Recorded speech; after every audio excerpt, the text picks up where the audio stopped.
Hey, yes, you are first, Didi. What? Thanks for coming on by. First in both at this time. And hey, Nerd Iron, hello, hello. Appreciate you both coming on by. Hope your Wednesday has been good so far. We're gonna be maybe not reactifying everything, given how overzealous I was with my estimation, but we're gonna reactify some more things.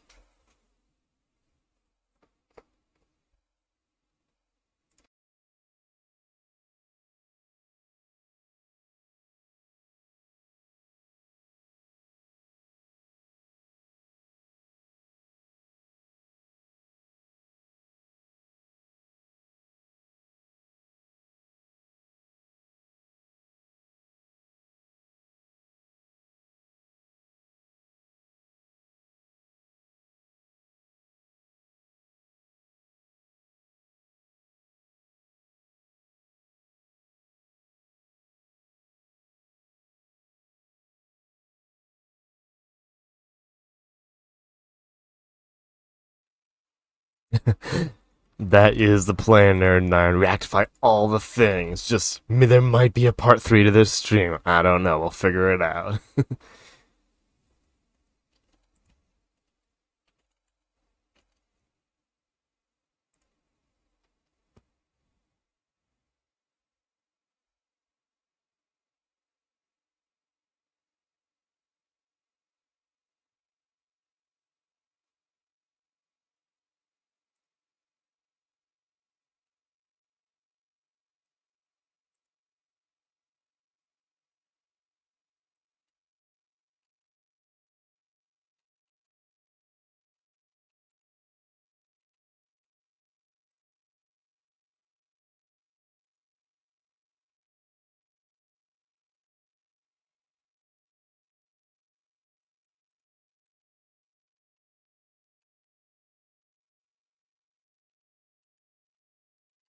And here we go, folks.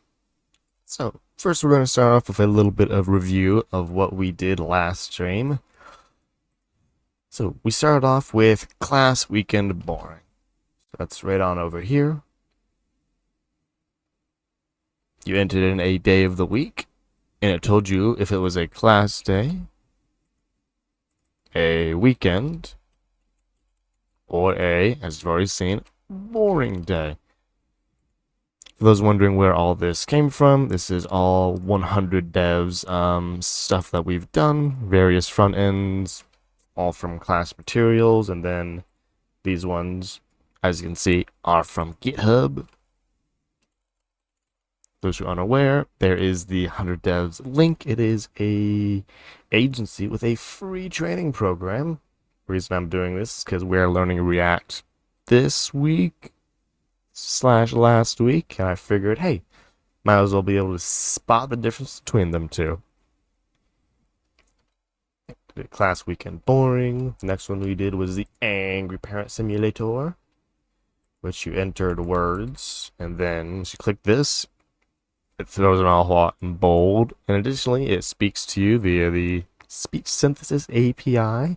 You can't hear it because Firefox is sad. Then we also did the background picker, which I took a few creative liberties with. It's a YouTuber chair color picker thing. Changes by this amount every this many milliseconds. And, you know, it's nothing too crazy. We then did the Bachelor 1, 2, and 3, which in hindsight, I didn't realize there was 1, 2, and 3. You're right, Nerd Nine. I do agree with that. I do love Firefox more than Chrome, despite Chrome having the extra bleeding features. Yeah, so if this one, you click the word final rose, and it hides the two Bachelorette contestants that did not get the final rose. I think that's Charlene or something. I'm not a watcher of the show. Then you have this one where you can select who should be the next Bachelorette, and it shows their image and none of the others. Then for number 3, you can choose who has the final rose, and if you choose Claire, you are wrong, apparently. But if you choose Nikki, that's a picture of Nikki, and you can keep clicking it to turn it off and back on. Then we did the temperature converter, which for those who have been following along with all the materials and mindless VODs and the documentation, this is like the third one we've made. You increase Celsius, it matches the exact Fahrenheit, very reactive. Same thing if you increase and decrease Fahrenheit. Weird JavaScript math aside, it works. Then was the stop snacking one, where we entered a number. I was surprised with this picture. And it tells you a message that many times. Very reactive. And the last one we did, which we'll pick up on by doing a fuller review, is, yeah, reactive and math, Leah. That's your favorite one, huh? You got React and math. All the things you love. Thanks for coming on by the way.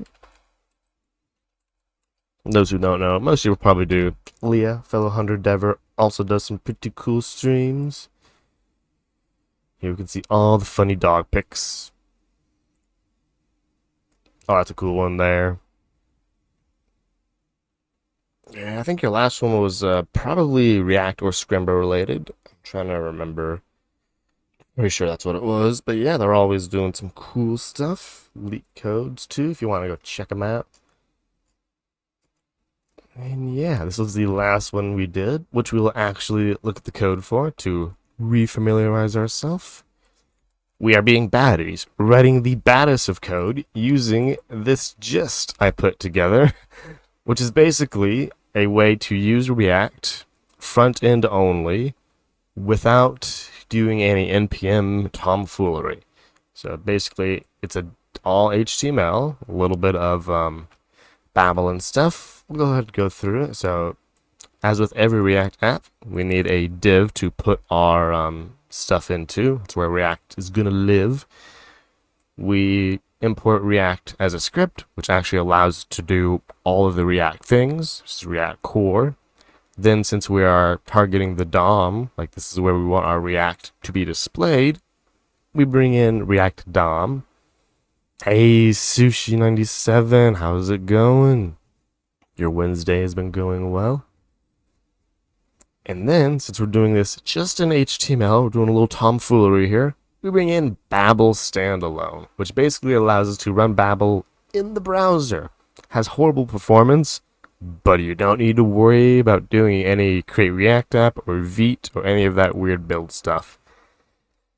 Then we do this little register preset thing, which basically, as the comments describes, this line allows us to handle JSX, which is the JavaScript XML syntax. And this one allows for the ECMAScript module importing, so we can use multiple ECMAScript modules, which basically allows us to do the import syntax and have the JSX not turn into a pile of broken sticks. Yeah, so that's the basis of the template. Don't know what that's doing there. Some leftover code. And from there, in this example, we look at our app.jsx. Now, I've done it classically and... Oh, don't know what that is. Go away. Now, we've done it classically and functionally, so we can play a nice little spot the difference between the two. The classical way for this particular one is by having a state containing an image source initialized to an empty string, and then a cool function called fetchNewDog. We have made it a public method function. Note how it's basically an arrow function assigned to this class variable. Then we initialize by clearing the current image, whatever that do be, by calling setState with a image source of empty string. Then we use a little async await because that's easier to read. We make a fetch to the dog CEO API for a random dog. We then get a response which does not have what we really want, so we get the JSON of the response, which does have what we really want. What we really want being in the data message, which is the URL of the random doggo. Now we do attach to the component did mount lifecycle, which, as it says, it's called immediately when a component is mounted, to fetch a new dog. So as soon as the component mounts, we want a new dog. In the meantime, if there is no dog image, we want to return the text that says loading. If there is a dog image, though, we want to return two elements, which means we need to put them in a parent element. We use a React fragment. You can use a div or whatever you would like, setting the image source to whatever the dog image is, and making a cool little button that when you click it, it calls the fetch new dog method. And then we did the exact same thing, but as a functional component. So we're just redoing it again. We go with our state initially, being an empty string. We create our fetch new dog function. We didn't use the async await syntax, otherwise it is identical. Then, well, here's the first real big change. Use effect with an empty dependency array. This is the equivalent of defining a component did mount. This will run whenever things inside this change and on mount. Since there's nothing in here, it only runs on mount. Therefore, when the component mounts, it fetches the new dog. Then we have the exact same code, quite literally, character for character. Down here, if there's no image source, turn the loading text. Otherwise, an image with a source of image source and a button that on click calls our fetch new dog function. And as you can see, this do be working. Yeah, and with that, we are going to jump straight into our next one, which I said would be an API thing. Yeah, whoa, dude, this is the number one reason that if people have been asking, why are we learning classes? Let's jump straight to functional components. The classes, as you very well pointed out, all the lifecycle methods, which did not go away in hooks, they didn't go away, they're still there, are explicitly named. Like they all have their own name, even in the React docs.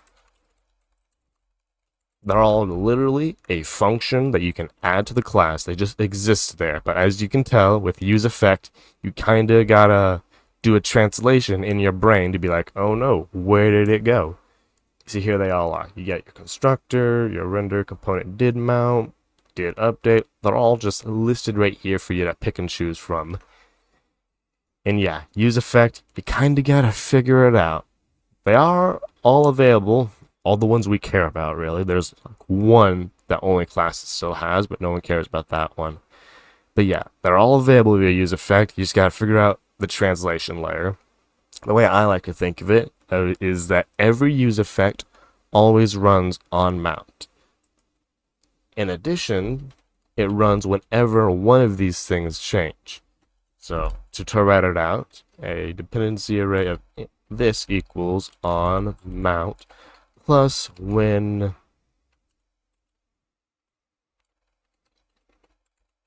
changes. Now it's empty because there's nothing in there, but if I had a dependency array of like that, thank you Copilot. Now I'm going to write it with x, y, z. X, no, this is it. I kind of want to make this a little bit more explicit. X or y or z change. So that's the way I like to, like, if you were to read this out loud, this is how I'd read the use effect, or the dependency array in general. So this is basically saying, whatever this is, it becomes new whenever on mount. On mount and when x changes, or on mount and when x or y or z changes. I know it's a bit tricky to get, but that's why we're starting with classical components and not these functional, because it's a translation layer, unfortunately. Once you get it, however it is you do get it, you can apply it to everything with dependency array. Use effect, use memo, use callback.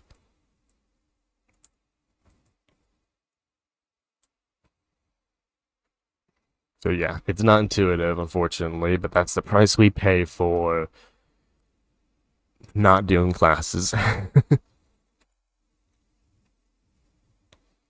And we'll be doing more dependency arrays too, so lots of chance to get practice with it.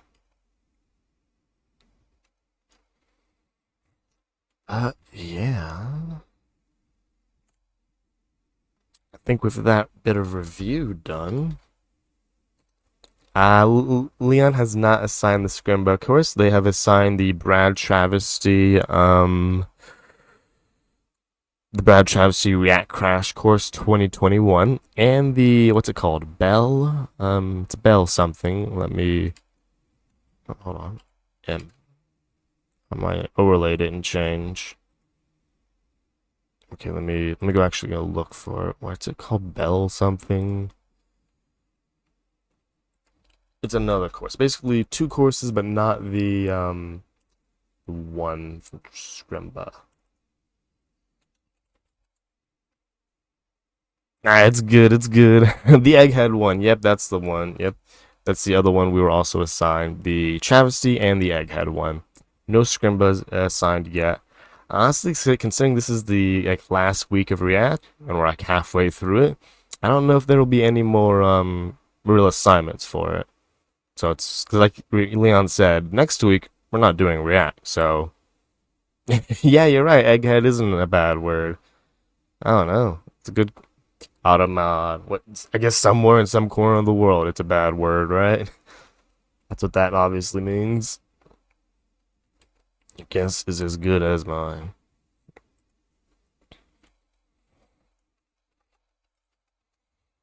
Yeah, Travesty and the Egghead. No Scrimba, though. If you really love it, go ahead and jump on Scrimba too, because that is like a course to actually teach you through the whole thing. Unlike Brad and Egghead, which are kind of more crash courses. But yeah, we knocked all these out, and as I said, we're gonna start with an API. So we'll start on NASA, and then we'll do the stopwatch. So a little out of order, but I don't even really know what the order is supposed to be. But we'll do a little out of order. Of course, of course. I mean, yeah, Leah, you are obviously ahead of the React curve there. I mean, most of us aren't even like the EJSification. It's already there, like 90% of the way finished by the time it got introduced. So wasn't even really worth the effort, just for time wise, to convert all to React. So if you started earlier, then yeah, definitely worth the investment. Otherwise, gotta go where the market leads, right? If your market's heavy into React, definitely might be worth it to put a little time into that. Of course, like Leon says, as far as moving the needle, all things move the needle equally. And there is our next thing. Trying to think of where it was. NASA. There we go. We're going to be doing some NASA fun. So this code, I do not have the up-to-date version on. Oh yeah, Leah. I mean that's just React in general, right? Once you get into more complicated state management, I mean like even if you're not using React, you still gotta manage the state somewhere, since you're doing it manually. But once it does get more complicated, which asynchronous sockets, it does start to complicate it. React does start solving those issues for you. I already have an API key somewhere. Oh, please, great. The API is dying. There we go. I'm gonna use the APOD. There it do be looking. Oh, there. Lovely example. This is what we love good API docs for. They just have examples for us to use. Now that we found that, it's time to reactify this. Yeah, whoa, dude. I don't think that's something anyone would necessarily be proud of or like need to advertise for, because like Leon said when they first introduced it, it's JavaScript plus HTML. There's no new technology technically under the hood. It's just combining the two. Hey Ryan, hope your Wednesday's going well. You caught us perfect time. We're just about to start the NASA astronomy picture of the day.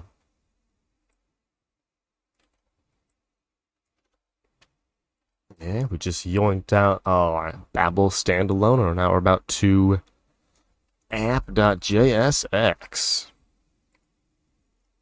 Leah. I mean, yeah. That would probably mean they're probably like a static site only thing, which honestly might be less work overall. But if they wanted to use EJS and a bunch of dynamic front end client side JavaScript, big yikes. Big yikers.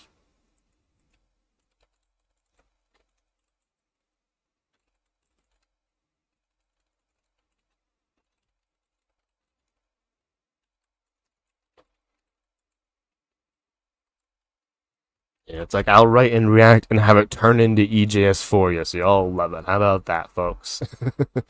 It's like I'll do what you want. I'll just give you the results you're looking for, right? EJSX. Oh no. That sounds terrifying. Doesn't sound too bad though. I'm sure it doesn't exist. Surely it doesn't exist. Oh no. Oh no, what's this NPM module? What have you prophesied, Ryan? Yeah, you're not a fan of the bees, huh?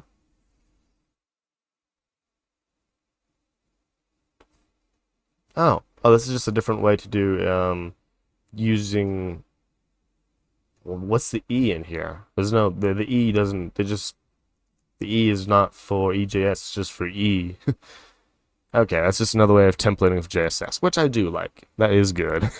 Nah, yeah, I mean, you thought you did, but you didn't. Anything you try to make up, someone already exists in some way.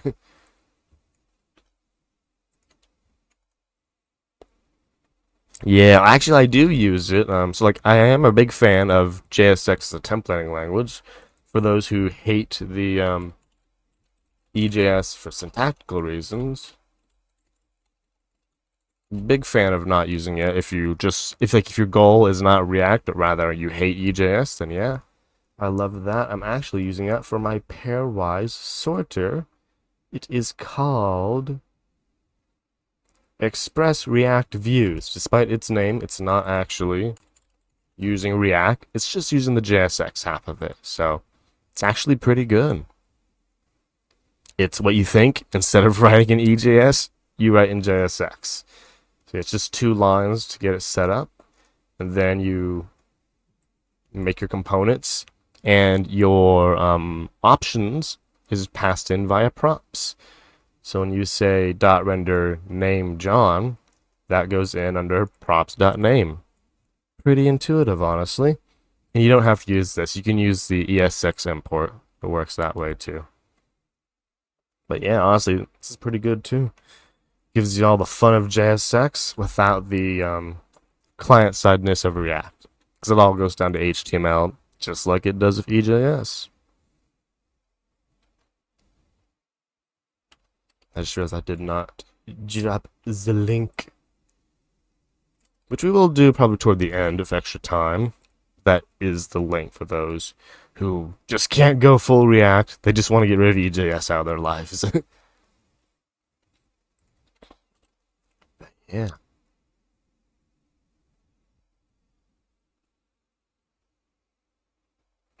But yeah, this conversion. Got lots of errors here. So, again, HTML is real cool. We're real chill without closing our input tags because they have no children. But JSX, however, it wants that closing forward slash, and it will not love you unless you give it to it. For all images and inputs. Once you do, it is happy. Now, here we go. We should have a view, which if we look at our NASA code,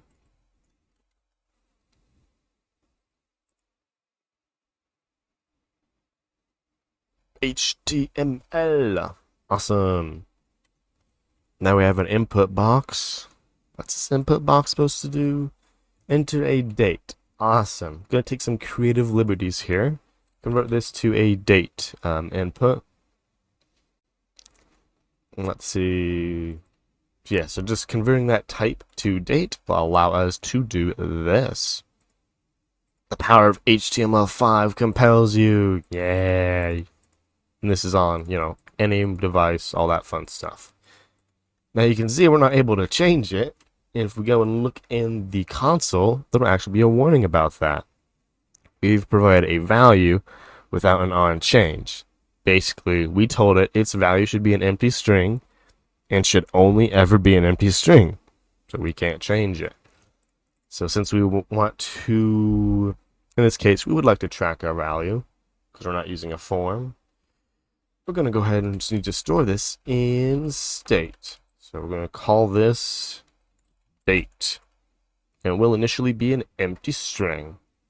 Now that we have state ready for this, we can read from state when we want the value of the input by saying this, dot state dot date.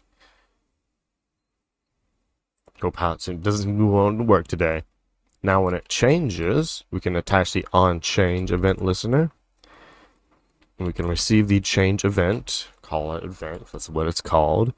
And we can update the state by setting this.setState and updating which part of the state, the date part of the state, to whatever the current value of the input element is, which we can get by saying event.currentTarget. That gives us the thing we add the event listener onto.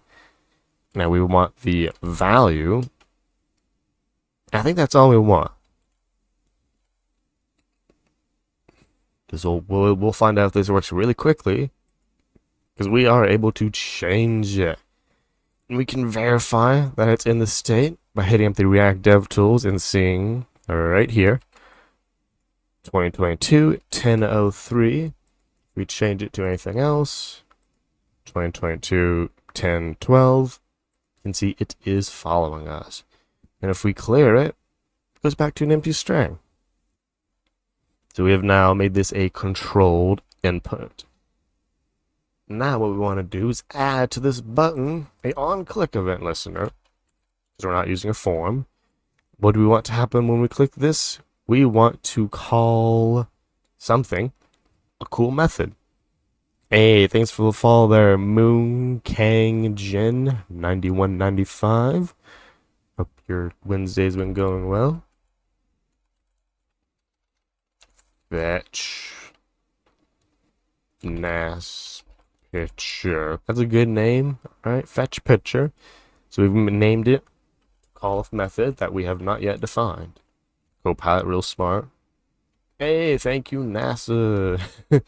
Yeah, Copilot knows what to write.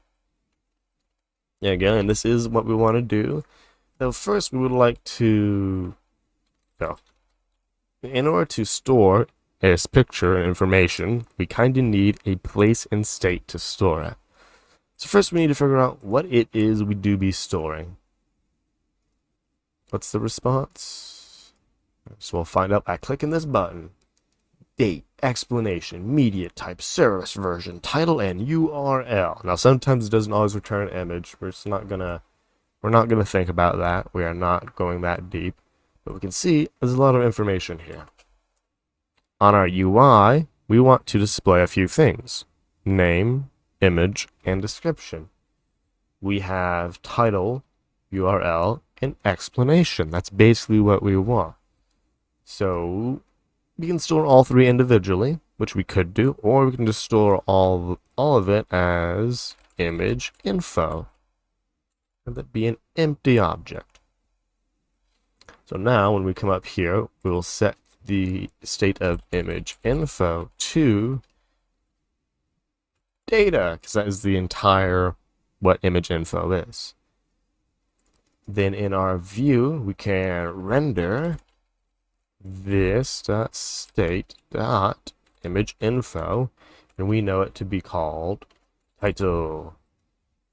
Then for image, we'll do almost identical, except it will be on the source attribute. And we're not reading the title, we're reading the URL. And for description, it will be practically identical, except for title is going to be explanation. Now this should work. So if we click a date that is not in the future, and we click the button, it did some successful things, though we do not see an image. AC Films, glad to hear you're doing good. Doing pretty good myself. We're just about over halfway through React-ifying our little NASA API front end. And look at our odds. We have a YouTube link. Okay, so again, we said we would not handle that, so let's choose a different day. The 3rd, does that also have a YouTube link? The 1st. Oh no, okay, this isn't working. Yeah, see films, lots of excitement and discussion about Hunttober going on for sure. I can obviously say I'm happy with Leon's decision. In hindsight, I did not realize that connection meant explicitly a LinkedIn connection. I was connecting people on a whole bunch of different places, but not focusing on LinkedIn. So happy we all get to participate in the content. So this button ain't doing its job. We can console log that to see what is up. Well, we don't need to console log it. We have a network tab right over here. Do a little clear and click a little button. We can see. So we're making a request, but we're not using a single piece of state. So this date is literally being unused.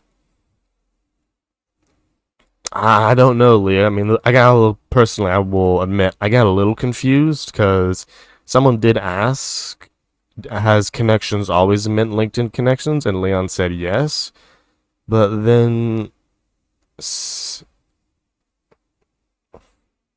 yeah, I'm not really sure. He also then did say, it's not a set number. It's, were you putting in the effort? So, but to be safe, I'm obviously, I'm not applying either. Yeah. Which, now that, like, the only thing, like, I knew, like, my recommendation would be a little off more than others, so honestly, it's given me exactly what I was hoping to not miss out on, you know, the FOMO of the daily stand-ups and stuff, so I'm happy with my recommendation / verification being November or whenever it is until I have all those needed connections and such.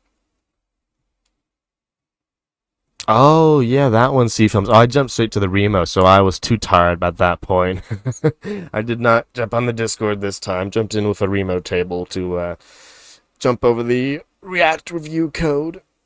ADMBO. Oh, also C-Films, too. I am a bad streamer today.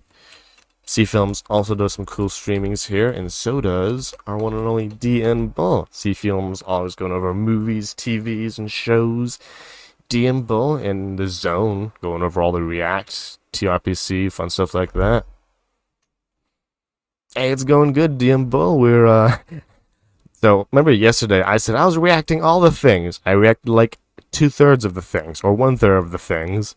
So we are reacting more things. Probably going to be a part 3 to this stream, but my goal is to at least make it to one of the full stack apps so we can reactify one of them. Yeah. I mean, that's a lot of people are like, oh, I thought I was doing good. And that one thing from a whole while ago. Oops. Yeah, it's just not worth it. I know I probably wouldn't make it, so no need to put the extra weight on Leon trying to verify it. But yeah, we were just basically getting to this API, and I realized I keep clicking this picture button, and it keep not working because we have a date, but we didn't use the date in the API. So I gotta read the documentation. Yep, so we have to give this a parameter of date. Yeah, there are like 3 or 4 of those variants out, C films, I believe. Yeah, they're pretty good for the homework itself, which like I'm good on all the homework. It was just I didn't realize. And honestly, as you can tell, I still don't know what the connections mean. I just know whatever it means. I do not have enough. So according to the docs, we need to pass a query parameter, and we know query parameters to be the question mark equals sign stuff after a URL. So we need to pass a thank you Copilot for writing my code for me, a date query parameter of the day, specifically in the format of year, year, year, year, month, month, and day, day. And I think if we look in our inspector, we can see we're already in that format, so good for us. Yeah, I mean, I'm assuming a whole half-hour early, DM Bull. That's a good, interesting looking one. I think I have seen that one, Nerd Iron.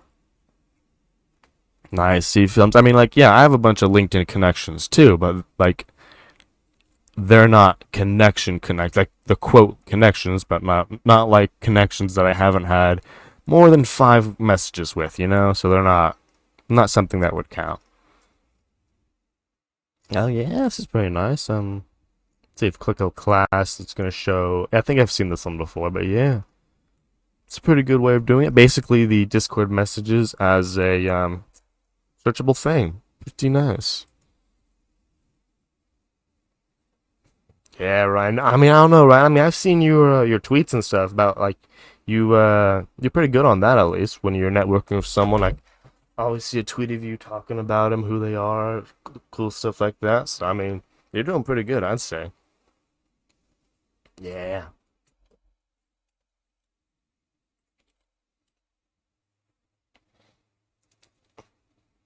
Okay, so here's hoping this works now. So if we click a date and we click get picture, we get the date and the picture. Da-da! And if we click a future date, it's gonna explode. Explosions! There it is. Thankfully, it's not an error. It's just an empty. Nope, it is an error, but since we are clearing the image before we get it, it kind of works. Oh wow, lots of lunar phases. Look at that. Hey Jim, how's it going? Hope your Wednesday's been doing good. Over here, just messing around with the NASA API, reactifying some old code, which we have actually done. And now, we're going to functionalize this old code. So I'm gonna try. To see if Copilot can cheat for me. Turn above app class into React functional component. Okay, Copilot, come on, cheat for me. Cheat for me. Hey, there we go. Just show the desktop. Ooh, that's a good one, Ryan. You know what? That's definitely a good one. You know, we're going to do that to the functional version for sure. So here's the functional version. Pilot to go, Pilot. Where are we? I don't know. I mean, I just told Pilot turn above app class into React functional component, and it spat out this. So no complaints here. It does seem to be good at simple conversion tasks like that. So it took our date and it said use state. Awesome. Took our image, also made it a stateful component or stateful piece of data. Turned our fetch picture into this function. Oh, yeah, it did it exactly. And then our JSX, we instead of saying this.state.date, we just say date. Instead of this.state, it's set date. Instead of this.fetch picture, it's fetch picture. And also remove the this.state prefix from these ones. Now what we would like to do, and that's a great little suggestion and definitely a cool thing to do, is to determine if this date is above the current date. So an easy way to do that is to check cos is date in future equals new date. Wow, thank you, Copilot. That's a great way to say it. Now, if is date in future, I'm gonna return set image info to an object that does need to match our expected thing. So title, thank you, Copilot. That's what it's gonna be. The future. That's a great one. And now an image of the Death Star. Death Star image. Gonna get real scientific here. Yeah, featuring. I mean, I paid for Copilot. I'm gonna get all my money's worth. You know, all those $10 a month. I'm gonna get my money's worth out of it at this point. Let's yoink this link. Looks good enough. Gonna have a bunch of Google garbage on it. Oh, look, not too much Google garbage. Yeah, love that. Ooh, that 100 hours tracker. Let's check that one out. Or 100 devs tracker. I have also seen this one, see films. Yeah, pretty good. This one's cool. I think it uses like what, local state to remember things. Yeah, it uses the local state to remember all the things. Pretty nice. Definitely easier to come back to over time. Yeah.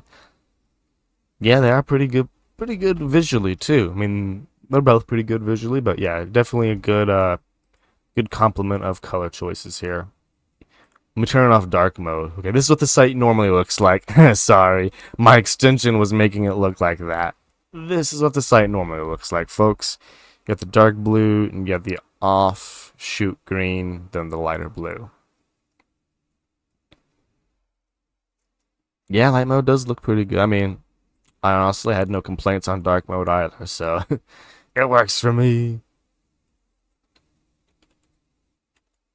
But yeah, I think if we save this for future dates, we get the Death Star. There you go, Ryan. And no more autocomplete for 15 minutes. Sure thing, see films. Sure thing. At least we were able to use it once. No more autocomplete. But yeah, as you can see, the functional is the same. And the extra feature is basically when the current selected date, which we can pass to a date constructor, is greater than new date, the date is in the future, then we show this by updating the state to our Death Star image instead of fetching it from the API. That's cool. That's cool. C films, whatever you gotta code into works, right? Doesn't really matter what you code in as long as you code in outputs code. Oh, really, Dion Bull? As you can see, we are very focused today. We're not getting through the rest of them, so there will definitely be a part 3. I love to see this effect. Docs. Synchronizing effect, life cycle. You might synchronizing, what they call it, I guess. Effects, events. Oh, click on the API. I'm on the wrong tab. Yeah, good point. Oh, okay, so I guess I have to stay on the API tab. Okay, I can't, so yeah, that's an interesting thing. I can't search the API tab. Interesting. Maybe I'm just bad at using searches. But yeah, ooh. Oh, look at all this. Oh, this is so good. And with examples, ooh. Woo! Good stuff, people. So yeah, those who really want to get into React, I know we're learning class components now, and like only Egghead went through the still also Travis went through the state. If you're confused about use effect, whoa dude, for example.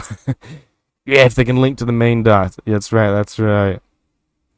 It's DMBO. Yeah, you just gave me some reading material for sure. I'm looking forward to getting through all this. Though, I mean, not to complain, but I type in the search box, I type in the word effect. I only see stuff from the learning section. Like, if you weren't here to tell me. Oh yeah, of course, Jim. Yeah, yeah, hello. Of course. Oh, I appreciate that, Jim. Yeah, I'm just happy to be able to help, you know? Hope you have a good rest of your day at that IRL stuff. A mid-res 13, 19. I know your numbers. Hope your Wednesday's going well. Yeah, like I come here, I type in the search bar the word effect, and I had to have you tell me, or I had to spend more time to figure out how to go to the specific tab. So, yeah. Oh, yeah, I'll definitely have to do that. Yeah, I mean, I do follow them on Twitter and stuff. So I see some of that stuff, but yeah, definitely gotta check them out. They got a video of Theo. Yeah, that'd be cool for sure. Yeah, I see films. I heard that. Hope it's coming along pretty well. Yeah, even so, like if I click on the API tab, I click in the search bar. I have to type in. Oh, it does work there, but it doesn't work with effect.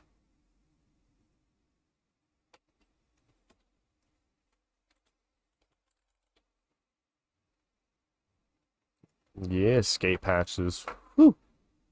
Yeah, you gotta give them to that. They are really fleshing out the docs here. Janterbury first. Yeah, Dimble. Janterbury first. That's gotta love it. Give him a thumbs up. Oh, does this place have dark by default? Oh, look at that. They got dark by default. They are in the future. But yeah, folks, gonna learn functional components or just any of that beta docs are where you should learn it from. Seems to have like most of the important stuff now. And they do have links to the old docs in case you need those. But yeah, NASA APOD. I think I closed the tab. Come back, tab. It do be working. Yeah, I believe the next one, not as exciting, because I did say we'd skip to the fun one first, is the stopwatch one. So let's go ahead and do a happy.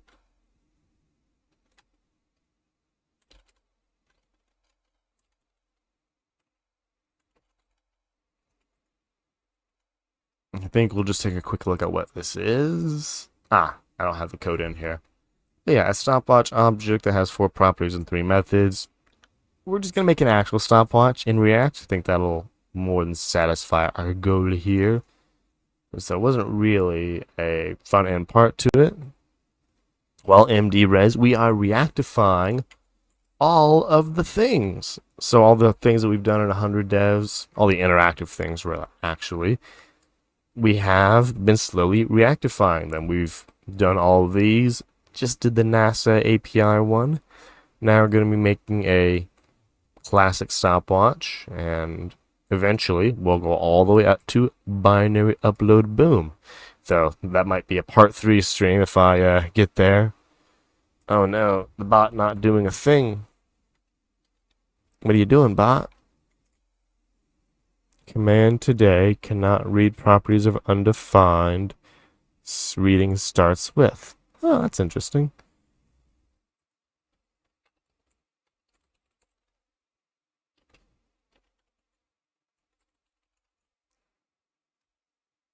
So that one works. Maybe I broke the command out. Yeah, it's pretty cool. We're actually like 2 minutes away from break, but once we do that, we'll come back out and build this basic stopwatch. I'll spend the next 2 minutes figuring out why this command is broken. Oh, I figured it out. I typoed it. There we go. One momento. Da da da.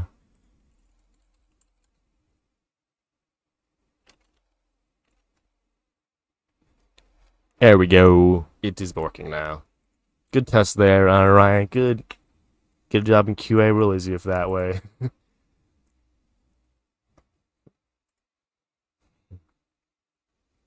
Yeah, so we're gonna go ahead and start off just by getting the project ready for React. Then we'll write it when we come back from break. So listen to your hot index. We have to Reactify it. So first we'll go over and view it. Do do do do do do. There it is. Awesome, more bachelor theme stuff. So first to Reactify it, we're gonna go copy from our gist the code. We have no button, so goodbye. But we do have an H2 and an image. So off to app.jsx we go. Export default class apps. Nope, not the rectangle. Our lovely render method. Turn. Since we have two HTML elements, we're going to shove them in a fragment. And like so, it's angry we don't close our image. So we close the image and make it happy. And the page still works. And with that, we'll be taking our break. When we come back, we'll make a classic stopwatch component in which you can start it, stop it, and reset it. So basically 3 buttons, and it's gonna show the time that has elapsed. Nothing too crazy. With that, we'll be taking our break. So remember, folks, stretch, hydrate, and relax if you can. I'll see you after the break.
Feel free to make your way on back, folks. Break is coming to an end.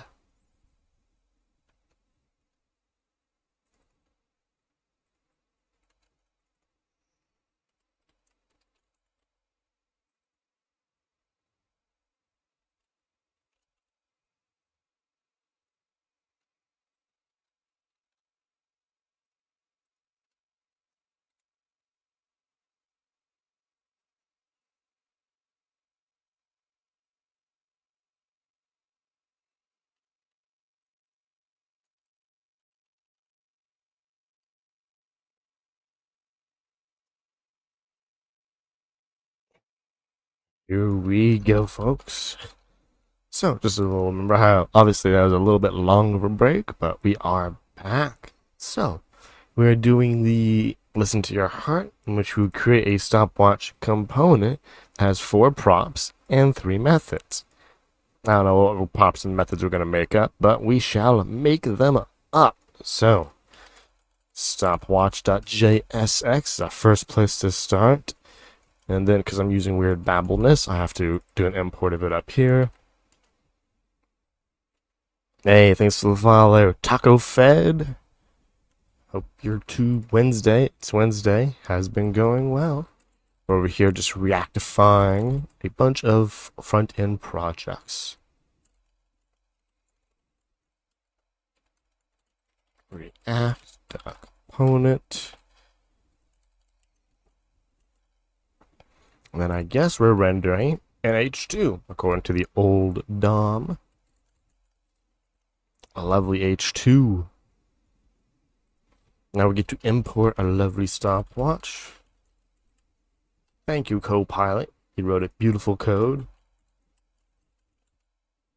And that should show an H2 with nothing in it. So let's put some stuff in it so we can tell if it's working. It is working. And if we look in our React Dev tools, it's about time it starts getting useful.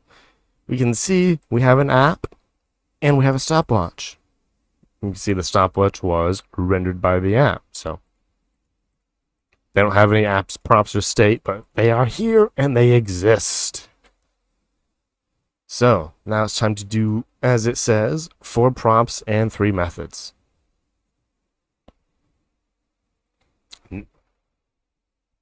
Nah, don't worry about that, Ryan. The things do not last through the break, so don't worry about that. Although I didn't think about that. That would have been a good way for me to get by that. Yeah. Don't worry. We still got, I think, 10 more minutes of no autocomplete. Thanks though for reminding me. Keep me honest. So, 4 props and 3 methods. So, in the React world, the methods are going to exist on the stopwatch. So we can kind of make them up now. Start, that's a good method name.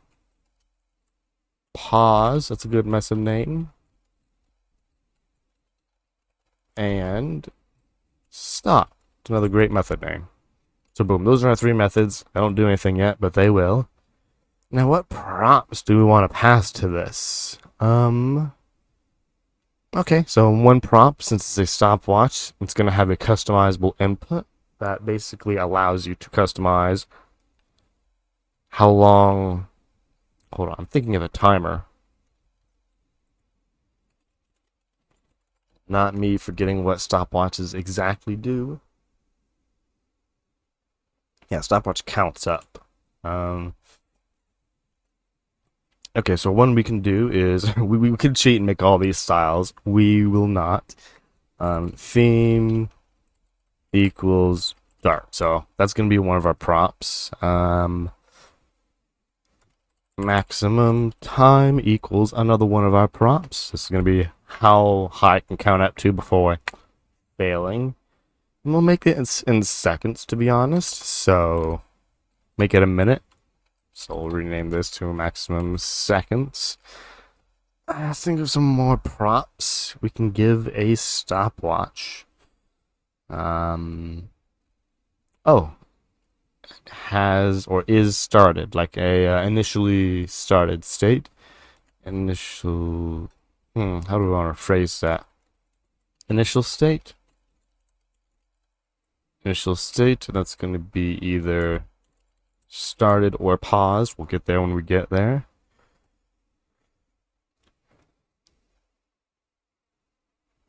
I suppose we can also do an initial seconds, though that's really just padding out to get to 4. If I don't think of one, if I don't hear one, that's probably what we'll do, though.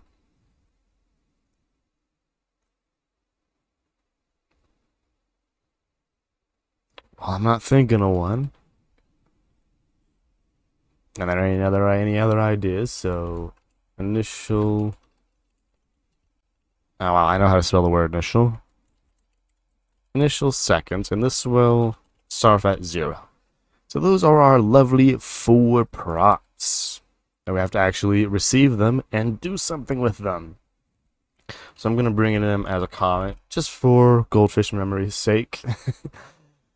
And the first one we're going to deal with is the theme. So that's the one we don't actually have to implement the stopwatch to get working. So our theme is going to be light or dark, and it's going to directly influence what styles we use.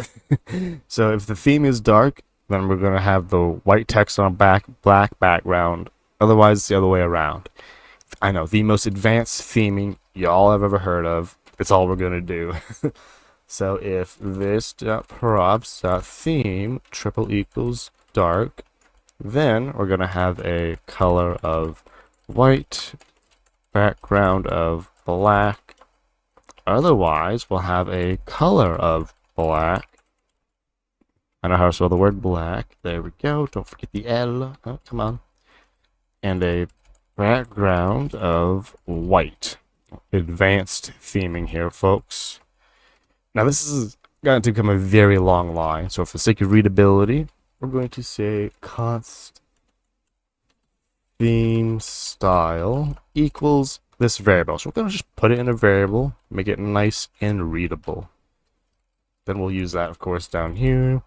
Theme style chow. So I think that part is already working. And up here we will see it like that. And just for funsies, we'll make another one called light. See how easy that was to test? I simply duplicated. Oh, my extension is making this. There you go. I was just able to duplicate the component, change one thing, and easily able to see it instead of making a copy of a whole bunch of lines of code, changing a style, all that stuff. So just like function arguments and parameters, it's basically what props are for us. So now we need to start keeping track of all these fun things. So at this point, we need a stopwatch. So we need some state.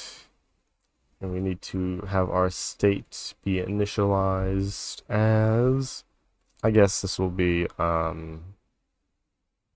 play state. Hey, thanks for the follow there, like in 1534. Hope your Wednesday is going well. Only gonna be a little confusing. Oh, hey, Finite. I missed their chat. Did they chat? But I mean, yeah, Finite Singularity, they're behind the technologies that partially powers the stream. How? Oh, whoa, Finite. Thank you for that raid. I greatly appreciate it. There's also a more modern way of doing that too, Ryan. Yeah, thanks for coming on by. Greatly appreciate it. We're over here just doing some React-ifying some front-end code. I think you might have been here for the last one, actually. Yeah, we're just continuing on. Just being baddies, writing bad code, converting some of these front-end projects to React. From Angular to React. Yeah, it's a front-end framework grind, right? And then maybe I'll find someone who does Vue after this. We'll complete the trio. Yeah, maybe. But yeah, thanks for coming on over. Front-end extravaganza. Yeah, we are sticking on the front end, that is for sure. But yeah, we're doing a little bit of class components. Spooky, I know. And we'll also be doing functional doing this because this is the week in which 100 devs is learning React, so I'm doing it both ways. Oh, Hag, appreciate the lurk and grab some lunch. Yeah, appreciate it. Make sure we continue on. Yeah. For the few who didn't know, Finite also does some pretty cool stuff. Front end, back end, small electronic things, all kinds of cool stuff, mainly in Angular. They also built Tau, which if y'all don't know, it's a cool little piece of software that basically fixes the Twitch API. It unifies it all into one thing, which powers the majority of what you see on screen with my streamy stuff. Thanks again for that follow. Code spent, like that notification, was partially powered by Tau. But yeah, right now we are building a little stopwatch. Basically, our goal is to create a stopwatch component with 4 props and 3 methods. So we scaffolded out 4 props. These are effectively arguments.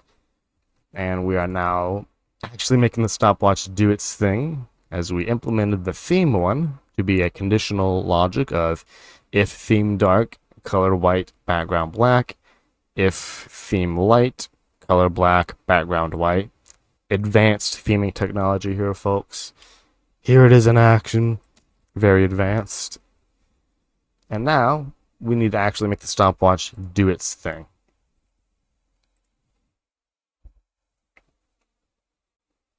Yes, the the Champions League, right? That is the plan. I mean, we have been relatively good about doing one project every what do you call it? Every 30-minute session. So we've been pretty okay pace. Though it's not a race, it's a marathon, right? So probably gonna be part 3 to this, where I do the binary upload boom and stuff. But yeah, we gotta do some state tracking. So I'm sure Angular does this in a way, but I've never touched Angular. But this is basically the way we used to track state in React classical components. We'll see the functional alternative once we finish it. But we create a instanced state variable, keeping track of some things. Yeah, Vue, it's pretty nice. I mean, I've done React and Vue 2 at least. Don't know the state of 3, but yeah, Angular's the last one I gotta really poke on. Maximum seconds. I'm gonna set this to infinity. I think. Well, goldfish memory here. I have not written a class-based component in forever. React date state when props change. Because on hooks, I can just add a use effect. But in React class component, it's a lifecycle method I need to attach to. Okay, great. As you can tell, I have not written class components in a hot minute. Component did mount component. Did update or should update? Ooh, get derived state from props. What's this one do? Right before calling a render. Ooh. Awesome. Or null to update nothing. Yeah, I think this is what I want. For my side effect, recompute, a memorization helper. How do you do that in class components? Yeah, Rasik, I mean, these lifecycle methods kind of all got poofed and abstracted away into the dependency array logic. But yeah, so yeah, I know how to do this in hooks. I do not know how to do this in logic. For update. I mean, it is technically initial value, so maybe I don't need to implement it. I get derived state from props. So it's technically before calling render on initial and subsequent updates. Update this state or null if nothing. Well, it's not derived, it's initial, so yep, I can't use that. We gotta pull out the constructor. Does JavaScript have an XOR? I'm not sure. Take a quick look at it though. So are we talking about logical or binary XOR? I feel like I would know it if it existed, but I also don't know a bunch of things. Oh, there is a logical XOR. Oh, it's the up this little symbol. This thing's our XOR apparently. Yeah, I know what the XOR, my bad. Exclusive OR. So it basically needs to be one of them needs to be true, or one of them needs to be true, but they both can't be true. So yeah, there is the. Well, you just showed me the symbol. Once. Why did you just show me a symbol, but that wasn't it? Yes, okay, lots of manual implementations. Oh, only the bitwise one, so not a logical one. Yeah, you could implement it though. Hey, thanks for the follow there, Duke1102. Hope your Wednesday's been going well. Yeah, implementing it manually would be, if you really wanted one as a function, would be what you should do. People converting their values to booleans. So you can use the binary one as the logical one by doing that. If you really care for using having a symbol to use. But I agree with this person, a little too clever. I mean, I guess it's only clever if you don't see it enough. I wouldn't be opposed to making it a little function, though, to be honest. That would be my approach to films.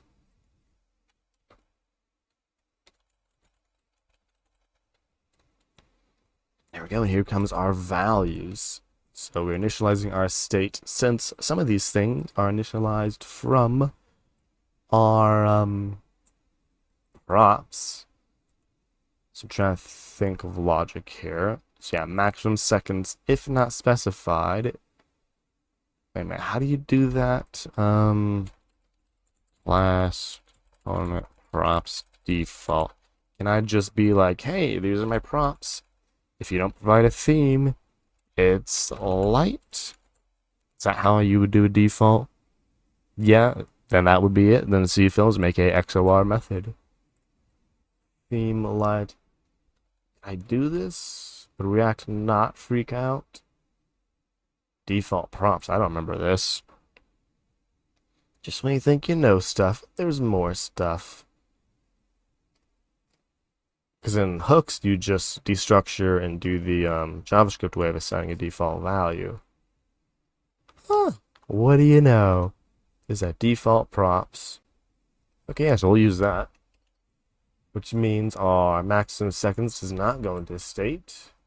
Our initial seconds, however, does. So seconds will be props.initial seconds or 0. And then initial state will be started. So this will be on the component did mount. So component did mount. So when you mount, if this.props.initial state triple equals started, then and only then do we start, well, we call this.start. We have a method for that. Awesome. And lastly, oh, those are all the things, I believe. Well, I have written more React than Vue, and the Vue I did write was Vue 2, so no surprise, I prefer React because I have more experience in it. Though I like Vue, I like Svelte because it's kind of like Vue, so between Svelte and Vue, I will go Svelte because I actually have coded in it more, like I coded a client project for it once. Though of time I'm going to spend in the future, I would rather spend a little time picking up Angular than getting better at Vue, unless someone wants to pay me for Vue, at which point I would quickly run through Vue again. Yeah, React, just because I like it and just because I've used it a lot. Also, it's really good with TypeScript, which I hear Vue has gotten better with, but at least when I was in it, the TypeScript was not as seamless as I would have preferred.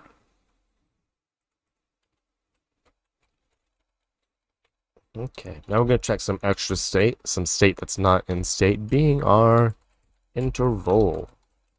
This is going to be what we're going to be actually doing the thing every second on. And no, Z Films is not the cousin of Vue 2. Vue 2 is the Vue version 2. I suppose I should be explicit. It's the version of Vue before version 3, which is, I believe, I don't know if it's released yet. It's because it was like always like it's ready, but most libraries, some don't support. I don't know, back then at least. Hey, Rugmat, thanks for the follow. Hope your Wednesday's been going well. Hey, you too, Retro Rusty. Thank you for the follow. We got all the R gang in here today. We got Ryan, Rossick, Rugmat, Retro Rusty, and Rascal. We are the R squad, apparently. Let's see films too. You're one letter away, so you can join on the R squad, dude. So when we start, we would like to clear an existing interval. So clear interval this dot. Ah, really? See, that tells you, there's else. I'm just aging myself. That's how long it has been since I touched Vue. So, yeah, it's definitely moved up my list of texts I need to get back into since it's official now. Yeah, you honestly, you won't be able to really tell. Like, it's any front-end frameworks library, whatever you want to go to any about that term, is better than vanilla. I will say that. When doing anything that just slightly is larger than a tiny application, you're obviously going to get better everything when you use something like that. Well, but for which one? I think it's tools for the job. Honestly, I think all of them can do the same things the rest of them can, maybe with strengths and weaknesses, but I think it averages out, honestly. And hey, thanks for the follow there. I build God. Ooh, I wonder what God's written in then if you build them, huh? What is God built in? I guess they will only be the one that knows. SCSS built-in components. Nice, nice. Interesting. Yeah, I mean, I know with React, it's like, what, one npm install away. So, not built in, but not ripping your hair out to get, that for sure. Vue greater than React? Well, we have. That is the truth now. There we go, Babok. Thanks for coming on by. Yeah, I haven't used Vue enough, at least modern Vue enough, to really be able to say which is which. I will say React is funner to write in than Svelte, though.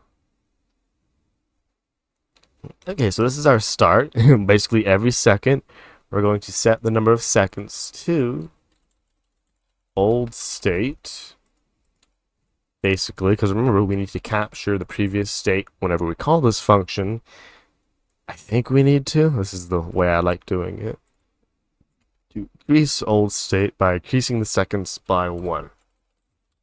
Would be a real weenie and just destructure it like that. Ain't that look pretty? Looks pretty to me. So our interval when we start is to basically increase the seconds by 1 for eternity. And for pausing, I don't think this is going to be much surprise. We're going to clear that interval because we don't want it to be ticking anymore. Then we're going to be clearing the state. Well, actually, it's just clearing the interval. Yeah, because that's all we do. It's for stopping that we're going to clear the interval and set seconds back to 0. I guess it's technically also needs a reset button or a reset method, which will just clear the state. So if we see, there are a few functionalities that are overlapping. Stopping is pausing plus resetting. So we can reduce our duplicate code by just saying when you stop, you just this dot pause, and then you this dot reset. See, I was able to identify that because literally the code is the same implemented in these more focused methods. Yeah, that's basically my opinion, Ryan. They all tools have slightly different strengths and weaknesses, though obviously each developer is going to have their opinion unless you have spent an equal time implementing the exact same project in all three. Only then can you truly determine which is best or worst. Yeah, so I think all these things are ready to actually start our stopwatch, and then we'll implement maximum and all that. So a lovely H2. We're going to need some buttons though, so throw around a React fragment. And below the text, we will have a button that says start. And if y'all couldn't guess, our on click for this is going to call this.start. Then we'll have another one for stop, pause, and reset. Oh, I think the next one I would like is pals. The next one I like to have is stop. And the final one is reset. Honestly, I think this might be everything we need for the base. Sadness. 8 console log errors. I appreciate the lurk, Ryan. I'll catch you later, or I'll catch you in Mindwolf stream. So Stopwatch, line 4, very angry that props is not defined. Props, line 54. Okay, well, we know what we did something wrong with props. So when the line numbers don't tell you what's going wrong because you're using a wrong weird build system, you can just search for the word props and kind of track it down. It was line 4. Hey. So I'm using props, but I'm not receiving it in the constructor. So I was literally referencing a variable that did not exist. That's on me, obviously. Let's see if that works. That do be working. As you can see, we got loads of renders. So it's ticking, but we're not displaying the number of seconds. The one job a stopwatch has. Look at those seconds go up. They're going up a lot quicker than I wanted to. So first we want to show the seconds. Ah, that sucks, Babak. Man, yeah, I mean, doing any manual of that any manual build systems are very tricky. Like, you'll get your bleeding edge features or whatever encourage you to do the manual build system, but when it breaks, it's your job to fix it. You can't really just update React scripts or update whatever the Vue equivalent is, right? Tricky stuff for sure. But yeah, broken. If the compilation itself is broken, then man, that's kind of core functionality. Yeah, I appreciate that follow. It's zooming, those aren't seconds. So the interval is running as fast as it can. Well, it needs to run every second. So that's on me for forgetting to add the rate to the interval. There we go. How much more reasonable is that? Super reasonable. Now, if we start clicking buttons on them, click the pause button, we see more errors in the console. Oh, I want the real console. This is not defined. So this is because this is a classical component, which means all these methods require access to this.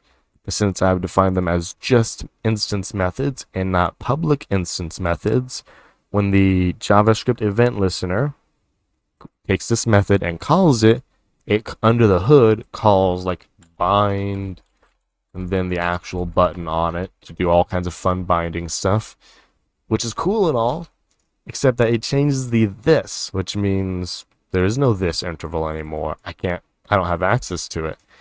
The solution, or the easy solution, is to take all these instance methods and make them public instance methods, which is a syntax, should be supported in the year 2022, which you basically make them an arrow function and assign them to the same name. It looks like an arrow function, but unlike an arrow function, it has this. They ran out of symbols, you know. And now we click pause, that one has stopped going. Now if we click start, it'll keep going. Then we hit pause again, it does its thing. We hit start and then reset, goes back to 0. And then if we hit stop, it goes to 0 and it stays at 0. So I'd say that's definitely our methods and props working. Now one thing I didn't do anything with these maximum seconds. A new random interval on each tick. Okay, whoa, dude. That would be interesting. Yeah, I mean, it's not impossible to do. It basically would make interval a new state component. I wouldn't know a way to make that actually, that's a cool thing. We'll do it on the next one. So we still got maximum seconds. After maximum seconds, though, we will implement randomized range intervals. Just for the funsies there. But first, we gotta do our maximum seconds. Thankfully, maximum seconds is not too complicated. Whenever we update our state, we're returning the new state. But in here, we can just do a quick calculation for const new seconds equals seconds plus 1. If new seconds greater than, was Copilot about to finish it? There we go. If the new second is greater than the number of maximum seconds, then we stop. And instead of doing this clear interval, which I love this clear interval, very cool, big fan, we just want to return seconds. Oh, come on, new seconds. And instead of doing all this manually, we're going to use some built-in stuff. Because when we reach maximum seconds, what do? We would like to pause. We already implemented that functionality right there. I think this will work, though. The number will keep going up by 1 if you keep playing it. So let us turn this one down to 5. 1, 2, 3, 4, 5. Stop. Okay, it goes a little further. Easy solution to that is to be like, math.max. Just to fix my bad math. There we go. So we'll never actually go over, and we'll do a greater than or equal to. And then we can make this stopwatch a little crazy, whoa, dude. Oh, let's hit you with a reset there and a start. Oh, I'm doing the wrong thing. It needs to be the smallest of these.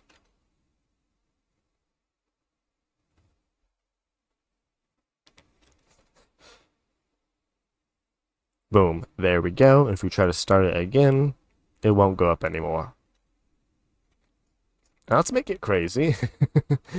So we'll just make one of them have a cool little crazy equals true thing.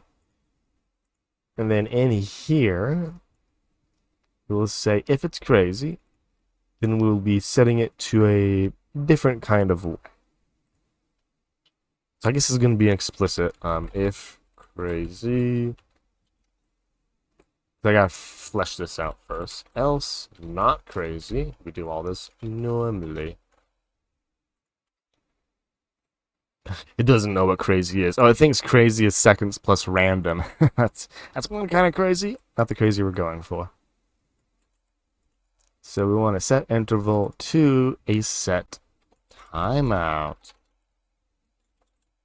And then the timeout amount will be randomized between two numbers.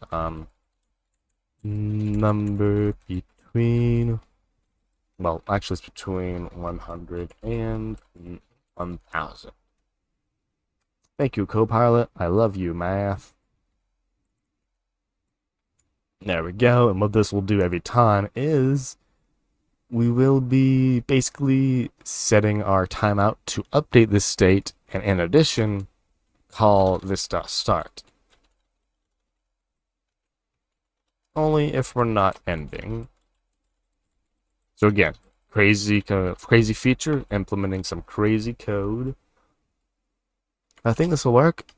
We'll have to add the crazy prop, and we'll see if it's crazy.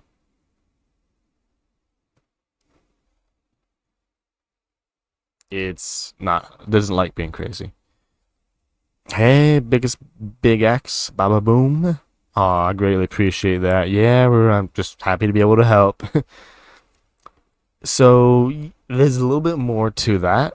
So React, so EJS, what is EJS? EJS is a templating language. The goal of a templating language is to take in templates, that's our HTML we write, and some data. Those are basically our logic that we pass to EJS, and do something based on these for the view. So EJS is data plus template equals HTML.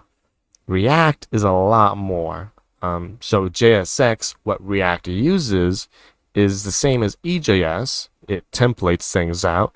So JSX takes data plus HTML written a little different way, and it spits out components, but you can say it spits out HTML. React does a little bit more in that while we can, so like it's not a direct one-to-one substitute. To get to the short answer, the long answer is that while we can install React as a dependency in our full stack apps, which we'll get to hopefully this stream, what you'll generally be doing is using something like, you could do it manually. I would not recommend doing it manually.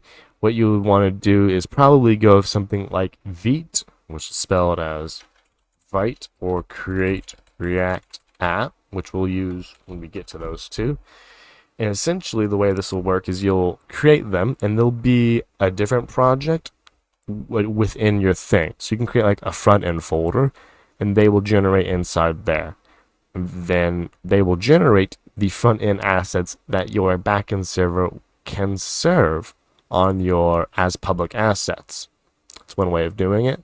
Another way is, like Leon did in the client-side wrap API, you have as a completely separate project where the client-side code is here and the server-side code is somewhere over here, and they're not touching at all. The client side makes a request to the front ends. I didn't click that twice. So yeah, the two ways is kind of putting your front end inside your backend server, making it fully full stack, or just keeping them separate where your front end is separate from your back end and just talks to it with fetches, which is what your front end will do almost all the times. So either way, unless you're doing it manually, which we should not do as beginners, you will not be installing it as dependency like Mongoose. That's why I'm doing all this standalone stuff, so we don't have to get into that just yet. But either way, nah. I will get there though, but it might take a bit longer than I was anticipating. I know that was a bit longer, but hopefully that, hopefully that helps clarify it a little bit. Yeah, because so it's like just the same way that the okay, I don't have it linked here, but I'm gonna go find the link to show you the example of how it basically works. So client-side wrap API, and somewhere we have just the wrap API. Yeah, so this would be what your React app would look like, except it wouldn't be React. And then somewhere around here we have wrap API,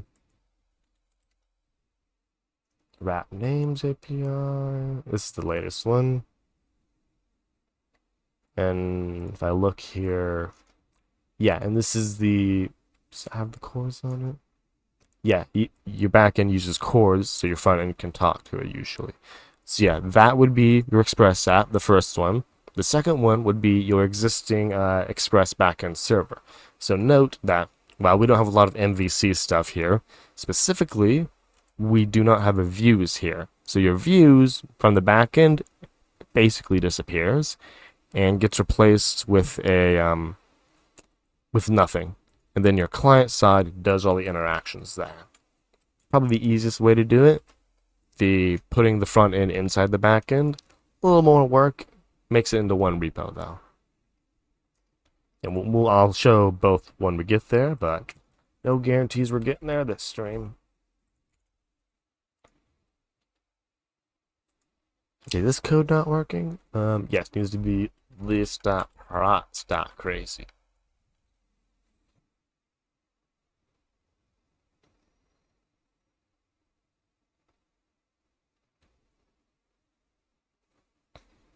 Oh, I don't have a maximum seconds. Okay, but hey, that is to your request, whoa dude. The crazy one is doing crazy stuff. I'll go ahead and save this as delay just so we can read it. Const delay equals here. Yeah, we'll just console log Council log delay for proof of crazy math. I broke my terminal.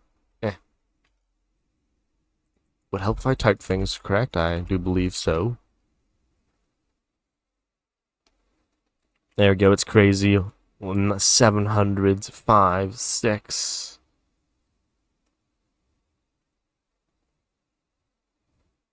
Huh.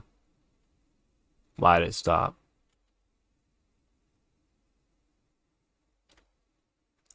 Huh.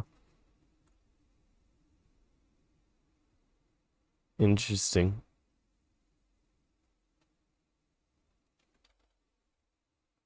Where are my consoles? Excuse me, good sir. I would like my consoles back. Okay, let's get rid of other stopwatch. That's not how you do comments. Oh, no, that one is the crazy one. It stopped. That's why it's... Why did the stopwatch stop? Because you told it to stop. There we go. And there we go. Now we can see the crazy go on for longer. Absolutely crazy. There you go, oh dude. It do be crazy. I could just make a quick profile. I don't even know if this works modernly now. Oh yeah, you can tell. Why did it render? Because the state changed. So, if you couldn't figure that out, there it be. And yeah, I think that definitely fulfills our requirements. And then some of 4 prompts. We got over that. And 3 methods. We got 1, 2, 3, 4 methods. So, yeah. So for this, we'll be taking our break, and then we'll be writing this in a functionalized way. And you know, let's make this one functionalized first, since it's literally 2 lines. Yeah, this one didn't really have much to do, so it's gonna be an easy one to functionalize. Then we'll take our break.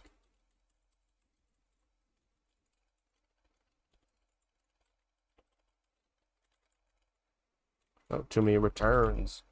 Boom, it's now a functional component. GG. Now we will take our break, and then we will functionalize our good old stopwatch. Be sure to stretch, hydrate, and relax if you can, folks. I will see you on the other side.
Feel free to slowly make your way on back, folks.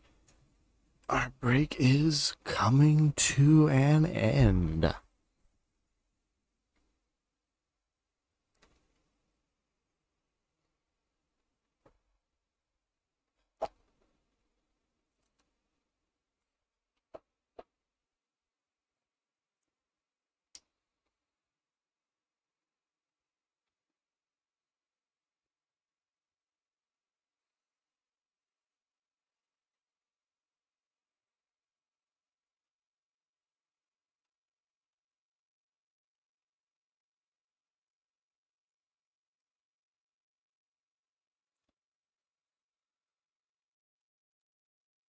Here we go, folks.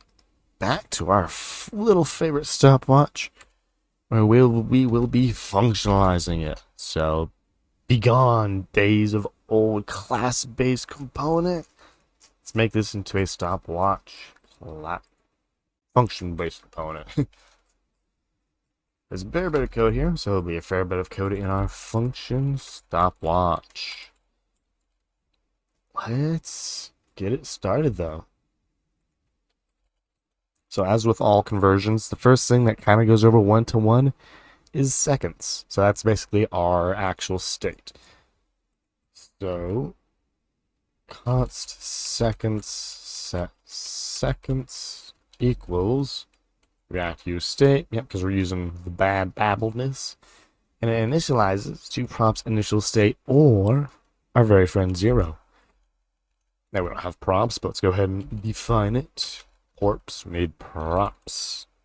There we go. So that's basically our state being tracked accordingly. Now the next thing is to do call this.start on component mount. So this will be, yep, thank you Copilot. That's exactly what we need to do. To rewrite a component did mount, we essentially use a useEffect function with a empty dependency array. So what this means is when the component mounts and when any of these things change. So when the component mounts and nothing changes. So only when the component mounts. If initial state is started, run our start function. Now, our start function doesn't exist, so it's time to start writing those. Function start, which will do, what will it do?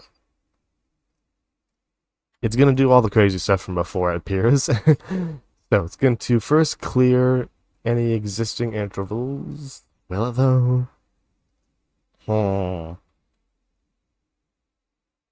Trying to think thoughts here. There's a better way to write this now that we're in hooks land. If we want to keep using an interval, then yeah, this would be the way to do it. My brain, my hook-based brain wants to write this all as an interval. But yeah, we'll write it like this, then we'll write it a cleaner hook-based way instead of a straight conversion. So our interval needs to be a reference. Why a reference and not a state? Because the changing of this value should have zero impact on the displayed code. So since it has zero impact, we put it in a ref. Now when using refs, it's our first time using it, it's not just a variable. It is a variable, but it's not a direct access. So interval is not the number 0. Interval is a ref that contains a property called current, which contains our actual value. So everywhere we use interval, we now need to use interval.current, which was 3 places. I just realized start is probably pause, isn't it? Yeah, that is pause. So this dot pause. The great thing about reviewing code, you always find things to clean up. Okay, so we can make this a call to our pause function, which we will create right now. Function pause. No, not that. What's with the capital P, Copilot? There we go. So pause will just clear the current value of the interval. That's it. It has nothing else to do. Now, if we're crazy, then we're going to generate our crazy random interval, log it, and set our timeout to update seconds in this many milliseconds, taking the old seconds, adding it +1, doing the math for new seconds. If it's still going, call start again. And that's for our craziness. For our normalness, though, we do the same new seconds logic, and just if it's gonna stop, we pause it. Again, it's a wacky little function there, but we'll clean it up. Next is our stop and reset. Thank you, Copilot, for realizing how I like writing my code. And reset. Set seconds to 0. Okay, now for our view, or our theme style, I guess that comes in. And then for our JSX, just quite literally the same code from before. Our buttons are going to be all the function names instead of this dot. And that is it as a functional component, I believe. And now that we are writing it as a functional component, there are some cleanups that we can make, that we will make. As you can see, the craziness being crazy. The pause button works, stop button, reset, start, pause. They all work as expected. Now let's clean this up a little bit. So the first thing is that we're using an interval and we're doing this thing basically. We're either crazy, in which we do this logic, or we're not crazy, in which we do the exact same logic.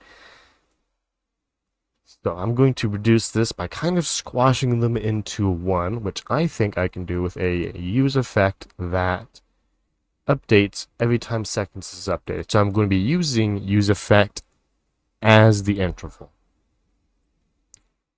How would that look? It's going to look like this.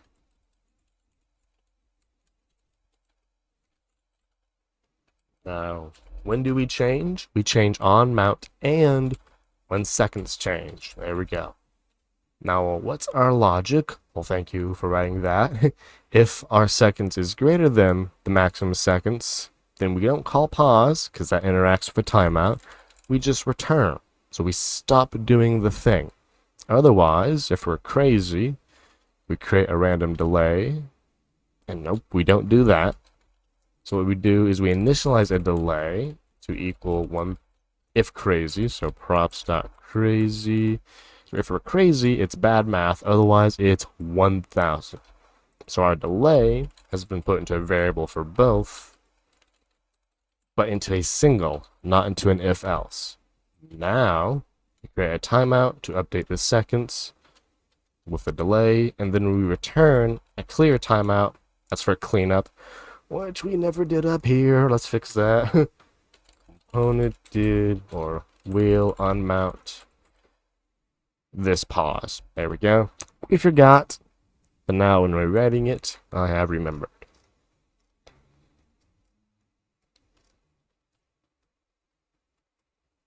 Okay, I think that's it. Think thoughts? Yeah, so when we start, we want to pause. Trying to think thoughts. So this does require an additional piece of state, I believe. And this will be basically if we're playing or not. So const state, set state. This will be, there you go, initial state or stop. Now our use effect will say, okay, if you're in a stopped state, then return. You're obviously not playing.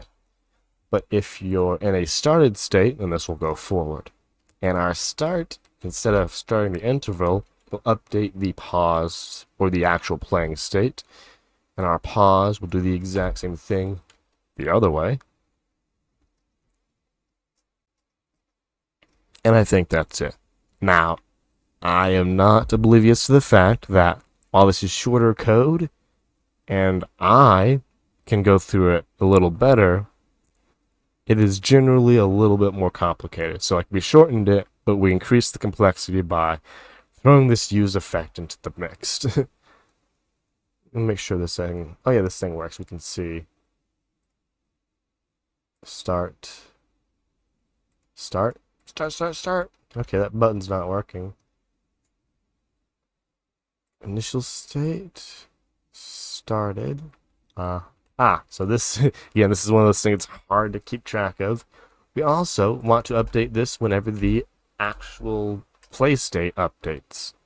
It's, again, one of those things you don't really need to think about in classes, but there we go. Start, pause, stop, reset, reset. Reset causes a pause, which sets it to that, and then a reset, which sets seconds to 0. Why is that not working? Okay, so console log state seconds, just to get a good peek at it. See what is up. So if I hit stop, it stops accordingly. Let's stop that one too. Start, pause, stop. Good. So if we start, pause, reset, it works. But if we start and then reset while it started,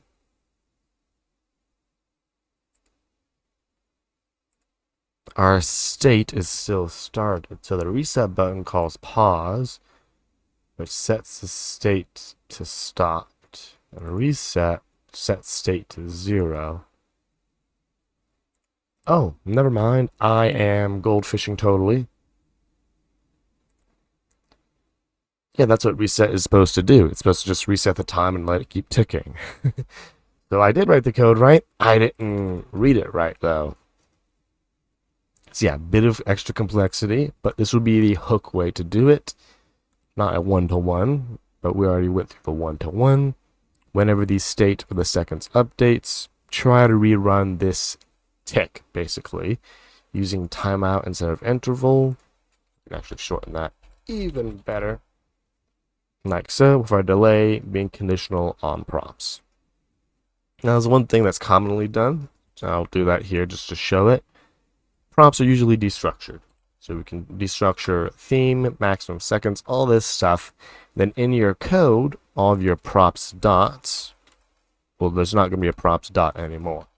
So it'll look like this, which adds a little clutter here, but also makes it a little bit more readable here. So that way, when you look at a stopwatch, you know instantly, oh, it takes a theme, a maximum seconds, initial state, initial seconds, and a crazy. You don't need to go somewhere else to figure out what inputs this takes. It also makes the code slightly shorter. You know, props dot and everything. It does make it a little more difficult to think of what data is coming from where.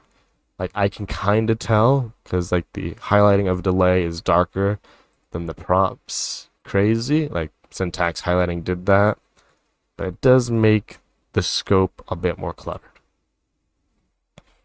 And yeah, see films, all the combinations of correct and right answers, of all the correct and wrong answers. I mean, yeah, that seems like a good way to do it. That could almost be something you turn into actual data too, once you get to that point.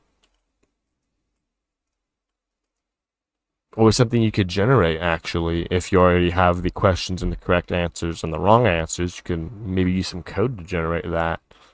Might be cool.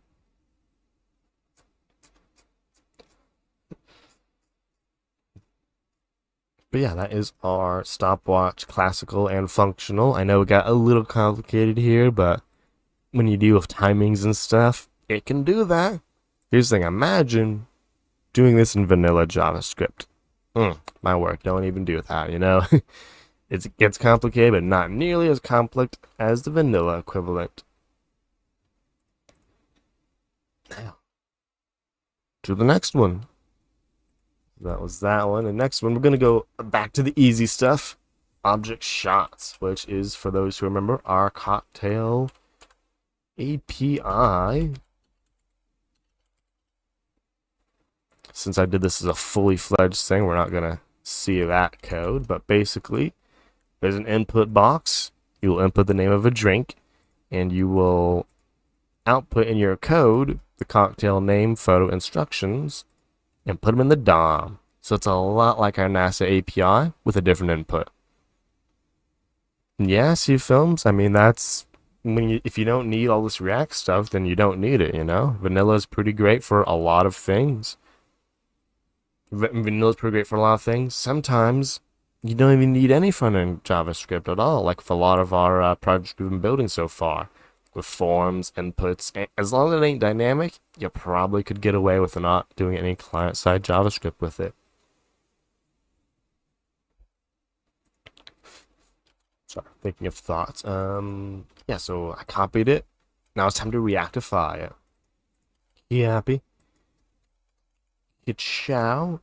Let's see what we got here. You know, we'll make a dumb component. Just a dumb component just for the view. Just since we're getting into props, I'm gonna, start doing some more proppy stuff. app.jsx for default class apps. I know how to spell. There we go. Render, return. I'll put it in a fragment because I have goldfish memory. Oh, where are my parentheses? No. And drop, just like that. First thing, JSX is letting you know you gotta close your image. Well, you gotta close your input. And the next thing it does not helpfully tell you, but you need to do, is also close your image. All self-closing components gotta have that / before the greater than chevron, or else it does not like it. Now, this is gonna be a very familiar try NASA API. So we're going to make our value based on state. So last time I started from the data.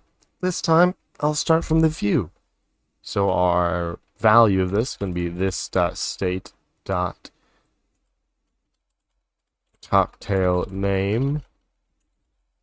Then our onChange is going to... Where's Copilot at? Where you at, Copilot? Okay, we're going to do this manually. Taking our event, calling this.setState, our new cocktail name to be event.currentTarget. This gets us the input value, gets us the text inside the input box. Now this cool little button here, when we click this button, that's going to be an on click. It's going to call this.fetch. We'll call it get cocktail. Just because that's the name of the button text right there. Those are the wrong keys. Then here we're going to show the name. So this.state.cocktail.name. You see, I'm just making all this up at the moment. We don't actually have any of this state yet. This state cocktail image. Again, I'm just making this up. And instructions. I don't remember that, so this is the part where I can't keep making things up. But now we can write out what we do have. So we have state being an object. I think we'll multi-line for this. And no, Copilot, that's not where we're going. Okay, so we're going to have the cocktail name being an empty string, and the cocktail itself being an empty object. So we don't have one yet. We're going to write our method getCocktail. Thank you. Hey, it knows we're using the cocktail DB. Awesome. Then we're using promises. We love promises. Promises are cool. There we go. A double rum and coke, please. Hey, I don't know. I haven't actually thought of that. It's been a while since I've touched the cocktail database. We'll see if that's what they got. I don't think they have that much customization, but I clicked it. Where'd it go? But we will see as soon as we get this thing working. So we have search equals the name. I'm just making sure that they Copilot wrote the code good. So we go to this lovely URL. Great thing about most APIs, you can just put them in the URL bar. Get a drinks, which contains a whole bunch of stuff. Let's see. We got a rum sewer, rum toddy, rum punch, cherry rum. They don't go that customizable. It's all just drinking names. Ain't that fancy of a barista. Oh, rum and coke. Yeah, that might be in. Nope, it's not here. Rum and coke. Ampersand. Rum sewer. Oh, I used an ampersand, so it didn't like that. Rum sewer, 2D punch. But I mean, yeah, once we finish this API, no, it wasn't here. We looked at all the rums. Unfortunately, not. This is a drink name that contains those ingredients. We ain't gonna be lucky. Gotta build your own API for that, Jim, it appears. Unfollow, unsub. Yep, absolute disrespect. That's why you gotta build your own API, right? Take it as motivation. You'll have your own API with blackjack. See, data drinks 0. Now that we're looking at the drink, we see a lot of stuff like str drink is the name, not a name. So we can update our code accordingly. Do we have an image? str drink thumb. Is that what we call it? Okay. Awesome. And the instructions. str instructions. I think we'll keep that little heading there.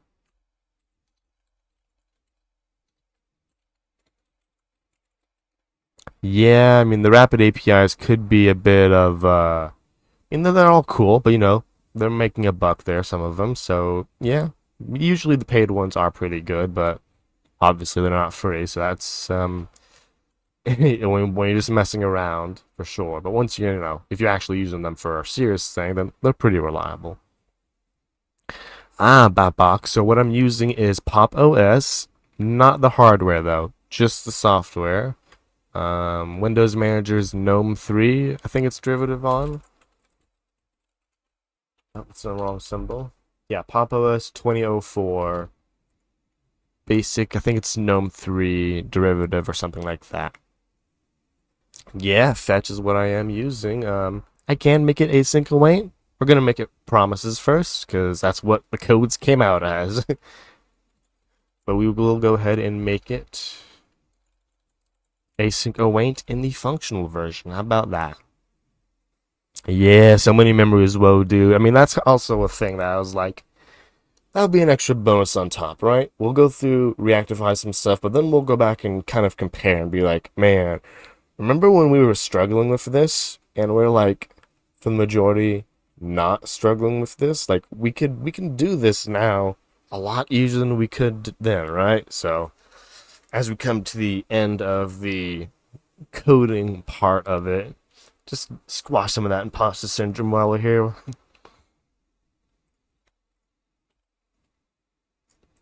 So let me add that in the to-do, because my goldfish memory.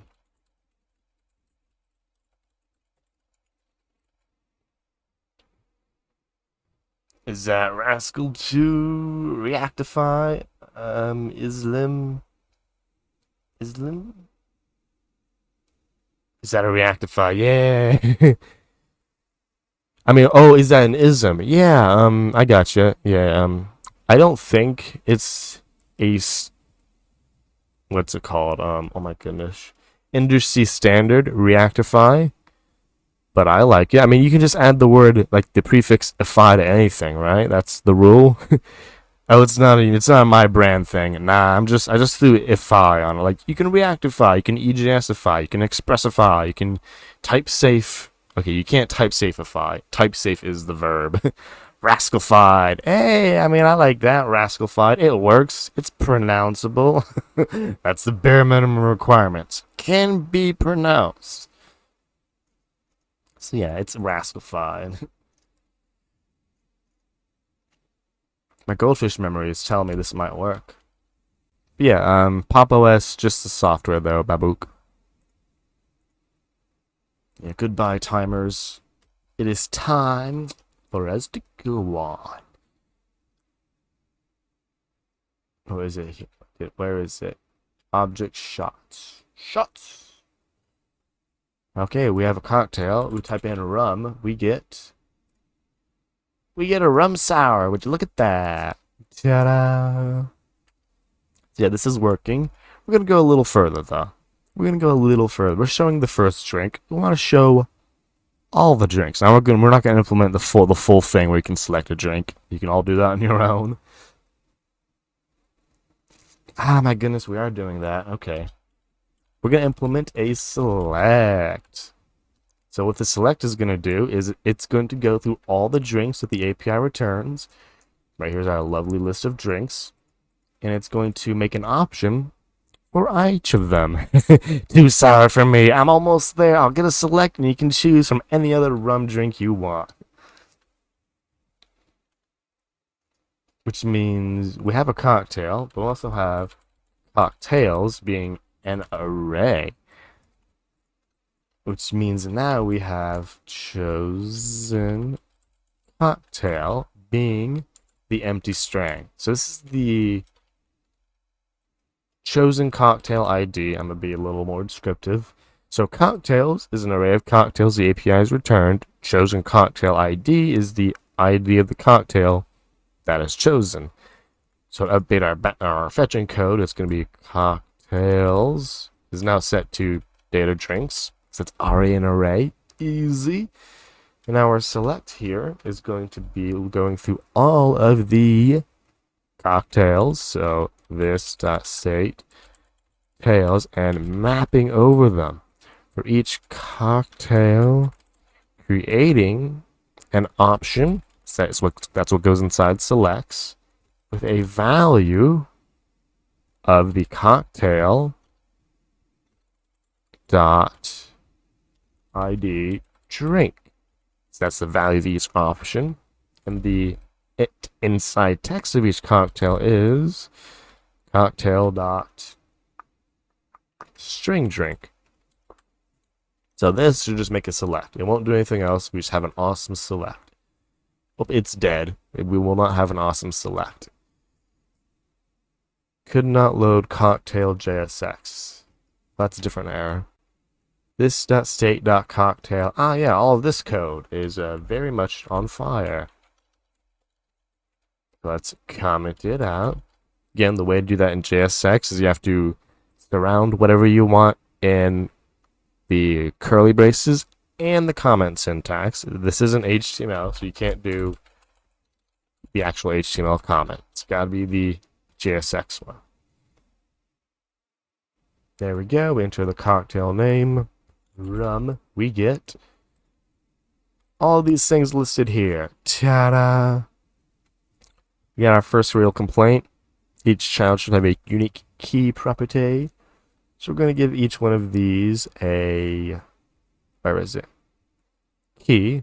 Now the key should be something unique to the data. We have something unique to the data. It's called the ID. Rum Runner sounds interesting. Well, we'll almost be able, well, we'll find out, Jim, when we actually get this thing working.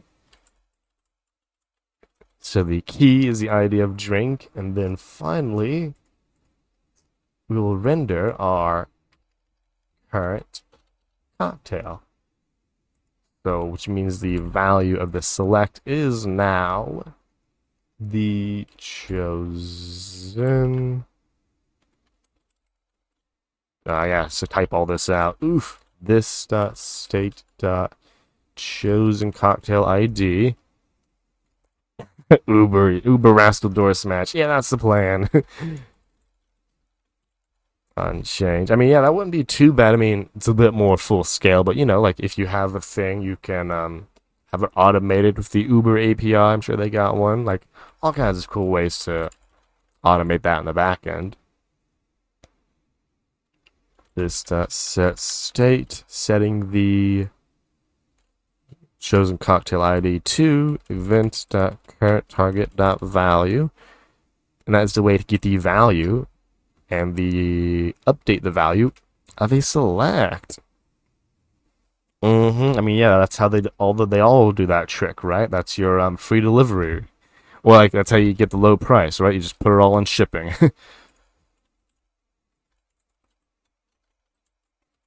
So now we're up here, we're going to define a chosen cocktail, which is going to be the cocktail from state.cocktails that has an ID of chosen cocktail ID. It's going to be this.state, no, cocktails.find, thank you Copilot for failing, cocktail.id drink triple equals list.state.chosen cocktail ID. Now here, what we'll do, if it doesn't exist, so this is where we do some conditional rendering. We haven't done this in a while. After we've done conditional rendering, we did do one for loading thing, but we haven't done it in line. So it's going to be, if there's a chosen cocktail, then we want to render all of that code down there. Else, we want to render null. This is the way I like doing it, ternary end line. You don't have to do a ternary end line if you don't want to. Well, I typed that wrong. Come on. Chosen cocktail, just like that. Now if I choose one, rum, and we choose the, oh, I clicked the button before it loaded. There we go. We choose a rum runner. We will see it is a rum runner. Mix all ingredients in a glass and add ice. Okay, I don't actually have the ingredients listed, but they're here. All good, Jim. Yeah, I'll catch you then. Keep making stuff awesome. That's the plan.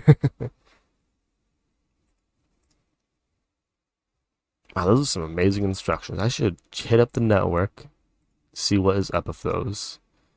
Response. Nope, that's an image. I love image. Instructions. Oh, string ingredients. Okay,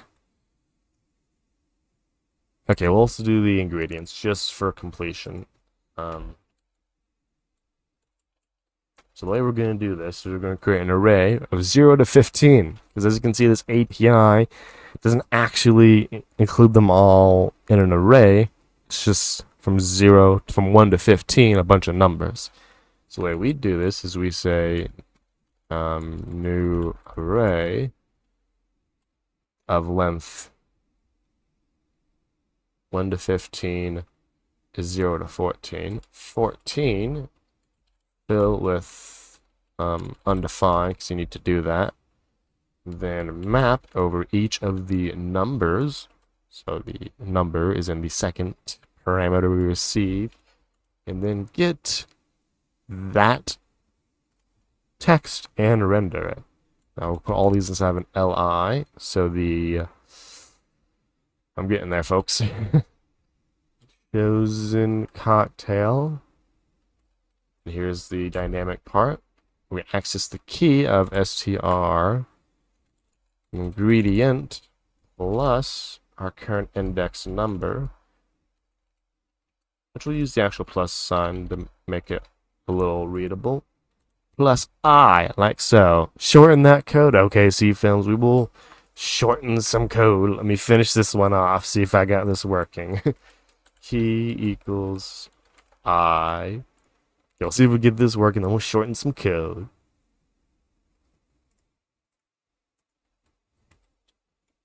So we type in rum, we get rum runner. And look at that, those are all of our ingredients. Now we have done some great math. So it does need to be, that's 0 to 14. So it's technically I, a plus 1. I think we need to put this in parentheses to get order of operations as we see fit. I really need to get a drink with 15 ingredients to test it, but we ain't about that life. So this is good, but you notice all these blank ones. We don't want all these blank ones. We want to filter out the blank ones. So instead of mapping to a bunch of list items, we want to map to a bunch of text and then filter out the ones with text. 0 through 3, 38. I mean, yeah, it is going to scale like that, C-Films, right? It's going to be a big spreadsheet the more items and options there are. So now instead of mapping to LIs, we're mapping to the actual text.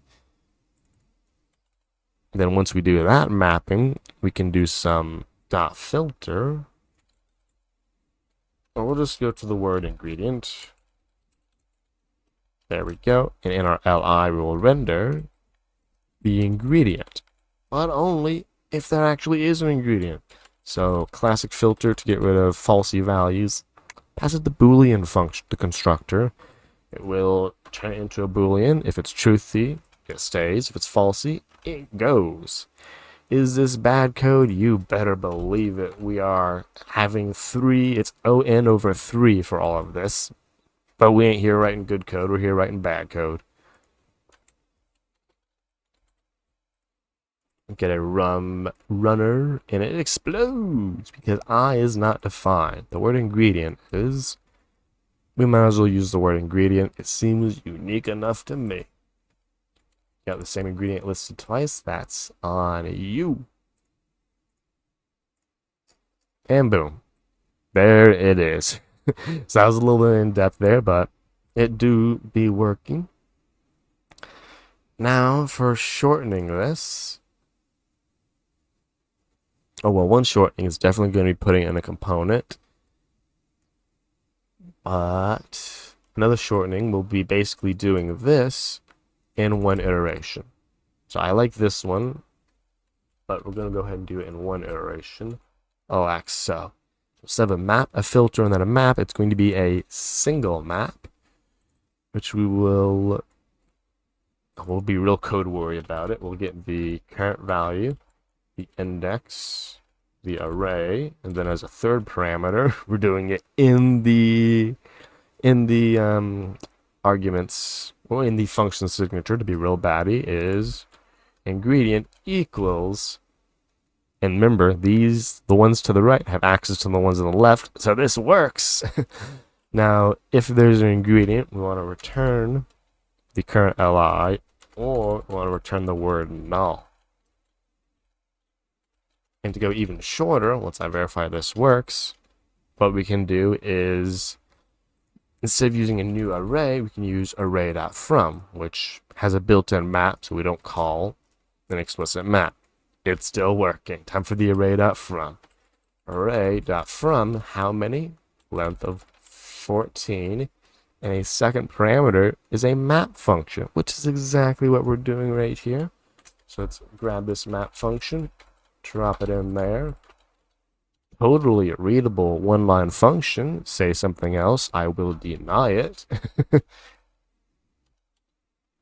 And there is your shorter code, see films. Can't get much shorter than that, aside from trimming down characters, which we'll do like our readability.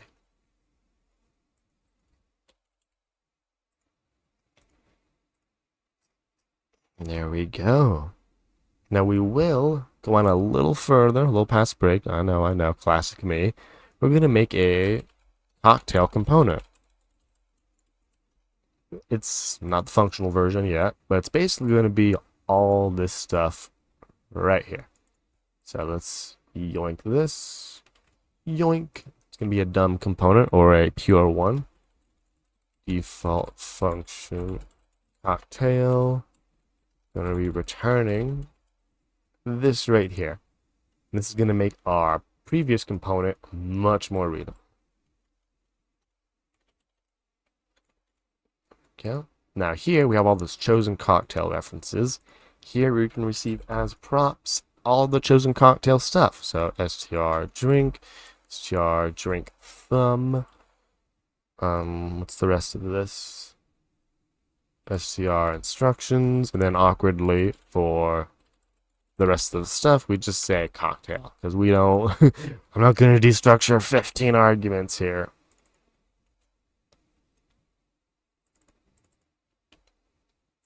But we can move the prefix from the main one of these that aren't dynamic, and for dynamic one we keep it like so. So this is good. It's time to actually use this in our app though, instead of making this code in there. Import cocktail from cocktail. Now to use it, we kind of do still need the conditional, but it's the content of the conditional that changes. So it's cocktail, and then what we're going to do is spread the JS with JSX the chosen cocktail as props into the cocktail component. This is how you can do this in JSX, which should work. Dun, dun, dun, dun. Then we select one. Oh, I typed run, not rum. Come on. There we go. Now as we choose one, boom, it renders perfectly. And that is the class-based component for this cocktail rendering API with addition of the whole select and fun like that. To make it a little more readable, then we'll take a break and make this all functional.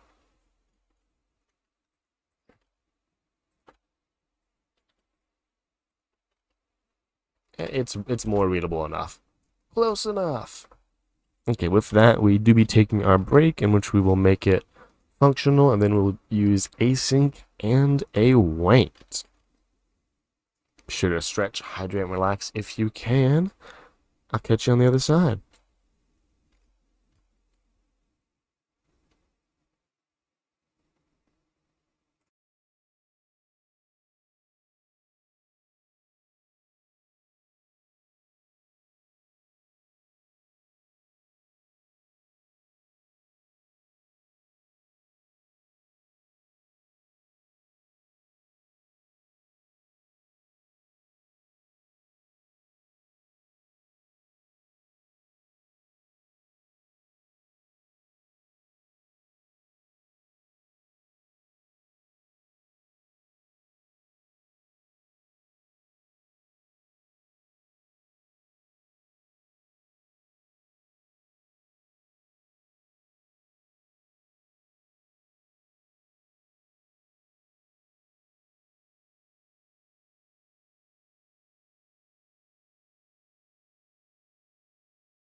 Our break is coming to an end. Feel free to slowly make your way on back.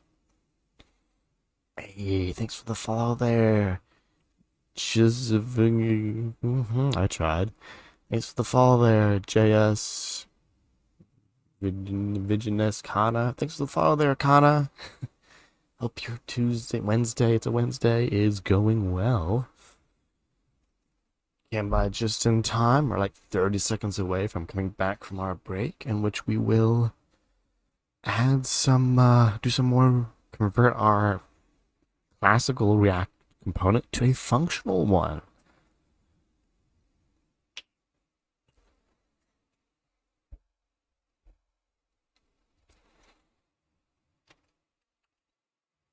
And back we are. So we have this little bit of React here. You can type in the name of a cocktail. Click the enter button. It fills out this lovely list. You can select something from the list, and it shows you the cocktail, its ingredients, its image, and its instructions. We ain't doing anything fancy, just this. We've already done it, so it's working now. What we would like to do is we've written all this in the old React, the decrepit React, the React we don't write new stuff in anymore, the class-based React component. Ooh. We're going to rewrite it in a functional component. Specifically, we're rewriting it in 2 functional components because we used a whopping 2 components. Okay, I lied. We're rewriting it in 1 because I already wrote this as a functional component because it is so easy to do so. Because it literally just has a render function, which is easy to write. So we're converting one thing to a functional component. Let's begin on that. Now, I do not have confidence that React can do this, but we're going to see if we can. Convert above at class to React functional component. Let's see if React can, well, this is a Copilot. Let's see if Copilot can pull off this hat trick for us. Good start.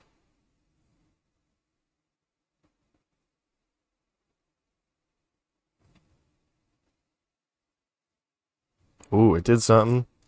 Oh, would you look at that? Okay, so we'll just make this a little review then. Export default function.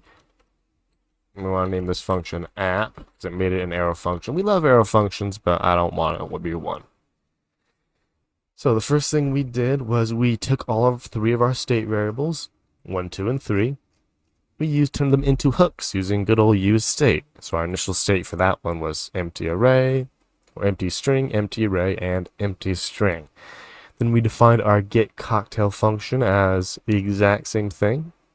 It did not change, although it received cocktail name instead of this.cocktail name. Then our chosen cocktail is cocktails, not this.cocktails, finding the one that matched. Our inputs don't really change. Our state setters do. Instead of this.state, it's set cocktail name. And finally, yeah, that was it. Now we did have one extra little request there to make this async await, which I'm more than happy to do. A piece of shoot, it is going well. We're over here just reactifying some old projects over here. Having a good time, just converting them to class components and then converting those class components to functional ones. Though GitHub Copilot seems to be doing that second half for me. Hope your Wednesday's been going well. A use effect for the fetch, huh? So it's not an onload fetch. I could make it, so this is as someone hits a button fetch, but we have used use effect for onload fetches before.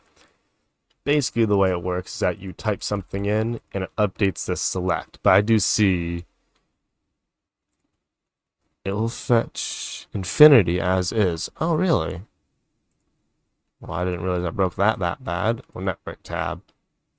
Let's go ahead and save this code while we're here. Infinite fetching. Well, it's definitely dead. I don't know why it's dead, but something else has it dead. All of my hooks. Okay, yeah, it's a good read. I have to fix all my hooks though, because I'm using Babel standalone, so yay. Let's make sure we don't have any infinite loops. Those are the things we wish to avoid. Hit network, and then clear that marg. Click get cocktail, a single request. Yeah, so whatever that code is, basically, so my fetch is in a function. Now you are right, the function is being regenerated every time. So it's a new function every time, but the function is not being called until I click this button. Yeah, if you do want stuff that runs initially on load, it almost always belongs in your use effect or your component did mount. I think we do that before. Show an example. Here we go. Yeah, so of this dog one, we actually did do it the right way. Just to show what that looks like. Yeah, so when we come here to the dog one, we wait, and then a dog is instantly fetched from the API, and we have a button to also do the same.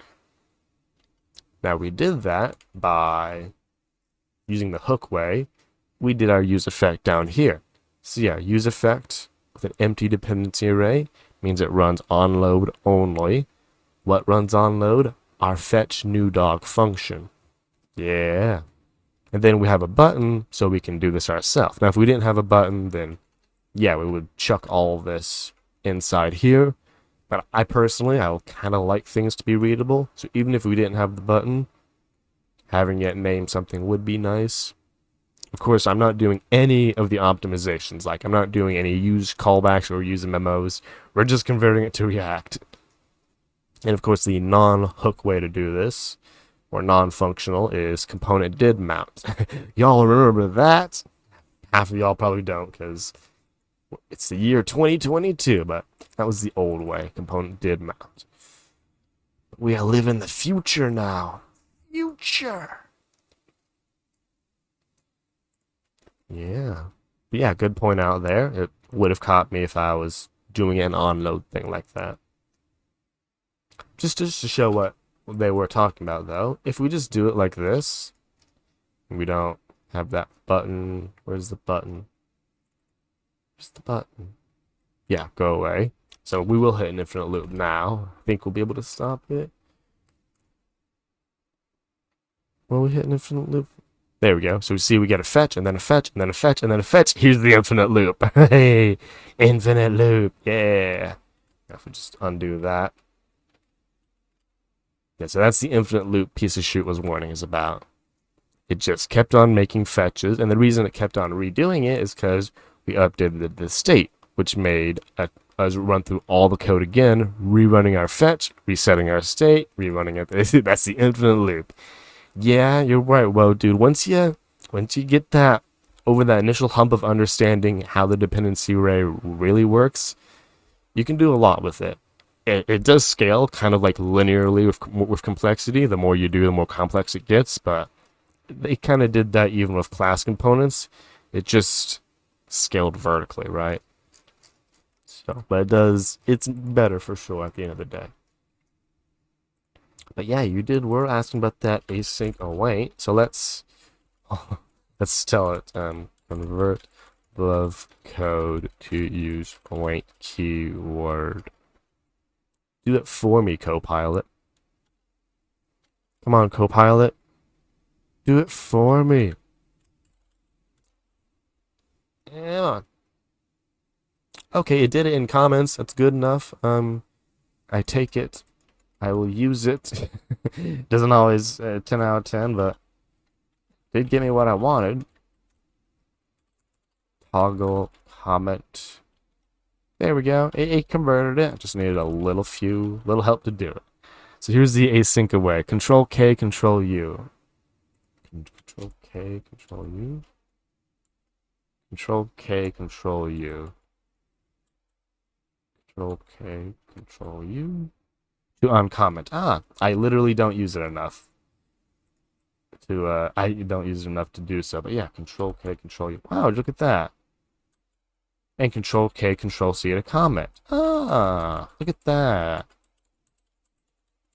I think the other one people use a lot is like what? Control Shift Space? Space? Oh, I mean, it's up there, I suppose. I could have read it. Yeah. Toggle block control, Control Shift A. Yeah. A Vim expert. Yeah, near Vim expert over here. Good one, piece of shit. Yeah. No, you were right. Control Shift A. Yep, that's for the block comment variant. Well, it'd help if I select all the text. Yeah, I literally just, I don't use it enough to really memorize it, but I will Control K, Control U, Control K, Control C. There you go. Because usually the only Control K things I do is for tag matching, like Control K backtick, you know, or Control K parenthesis. I didn't realize I also had some other things, or Control K curly brace. That's what I use Control K a lot for. I don't think I use it for anything else. But yeah, more things Control K can do. But yeah, whoa, dude, this is the async await way to do it. Not too much of a different, though. I will admit, it does look nicer to the eye. Go for some rum. Choose one. Ka-chow.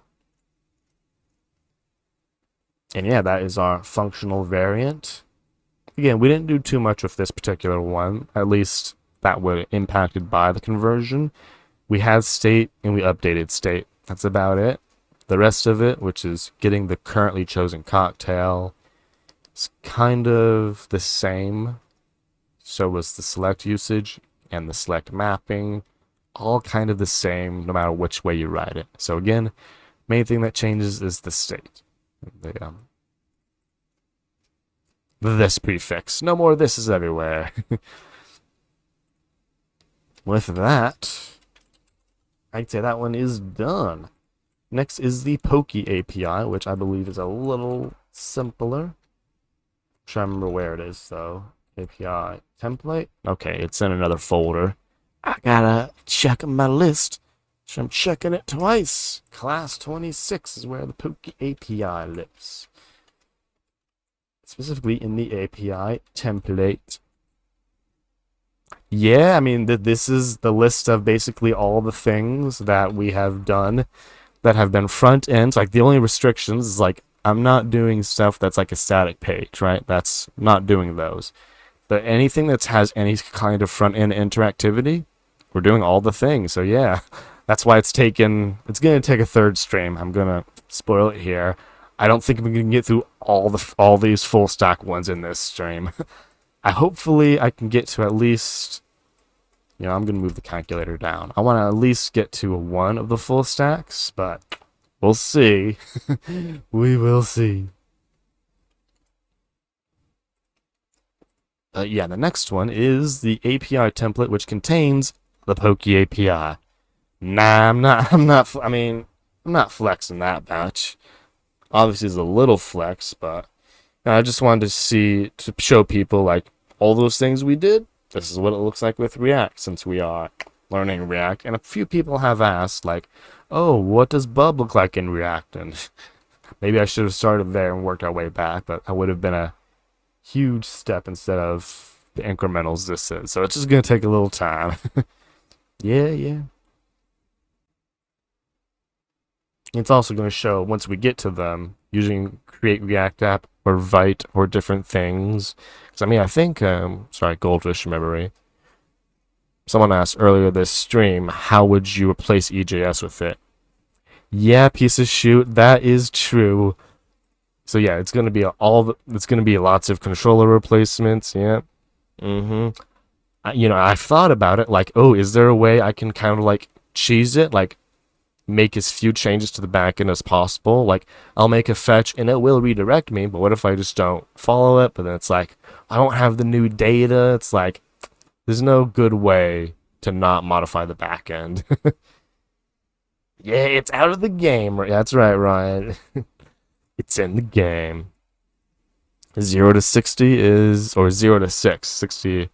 I mean, yeah, I imagine that's how the math works out. See films. I'll leave it up to you, though, to see if that is the math.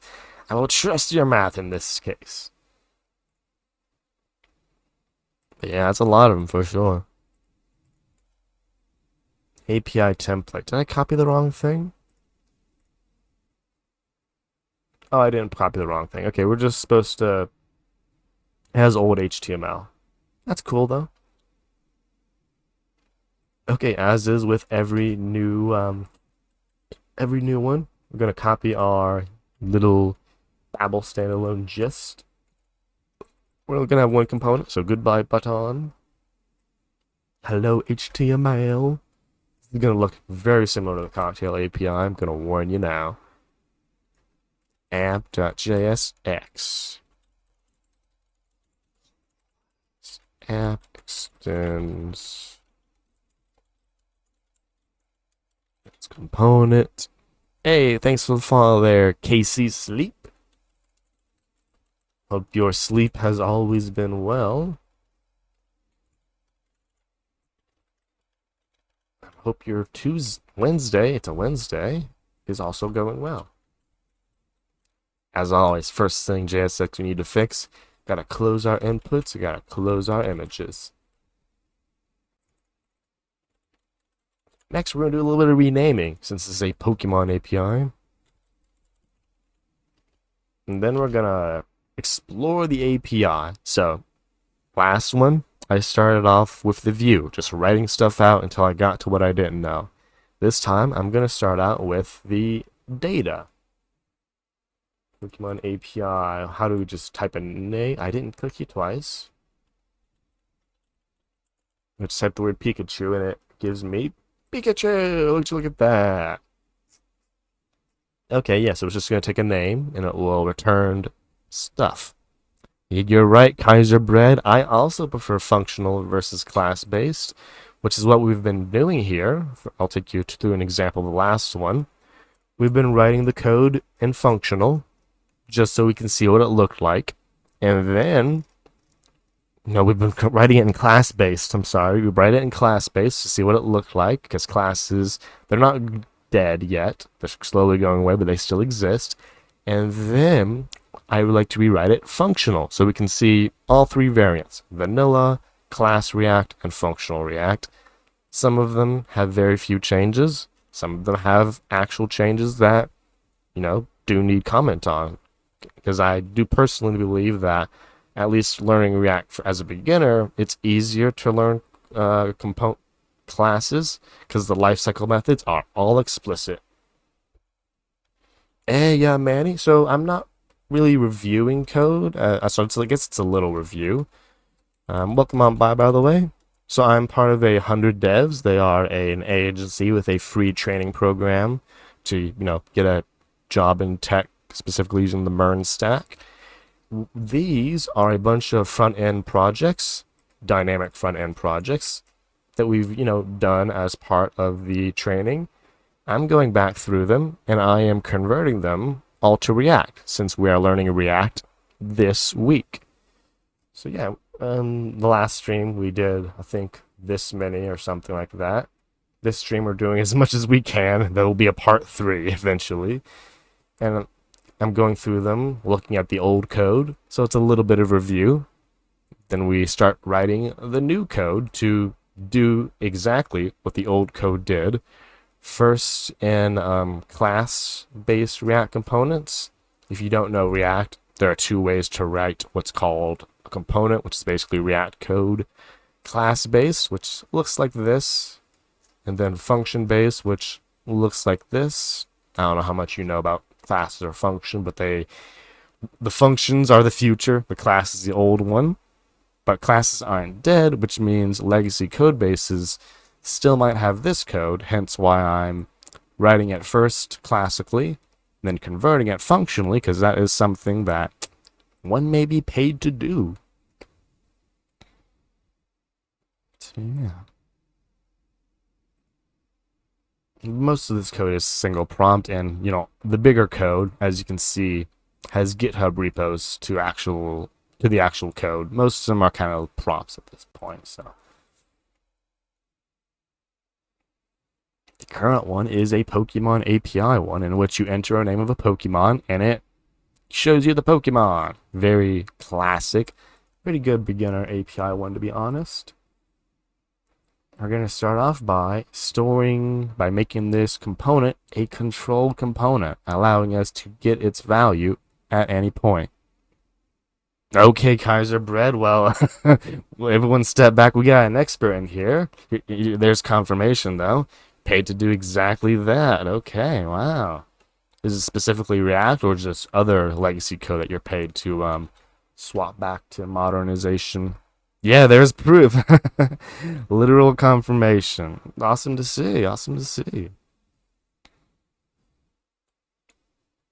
State equals, and I'm probably even using a little newer syntax in that case if you're actually paid to do it, because I'm using the whatever this is called, the object public method stuff. Non-expert. Yeah, I mean you're getting paid to do it.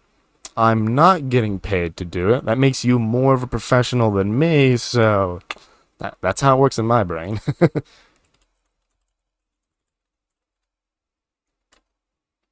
So we'll call this Pokemon name. Yeah, I just exactly, piece of shoot. If you're getting paid, that is literally the definition of professional, is it not? I do cheat a little bit. I use Copilot to write half my code, but use the tools, right? So the API is not / this, it is this plus this state Pokemon name. Ah, that's not true. I mean, if you're offering, sure, yeah, totally, totally on it right now. But yeah, it's just, I mean, you get paid to solve the problems, right? Not necessarily to just know React. It's a little bit more, more niche than that, but I appreciate that, DM Bull. By the way, I think, yeah, for those who don't know, thanks for coming on by the way, DM Bull. I don't know, DM Bull, fellow 100 Dever, also does some streams. Despite what they say, I think they, like, sure, I may know a little bit more React, but the Venn diagram, here's my, where's the chart? Here's my React, here's their React. I think they know a little bit more modern React than I know classical React for sure. Exactly, yeah. Copilot, yeah, Kaiser. I tried to I got on the free trial, and then Goldfish memory. Sorry. Then I tried Tab 9 and Kite and all the other ones, Kaiser. None of them really stood up to Copilot. So yeah, the moral greatness aside, it's just worth it, you know. For the $10 a month, it's just worth it for autocomplete. What did I just write? I wrote it in a component, well, man, where my brain was just gone. You don't write it in there. You write it in a cool function that says, get Pokemon, use the public doohickey to maintain our this state. And then that does that. Pokemon data, black soap. And then we'll have another piece of state for the actual Pokemon itself. There we go. We do nothing on mount. It's not that kind of React component. And for our button, we say on click. So when we click the button, we want to call this to get Pokemon. Now our value for this input, since we want it to be controlled because we're not using a form, we're going to set its value to this.state.Pokemon name. I could call this query name, but too late. On change equals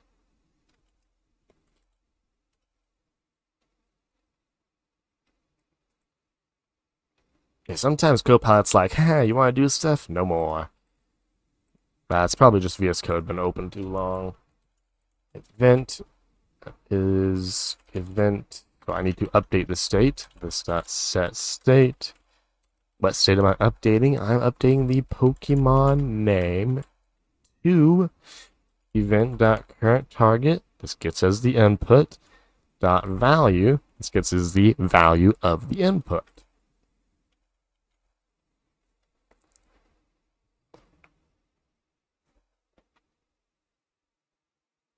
Ah, yeah, that's a pretty good one. Early return C films. That always makes the code a little cleaner for sure.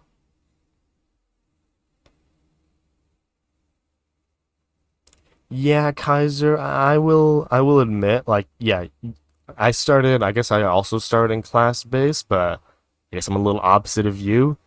I did fall in love with functional, but yeah, the fact that like, I do use memo and all the things, but yeah, it does. I don't know. Maybe I have Stockholm syndrome to it at this point. It'd be nice if you didn't have to. I understand why you do, but it'd be nice if you didn't, right? Hooks, yeah, them hooks.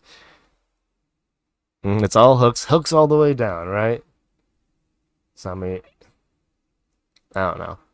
I don't know if there's any perfect solution. Maybe Solid.js or someone else, a library solved all that, but yeah, honestly, I just don't mind it. Like, it does add verbosity and stuff, but I mean, yeah. As for any technology, though, right? Do you ever truly love it? I don't know.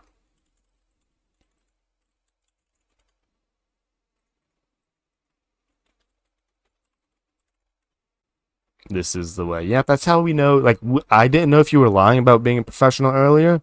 Now I know you're telling the truth. This is a truth teller, folks. Only that is nothing but the truth. Dot name. Okay. Pokemon dot name.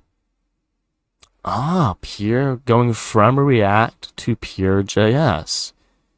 Interesting. I admit I don't have enough industry experience to really know if that's common or not, but wow, I mean, that's definitely a good goal to go for sure. Yeah, Seam Films is our resident vanilla JavaScript writer for sure. I mean, yeah, well, dude, I'll be honest. Like, it's longer, class based, but I personally think of it as a little. I don't know. I've never really gotten to complex components. Maybe that's a bias, but it's easier to read because everything's more explicit, but it's not as fun to write because it's kind of all over the place, right? With the functional ones, you can top to bottom it, and then you can encapsulate your hooks. Hey, yeah, piece of shoot. Oh, I guess we're on the same page there. Reading it is usually easier. Writing it though, good luck. Sprites. Oh wow, lots of Pikachu images here.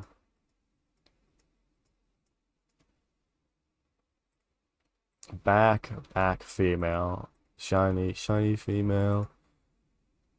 Shiny female. I mean, they won't always have a shiny.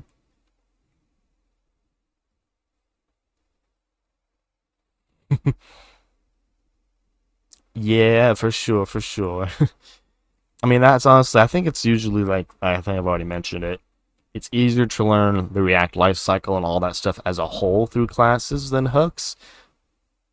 But once you do, though, like, you've learned it basically. You don't really need to relearn the lifecycle, which, again, I think it's a little easier class based than hook based. Here's our image. So we need to grab which image was it? Front underscore default. So it's from sprites. So our image source is this dot state Pokemon dot sprites dot front default. There we go. Oh, really? I mean, honestly don't have much game dev or Unity experience, so I can't really say either way, but it does make sense because, like, everything's technically a class or an object, right? Every 3D, everything on the screen, every invisible thing, they're all classes. They all have attributes like position, rotation, stuff like that. Mm-hmm. Sure, yeah. So I mean, yeah, definitely, like, there's no other way to learn it, right? I heard there are blueprints that do stuff, but you kind of gotta learn it. Oh, hello there. No, thank you. Where's my buttons at? Here's the mod buttons. Oh, good one, Ryan. I was up here being blind. Appreciate that. Yeah, it's all good. Yeah, because you couldn't move on. Like, you couldn't cheat your way by it. Which, I'll be honest, it's easier to cheat by learning something and just do the thing than it forces you to sit down and actually learn it. Which is better in the long term, but Just want to do cool stuff. They're not a description here. Stats. Okay, there's no description. Goodbye.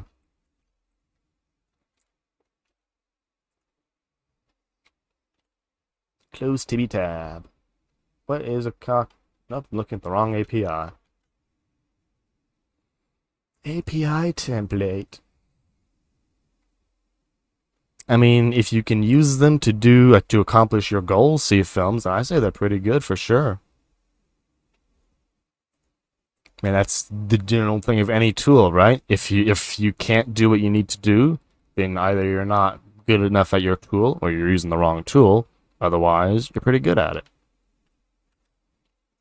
Ah, look what I just did. I did the forbidden stuff. Comes to nested work with enterprise-sized applications, and prompt drilling becomes a big performance drain. You're true, yeah. So that's a good point, Kaiser Bread. I don't have much experience. I do have experience with big things, using prompt drilling, swapping to Redux or some other state management. Is there another front-end library that avoids that though? Like that allows you to do basically large things, updated state, and not do prompt drilling or performance drains? Otherwise, then while that is a React complaint, I think that can be raised up to a front-end UI complaint or front-end library/framework complaint. Yeah, I never got to Redux Toolkit, so honestly, I do not know. I hear it's good though. I was back in when it was just Redux. There was no toolkit.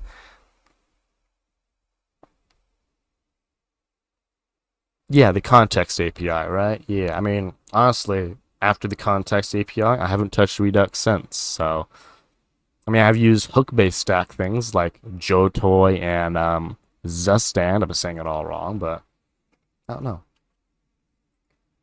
I guess I haven't been really using any performance, what you call it, performance, performance requiring Zustand. No, I'm looking for this one. So Zustand, I'll just say it all wrong. Zustand, that's the one that I've used in the past.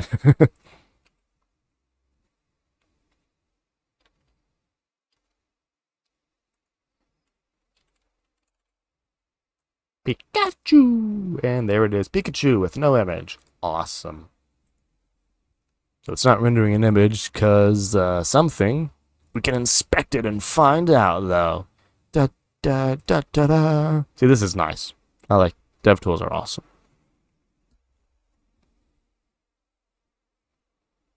Oh, okay. I honestly have not used it enough. I haven't talked. It's one of those things where it's like I don't say the words that often, so I really don't know. I haven't spoken about it enough aloud to really correct or incorrect my pronunciation. I assume this is Z, so Zustand, but I guess I'll have to get that correct. So it's this.state.pokemon.sprite. Sprite S. Typo. Zustand. I'll take your word for it. Zustand. Hey, Ninja Orbo. Well, we're building tonight is actually a bunch of little apps. Hey, look, there's a little Pikachu, folks. We've successfully made it. So what I'm building is basically, yep. Oh, there's a command for that. Look at that. So React-ifying a bunch, and there you go, Ryan. There's also the 100 devs. So yeah, I'm part of 100 devs. We've done, say, agency with a free training program, MERNstack, can help you get you a job. We've done a number of front-end projects. This is the list of the dynamic, cool ones I've chosen out. I am Reactifying them all. Check that box. Well, we can't check that box because we learned React this/last week. So yeah, I just Reactified this little Pokemon thing. I think that's how you spell Eevee. Nope, that's not how you spell Eevee. I know how to spell words. Oh, I was wrong. It's both E's. There you go. So you type Pokemon name, you get Pokemon image. That's all this app really did.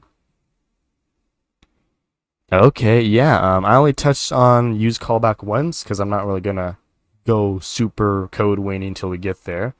But basically, the way it works, well, you know what? This example is literally I can optimize it with the use callback. So I'll go ahead and do it here. At to functional React component. Oh, come on. Please help me, Copilot. If I ever needed you, here we go. Okay, perfect. Here's the example. So there's our old app, classic component, boring, sad, we don't like it. Here's for the new one, awesome here. So the TLDR is it prevents you from creating a new function every time. But what does that mean? Who cares about that? So what we're going to do is console log get Pokemon. And what we're also going to do is give this function an ID. So get Pokemon ID equals date.now. And console log get Pokemon ID. So we're just adding an attribute to this function to demonstrate something that's happening. So when we look in the console, it's broken because I didn't have useState imported. Maybe because I'm using Babel badness. So note how the old ID was undefined. So initially, the function did not have the thing I added to it. Then it did. It had the number. And as I type something, the letter E, it goes back to having no ID and then having the number. So what this is indicating and showing to us is that before, it was a new function, then it added an ID. And then React comes by and reruns all this code when the state changes, and it makes get Pokemon a whole new function. So that's a brand new function. The reason this is bad is because when you pass something as a prop, that is one of the two things that React will listen to re-render the component. So look at this button. It's an amazing button. It doesn't really do anything, except it has an event listener to call this function on click. So first time it goes through, it like adds an event listener, all good. Then the component re-renders, and React is like, oh, here's your old event listener versus your new event listener. This new one has changed. It's a new function. It has the same text inside of it, but React's not smart enough to figure that out. It's a new function. So it will re-render or rework that button. So React just re-rendered a button when it didn't need to re-render the button. It was an unnecessary re-render. But with use callback, here comes the magic. Use callback. This does something called memoize, which is a fancy word to basically say cache, but with more complexities. That's basically caching. That's all I really need to worry about.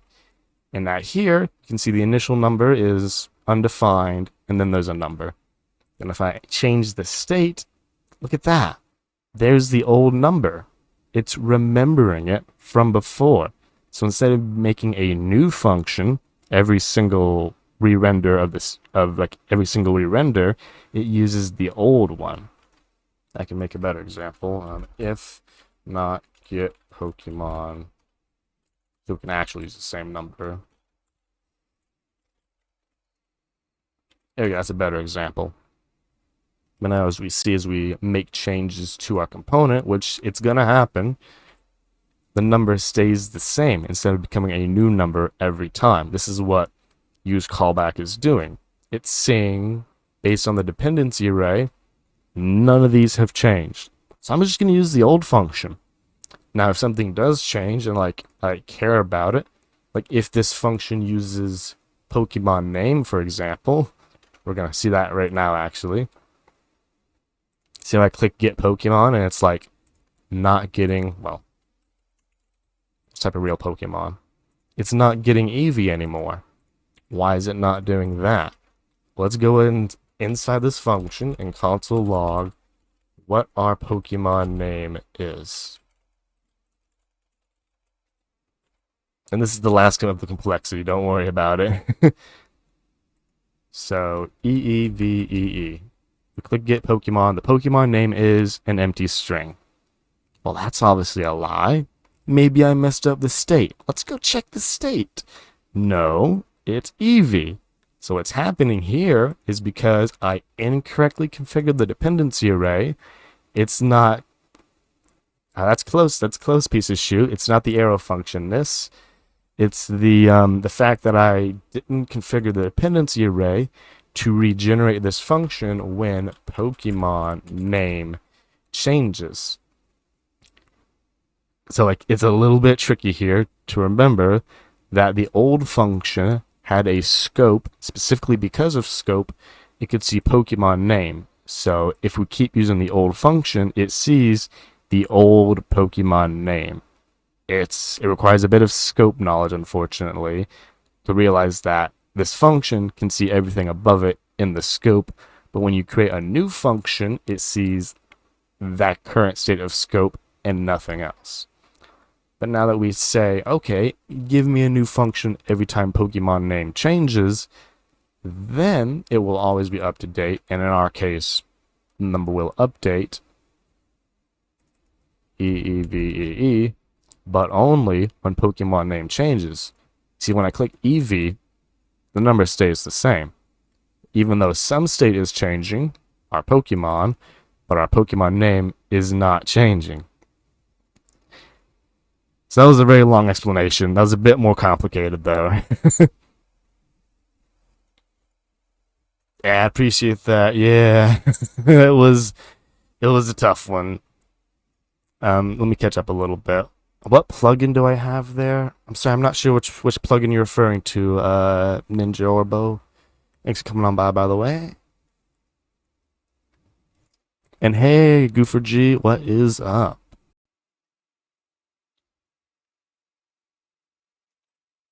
Hello,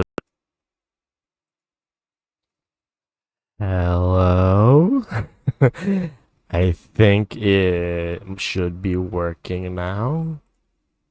Gonna slowly start turning things back on. Yeah, lots of good discussion in the chat. Let me try to catch back up. I think piece of shoot and folks, y'all seem to have sourced the or community taught, right? Y'all seem to have community taught your way to a solution there.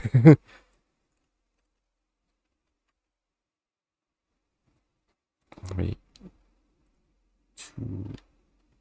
catch back up.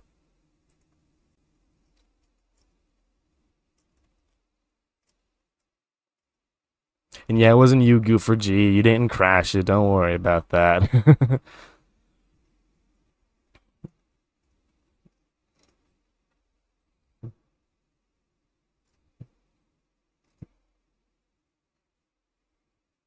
Yeah, it looks like y'all were catching up on the the difference between on-click and passing a function versus on-click passing an arrow function that calls your function. Can y'all hear me, by the way? Is this thing on?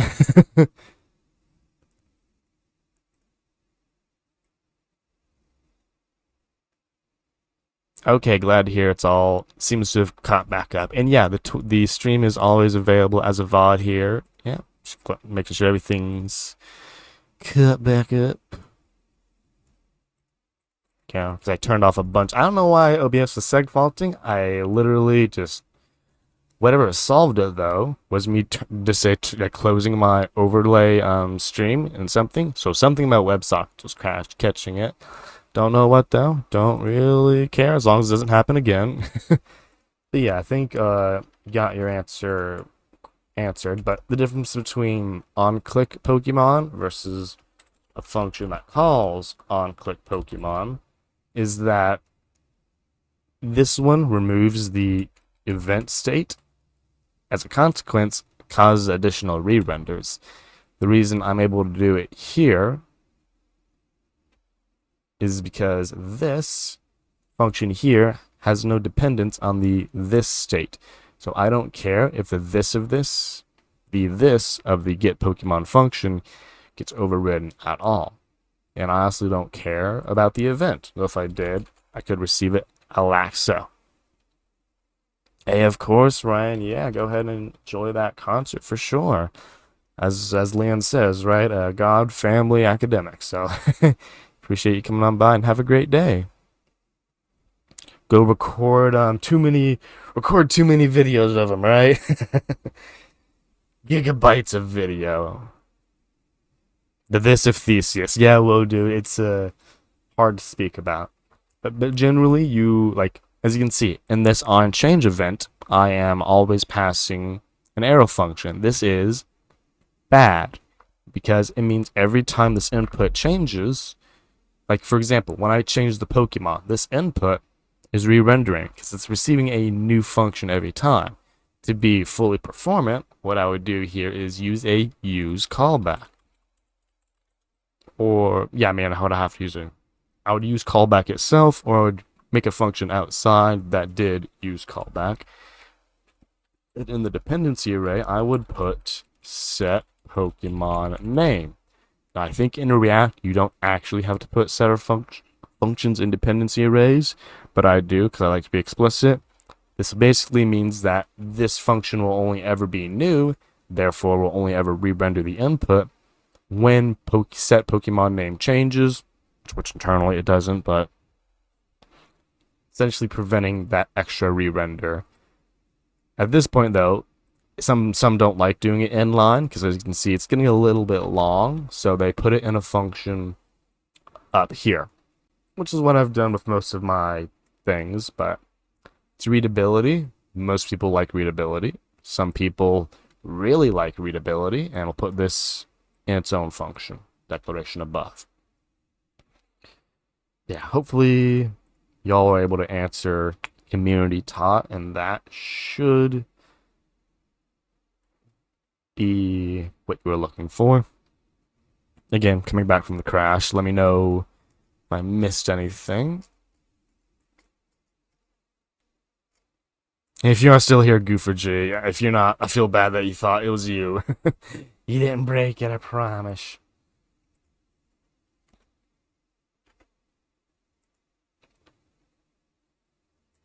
Is there? I'm trying to see. Oh, well, this is broken. Probably got to fix this. Use callback. There we go. React. I'm trying to see if the dev tools can maybe give me a visualization of this. We're going to find out together. So first we're just going to old inspector, classic inspector. Everyone loves inspector. Yeah, so it updates the input. I wouldn't even be able to see. Skullfish memory isn't telling me. Oh, let's move that. If any visualizers will tell us if it's not a React component. But we'll find out. And then we will take our break. Okay, it doesn't really tell us the event's changing. Will the inspector tell us? If I increase it to show all the things, maybe H1 input, right? It's not really showing us, unfortunately. If I hit up the profiler, will anything tell us? I know it does on components, but this is technically in the DOM, right? H1 button, H2 image. Input. Did the input change? Yeah, so I guess you're not really going to get the things telling you this information, but it's one of those things that really mostly matters for the other components you pass it to. Again, performance is a good thing to optimize on. It's not a good thing, like any form of optimization, to pre-optimize on. You know, like you should get it working and then optimize it. But yeah, hopefully that use callback was enough. You are right, Riserbread or Kaiserbread. You technically don't need to use, like you don't have to. It is immutable. The reason I do this is sometimes, like, you know, if you make a custom hook, for example, is that one immutable? Well, it depends on the library, right? You have to go through library docs and figure out if the custom hook setter is immutable. It's like, I don't really know. So I personally, it's probably, I know it's wrong. I always throw the setter in there just as a visual communication that this is a thing that is from outside, right? It's from outside in React. But you're right. You don't need to because core React setters are immutable, meaning it's always the same function every time. React is guaranteed this. Using a custom hook, though, I don't know. That's generally why I do it, but you don't need to. That's, yeah, it's the same reason I didn't need to set Pokemon here, even though, yeah.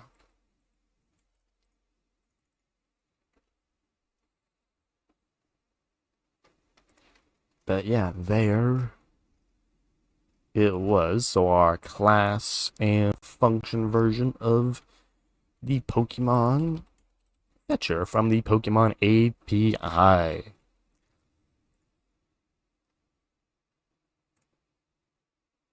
That's right, yeah. I mean, I guess there might be like a slight impact because it's like React will make the comparison. The comparison will always be true. So yeah, I guess if you want to be super optimized, you'd make sure not to pass the immutables. But I've never been that optimized, you know. Optimized enough is good for me. As long as every time I touch the app, I don't see 15 things outlined in orange, I'm good, you know. Okay, next thing, and we'll take a break after this. I don't know where the timer was, but we'll do one more and then we'll take our break, is local storage bot score button. I don't know where this is. So here. Okay, gotta look at my list. And I'll be checking it twice. Where's my list? Ooh, class 27 this was from. Let's see what this code be doing. Do do do do do do do do. Tap it around. I don't remember. Okay, so what this code is gonna do is this is a thing that shows a score on screen, and it's gonna be using the local storage API. So we're gonna go a little fancier. We're gonna add two buttons. I know, absolutely crazy. One that makes the number go up, and one that makes the number go down. And that's gonna be pretty amazing in React. Absolutely groundbreaking. The cool thing is that we're going to be using local storage as the initial value. And then when we do the updating, we're going to be saving to local storage. So that's the goal of this one. Syncing with local storage, or technically you could sync with anything. Sync with an API, be it your backend server or something like that. It's basically just synchronizing a state to an external thing. So let's navigate our browser to there. Local storage bot score button. And grab, since we're being baddies, our Babel gist.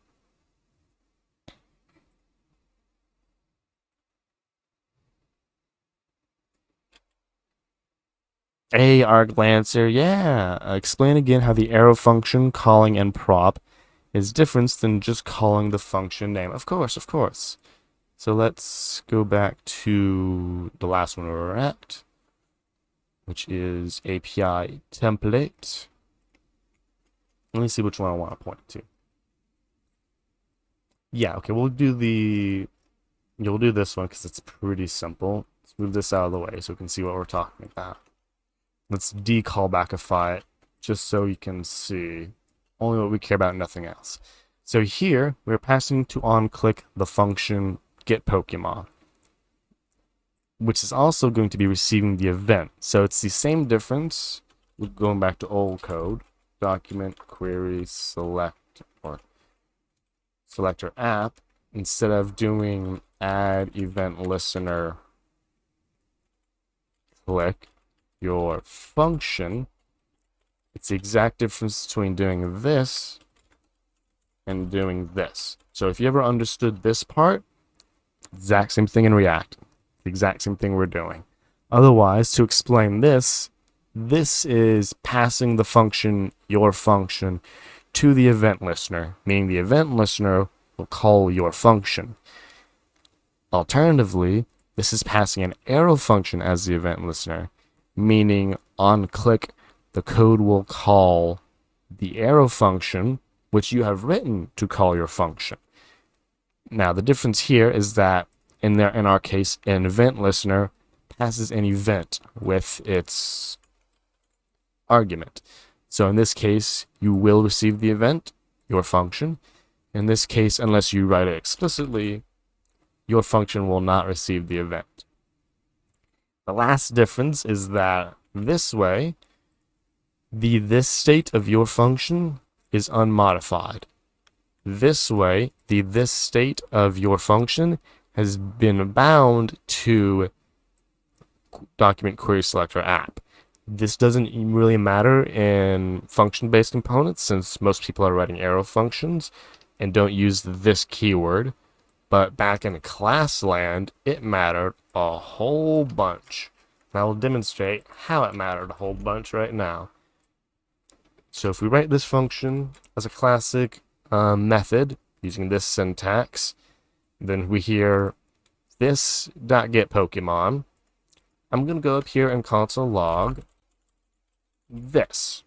What we should expect to see is a React component that has a state and a whole bunch of other stuff. Let's see what happens though.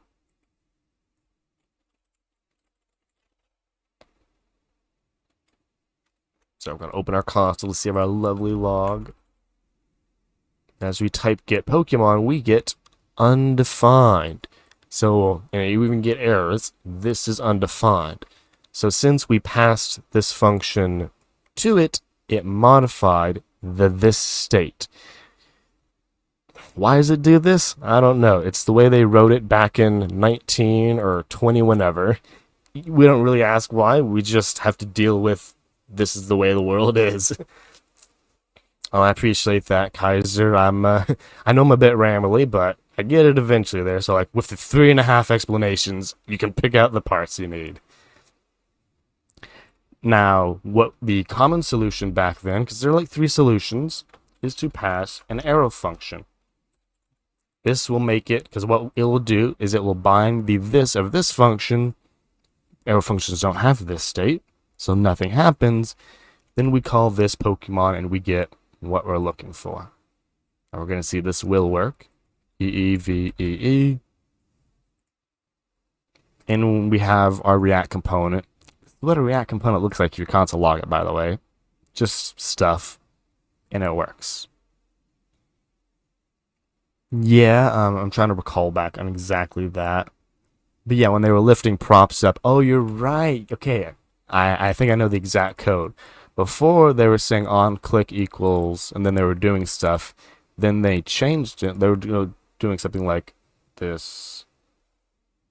And they were calling they're like on click or something. And then they changed it when they lifted it up to on click because it was a prop. Yeah. I think I have an example of that. But the reason they were doing that is because I was just lifting up. They weren't trying to do any this management. So in that case, it was just lifting up. They weren't passing a function that was calling it. They already had a function, so they just passed that. But if you do go back, if you continue on the video and look at the lifted up state, that was an arrow function. So it's the same thing. They just renamed it when they lifted it, but it was the same function no matter what level it was. Right. To finish off this part, though, it's like this is the way that maybe people will like to do it because it looks better this way. The way to actually do it this way in class components, and I gotta write all this stuff to do class components, is this trick, because we are binding this get Pokemon to this get Pokemon.bind. The reason this works is because when you bind something and then you bind it again, the second bind doesn't do anything. So you bind it once, so it can't be a rebound. Exactly, ArcLancifer, you got it. The arrow function called the property, and the property was a reference to the original function. You got that exactly. I think I might have an example somewhere. But to finish this part off, the alternative, that the reason you don't see me doing an arrow function with these class examples is because I'm using a public method syntax, which is not that popular. It looks like you're assigning an arrow function to this attribute, but syntactically, I think it just does the auto bind magic for you to make sure that this always is the components this. So that's why you'll see me doing the this.getPokemon, but not doing the rebinding or the arrow, because I can do it with the public method syntax. Now, I know I have an example. You're just going to have to give me a minute to find one in which I think I can just search it, right, on click, because I did it somewhere. Maybe I didn't do it somewhere.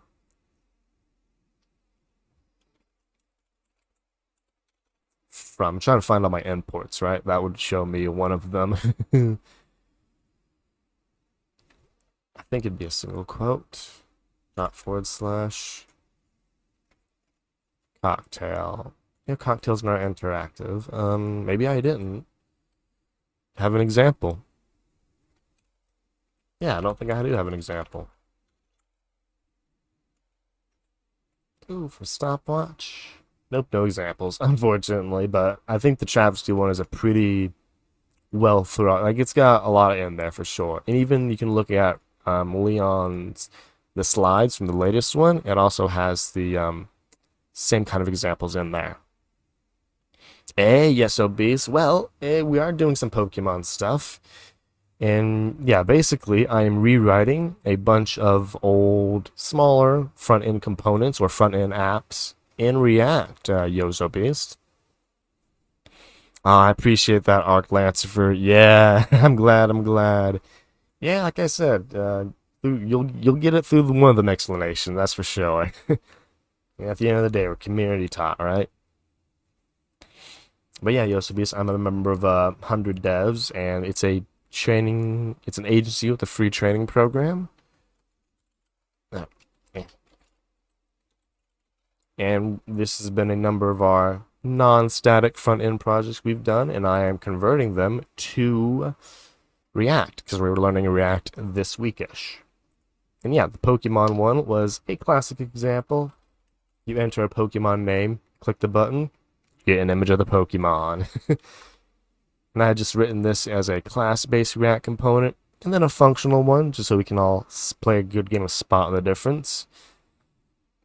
And actually, we're doing the next component, or the next project, which is a local storage storing. Oh, cool. Yeah, well, hey, we love Catch Up Crew, don't we? Yeah, awesome. Well, then you know exactly what we're doing then. Catch Up Crew. Yeah, you probably, I mean, it could be a mix of things that you have and haven't seen, so it's either going to be a little space repetition or a little preview into your future. Obviously, the React's a preview, but the projects themselves might not be. But next, we're doing the local storage bot scoring, where basically we put a number in local storage and then we get it out of local storage. Now I'm being a baddie, writing bad code, using a Babel standalone template to do my React code. Ah, nice. Okay, yeah, so you're familiar with all of this then, yeah, because this is all front-end stuff. I mean, there are some back-end stuff coming up, so yeah, I guess a good portion of this will be a preview into the future for you. I believe all of this is back-end, so yeah, the next three you've probably seen before, but yeah. Probably 765. Yeah, we got 2 more hours, so I think I'll get to at least one of them before we turn this into a part 3. Hey, appreciate that follow, yeah. Yeah, React, it can be fun, that's for sure. Some people went ahead and tried to made their 100 hours projects in React because they went ahead, so that may be you if you hate EJS enough, which seems to be most people's motivation for using React. That in the market.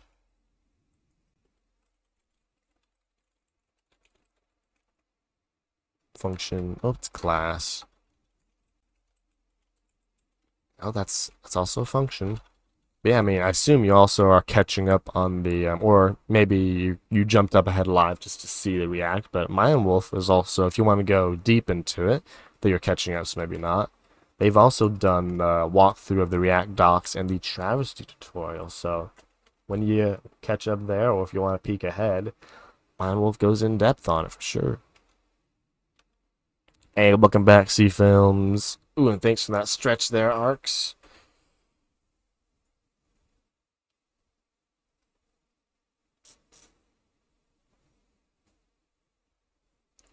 Ah. Hey, how's that spreadsheet treating you, C Films? Are you winning or is it winning?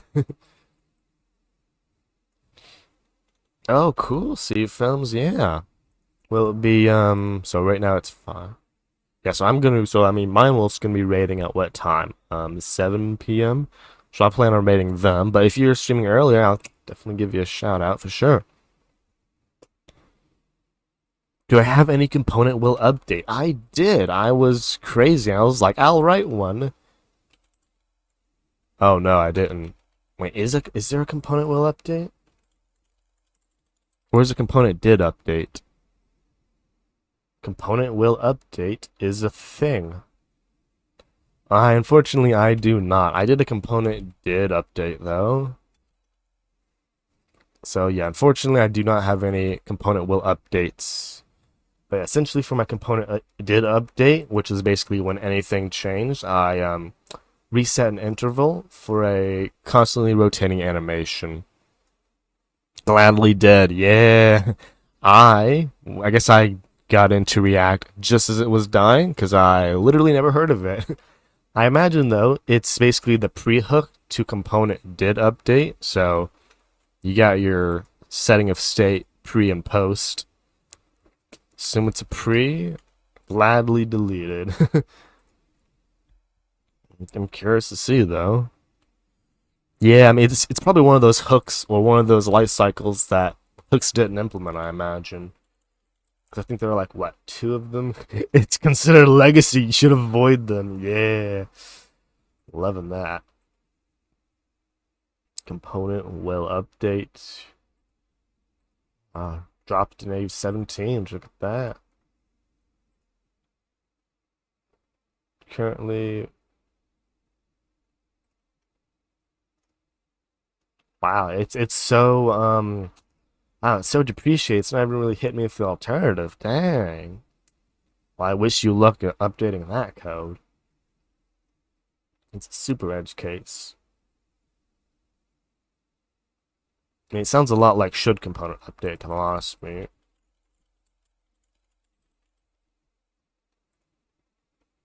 But component will. I guess it's a different part in the life cycle. Maybe you can do more in here.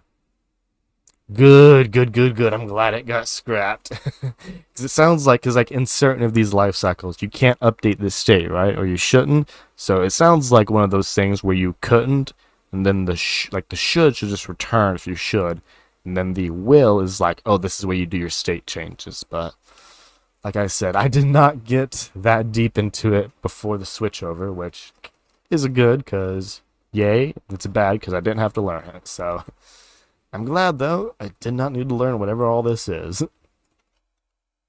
I mean, that's why you're getting paid for it, though, right, Kreiser? So you make that bank.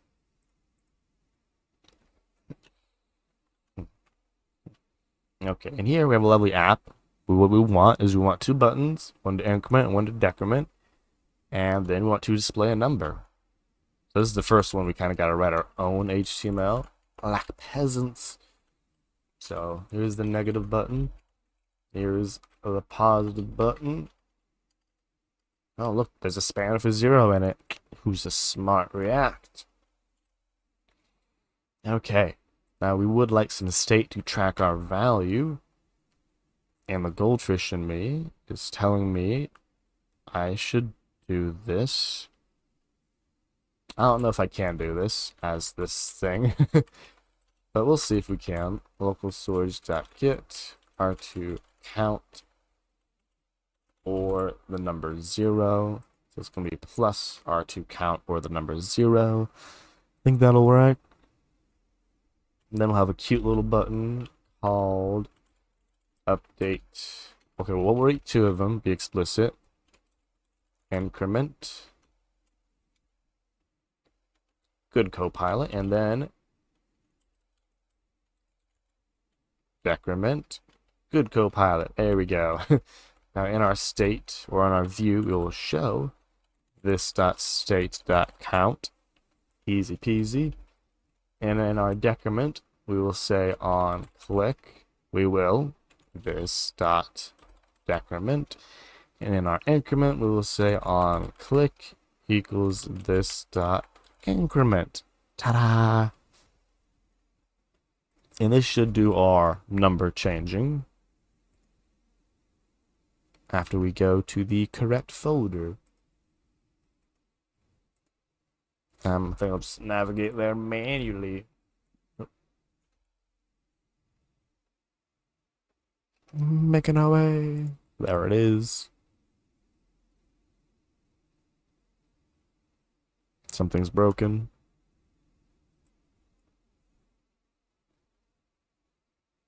Okay, yeah, so I was like, oh, I can just access the local storage in here. No, you cannot, apparently. So let's just get the button working and then we'll local storage sync it.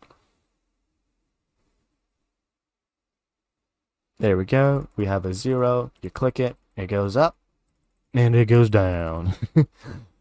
Now we want this to have an initial state of the from local storage. And there are technically 2 ways. We can go over here and like pass it as a prop, but that's not what we'll do most of the time, but you could. Generally, since this is our app thing, we will receive our props, have to super our props, of course. And here, when we set our state, we're not doing binding, equals count 0, and at this point in the code, we have access to local storage, which at one point we can grab from, also get item, I believe, to get whatever value is in that slot as a turn it to a number if it exists. Otherwise, we drop it. Now this ain't gonna work till we start saving it in local storage. So the way we'll do this is we can just write some dirty, bad, absolute horrible code and just call local storage.set item to R2 count. That's the key, and the value being the same number. And this will work. Right? The goal is to get things to work. You get them to work. And it works. So it went from 3 to 3. We make it all the way to 10. Hit up another refresh. We get 10. So this works. Don't think there's nothing too egregious with this. Every time we update this state, we're also updating the local storage state. It can be cleaned up a little bit though. So you notice we have a little bit of duplicate code here. Not with the math, with the rest of it. So like these 2 things back, literally duplicated down here. We can reduce this by adding a little helper method, which does all this for us. We can call this change value. Ooh, a delta. Okay, I guess that's the scientific term for that, a delta. We're going to use the word change, though. We are humans. There we go. And then increment can call this change value 1, and decrement can call, don't be surprised, -1. That cleans it up just a tad. And this works. Yeah, this basically works.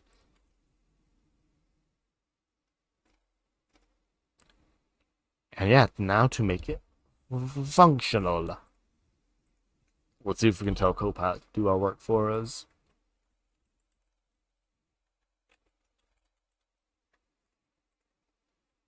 Trying to think thoughts. Convert above at class to React functional component. Ta-da! There's our change. So the first thing, it pulled the state down, put it into a use state hook, initialized with the numeric value of R2 count or 0 if there was none, or it was man for whatever reason. Our change value got declared as a little function here that would just call set count, updating our state and updating our local storage.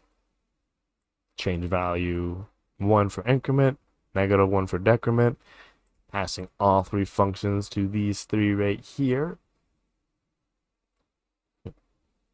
And now, now I would like to, so like, this isn't like what I personally would do in this case, is make the API more explicit.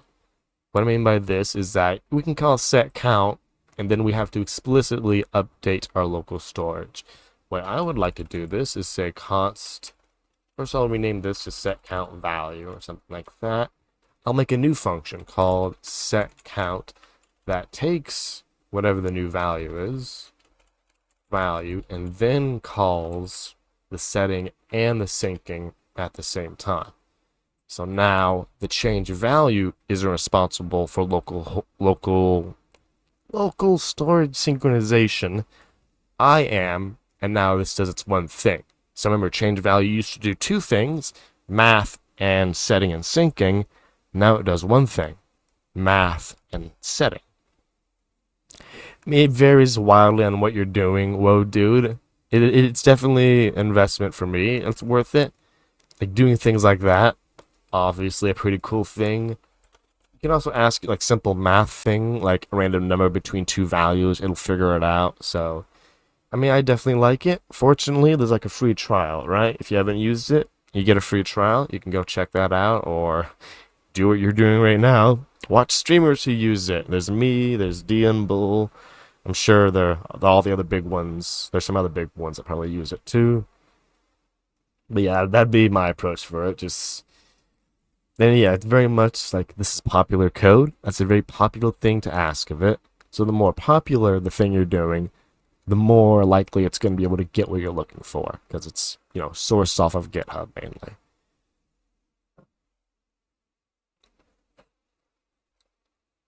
So yeah, this is like the personal way I would like to do a local storage synchronization. So you're getting here, you're setting it here, and that basically, you could almost put this in a custom hook, which there is no way in heck I'm going to be covering today. Custom hooks is also something that could be wrapped into. Yeah, I think that works. Be awkward if it did not.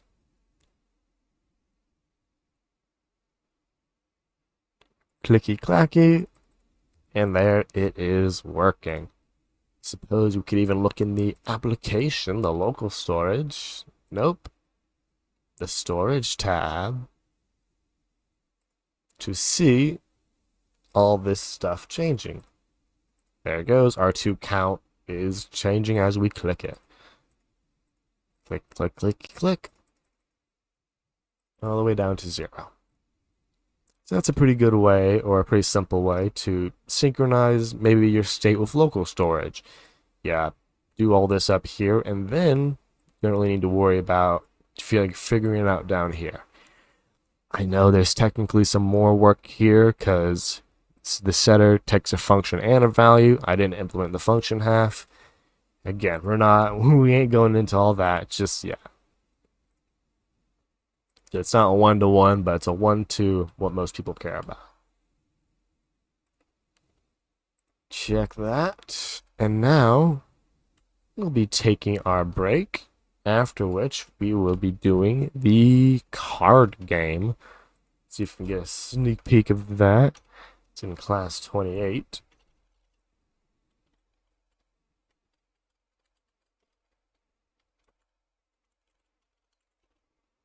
Where is it? I'm trying to remember if I actually got the code in this zip.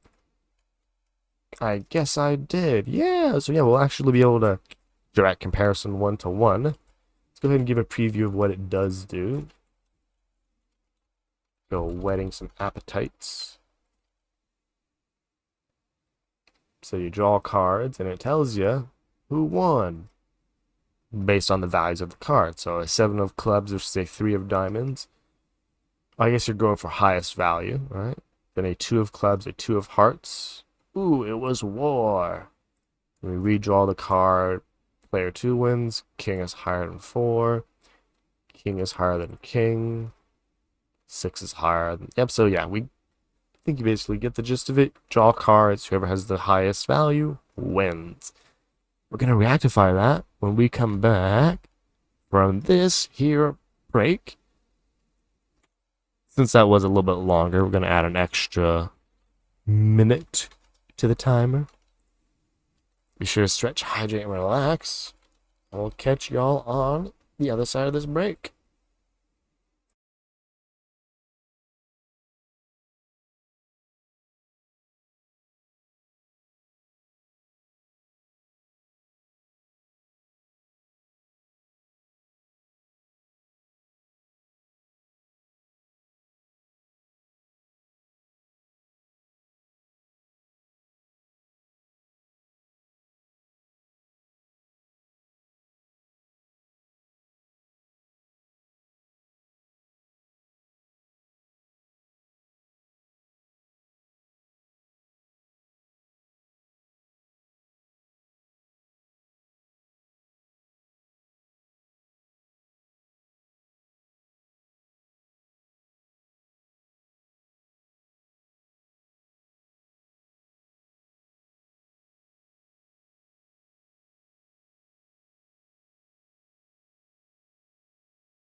Feel free to slowly make your way on back from the break, folks.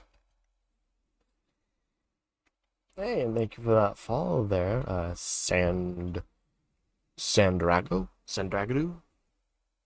Your day is going well, and yeah, to echo what Kaiser said, it's like I personally see it as basically advanced autocomplete, or as they've said, keystroke saver.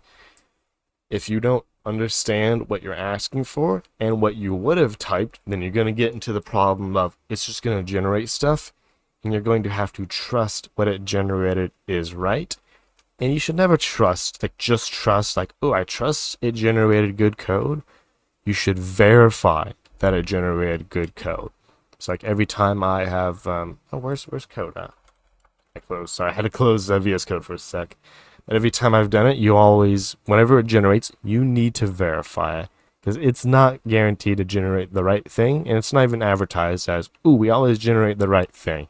It is statistically, we will generate kind of what everyone else has generated for these kind of prompts. So it's like, it's essentially if you said, ask Twitch to generate me some code, but it's asking github.com. For sure, yeah. And like I said, the more popular thing you use it on, the more likely it's able to get it right. Like Jazzy says, since there's a lot of boilerplate on the GitHub, it's great for boilerplate because it has seen a ton of boilerplate. And like in this case that I've been kind of showing in my examples, like the functionalization of like converting a component, class component to a function, I would bet money and be surprised otherwise if this wasn't like a thing at the top, or at least on the list of things that the Copilot engineers specifically made sure worked right. Because it's a very common thing people do, and I wouldn't be surprised if there was some custom paths or specialized training to make sure that it could do these conversions easily. In addition, these components, despite like what complexities we have worked on, are small. They're tiny, so it's relatively easy for Copilot to do so. And it's also easy for me to go and verify that it did so correctly, because I know what I would have written it as. If I'm doing this from a beginner standpoint, I would just have to trust, oh, I trust it did it right, which is not a way to learn. So yeah, definitely not something to use, particularly on your learning. Just advanced autocomplete / Google Saver. I still personally recommend it because once you do get to code you understand, that's exactly what it does. It saves you time, saves you keystrokes. And hey, Jazzy Pants. Hope your Wednesday's going well. Oh, yeah, I can imagine. Yeah, the more information you feed into it, the more it gives you out. Now, there is a weird specific thing. I don't know if this is past me or future me. When I looked into it, it seems like if you want to be a Copilot expert, it doesn't seem to look at the code below as much. It like when I looked at it, it sent all the code above what you're typing to the server to compile. It didn't really look at the code below. So if you type so in a top to bottom order, because you're feeding it more information. So and it loves that. And I know it has access to like the rest of the file stuff, but it's just a personal thing. It feels like it's more aware of what's above than it is below. And yeah, TypeScript, since TypeScript is more verbose typing, and you are feeding it so much information, yeah, the gains start coming exponential there. Okay, we get some code here. Let me get this live server spun back up.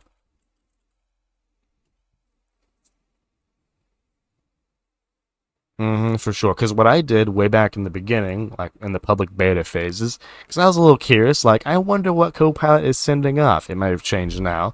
But, like, I went into DevTools of VS Code and kind of picked apart the network request, and it sent everything above the current line. It never sent anything below the current line. So I was like, oh, I guess it doesn't do that. Maybe it's changed, but at least back then during the beta, it never sent the text that was below to the servers. So that's why I say that. But at least back then, they didn't.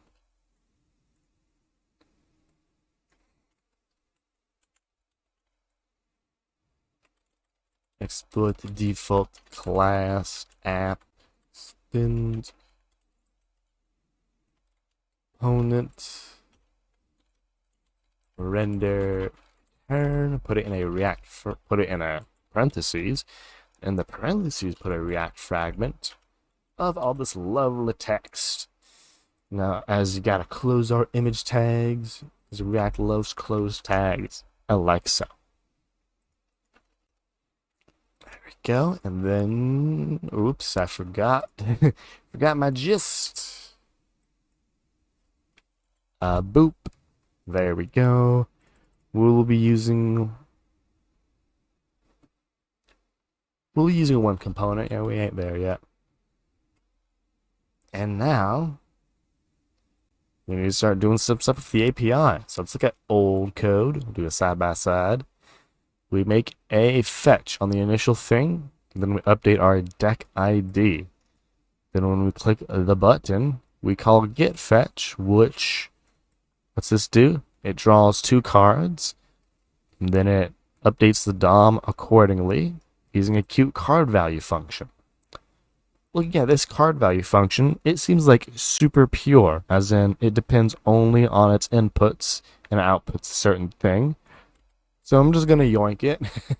There's no need to reinvent the wheel. If it's a good function there, it'd be a good function here. But the first thing, we have a deck ID and an initial fetch. So this is going to be some state equals an object, deck ID, a string. Just to see if CodePilot can complete that function for you. Ah, yeah. You mean the card value function? Yeah, I might be able to. If value equals 1... Wait a minute, that's... Ace is 14, king, queen, jack. Okay, it wasn't able to do it like I wanted. If I provide information, val ace triple equals, what's the actual thing? So if I provide extra information, I'll probably be able to figure it out. Yeah, so... or maybe if I ask it an actual prompt, get value from card text ace equals 14 king equals 3. Okay, so we get some Copilot going on here. Else equals value. Okay, that's a good thing. Now let's see if once I've given it enough information. There we go. Yeah, specifically the val, I guess, was throwing it off. So once I described it, it worked. Let's see if card number works, though.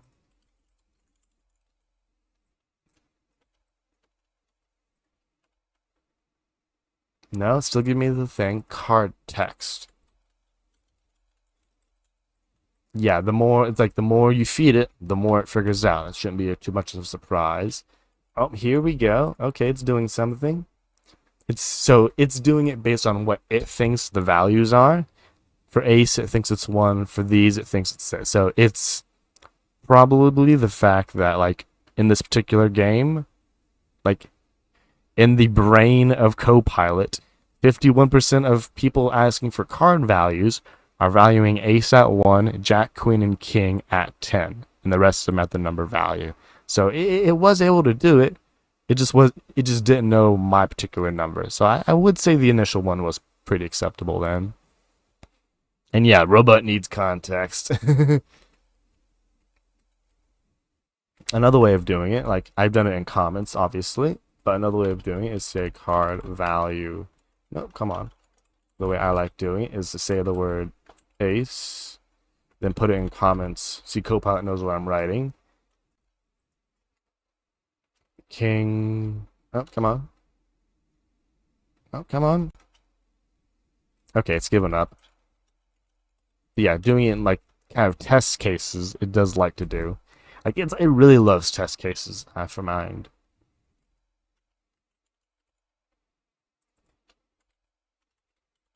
Yeah, once you provide the information, be that comments or whatever, it will be more than happy to generate it. Okay, it thought like, I know better. I'm just gonna make queen and jack actual 12s. Yeah, so it can do it. Oh yeah, there have been amazing ones for sure. You just gotta give it enough input and it'll get what you want. Oh yeah, let's actually do that. Uh-huh.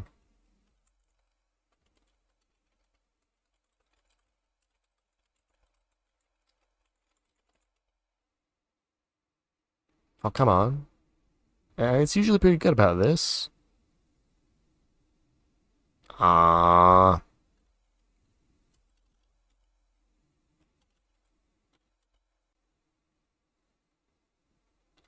maybe I have to go actually ask it.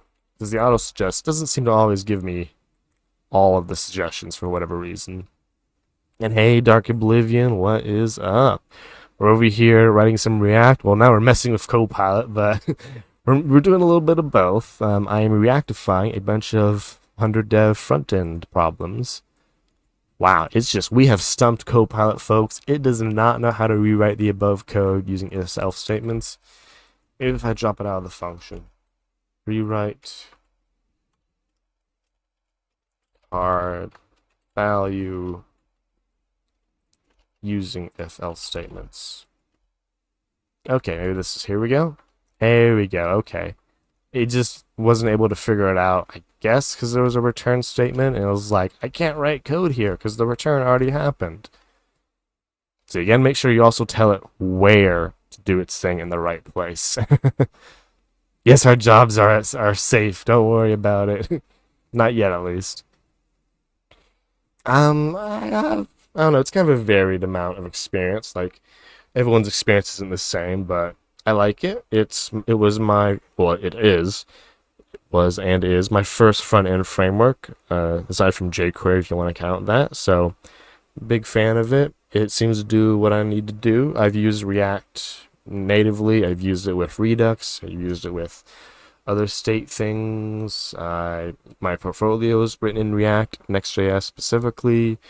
Done routing. I've done most of the things, just not at a super complex depth, I suppose. Um, I've done a little bit of React Native, just for funsies. Expo was a thing, that's for sure. It was a thing. It still is a thing, but it was an experience. Right, yeah. Switch cases is basically it's reducing the triple equals something duplication. Yeah, it's like basically the switch case is replacing all this wet code right there. That's the job of the switch case. Replace all those triple equals to something else.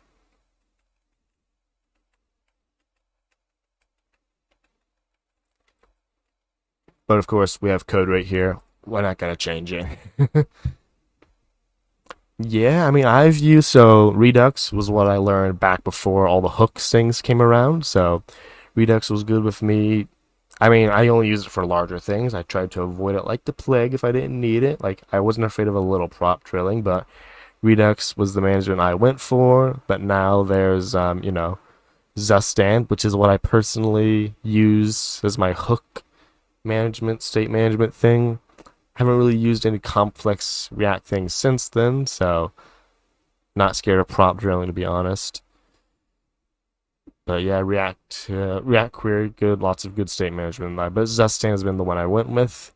And hey, Sarah Connor, hello, hello. Hope you're doing good yourself. Terminator 2. And Bruno Van Dyke ruined your life. Well, it's either a love-hate relationship, right? That's what we hear about it. Either love it or you hate it. You tried to color the timer Bruno Van Dyke. Is that a word? Or is that a color? If there's a color, it needs to be an HTML-friendly color. Oh, it's brown. Okay, yeah, we can do brown. What's the hex code? Let me find the hex code of this thing.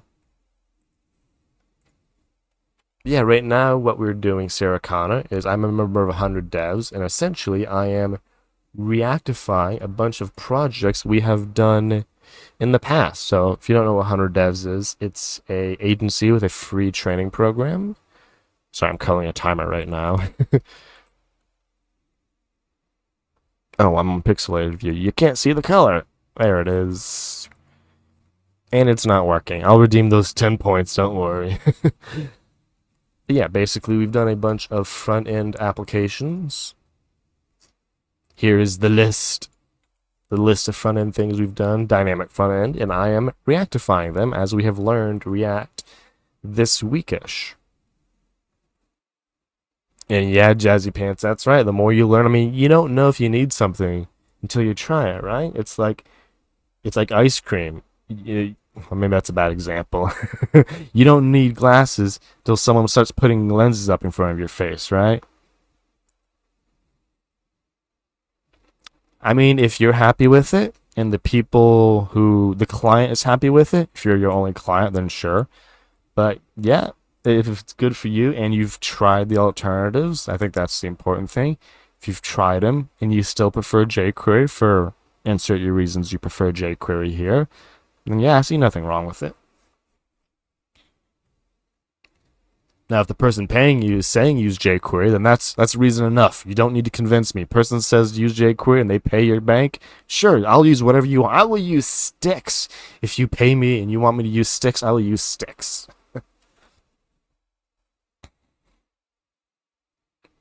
Yeah, you're not wrong, Kaiser.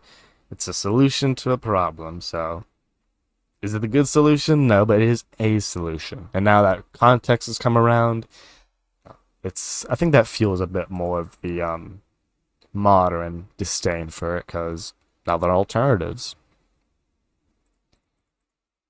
But yeah, again, that's more of a find me a front end framework that doesn't have that problem, and I will switch.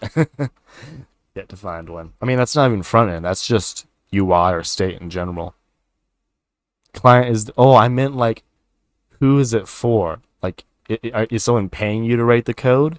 If so, you'll just do whatever makes them happy. If the code's just for you, then you'll do whatever makes you happy. I didn't mean client as in client device. That is the right term, though. There ain't enough words in the language. My bad.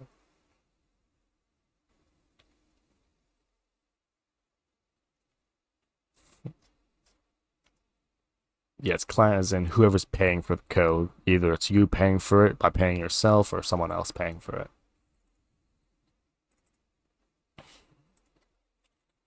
But yeah, let's think this. So this initial thing, component did mount.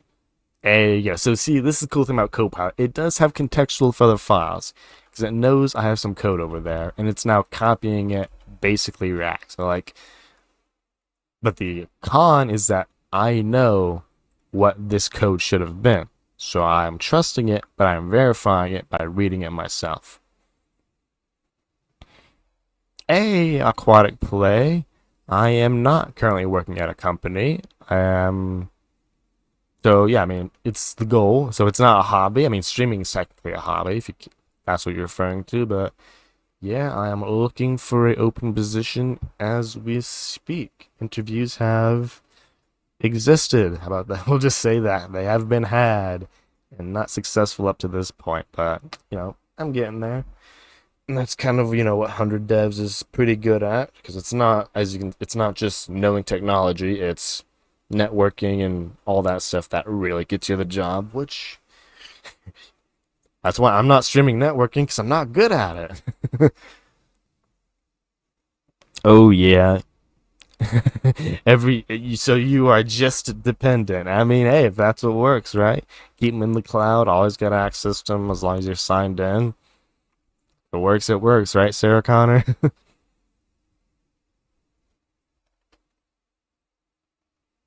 Ooh, doing destructuring. That's cute. We're not gonna do that. So this image is gonna have a source of this.state.player1. Oh, local gist server. There you go. So when the apocalypse happens and we lose internet access, you are good. That sounds like a folder of files, to be honest, but not gonna question it. It's safer. Yeah, there you go. Still got your gist. There you God. We used to call them 40 megabytes. Oh, that's of code snippets. Wow. Or did you actually do an npm install on one of those? That would make sense, but code snippets. Wow. Hey, of course, aquatic play. Yeah, I appreciate it. I mean, hey, you gotta remember it somehow, right? Some people use their memory, which is not what you should do, and some people use gist, right? However you build that second mind, as they say. People use Anki, like flashcards and such. Yeah, so we're fetching this, and we're getting a deck ID. Then we have a button, and this button, when we click the button, click at the button, should do this code. So, draw cards. Let's see if Copilot can figure this part out.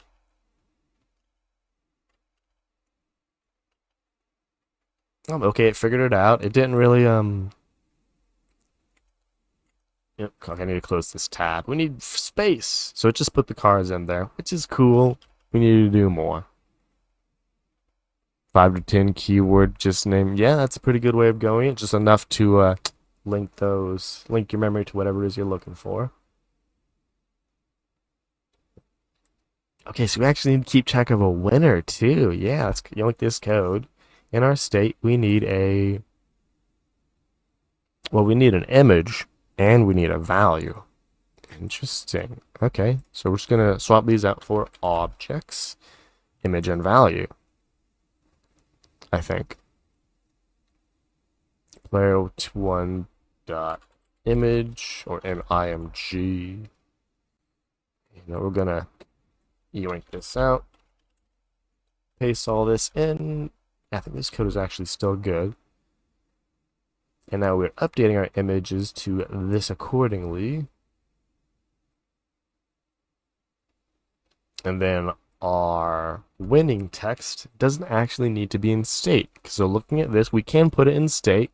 We can throw this text in state, or we can use this as derived state, because this text state depends explicitly on these two values.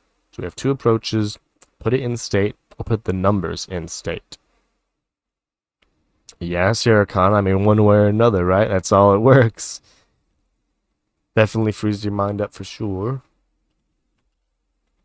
I think I'm going to go for the, let's spend a little extra memory. We'll put the text in state, which means player will just contain the actual image URLs.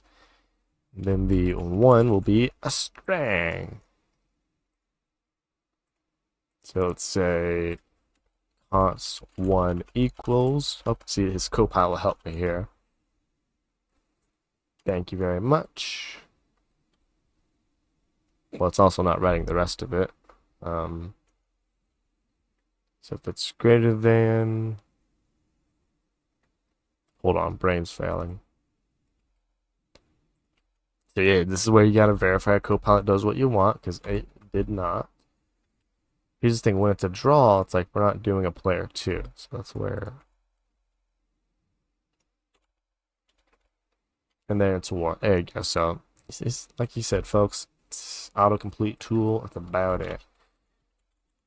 And now we have our state changes. We have who won, then we have our images. Player 1, data card 0 dot image. Player 2. Let's give an example though. It can follow. And that is good. The Ionis bird. So thankfully most of this is most of these have been, like, most of the ones I've done are just sentences. So these ones unfortunately don't have links.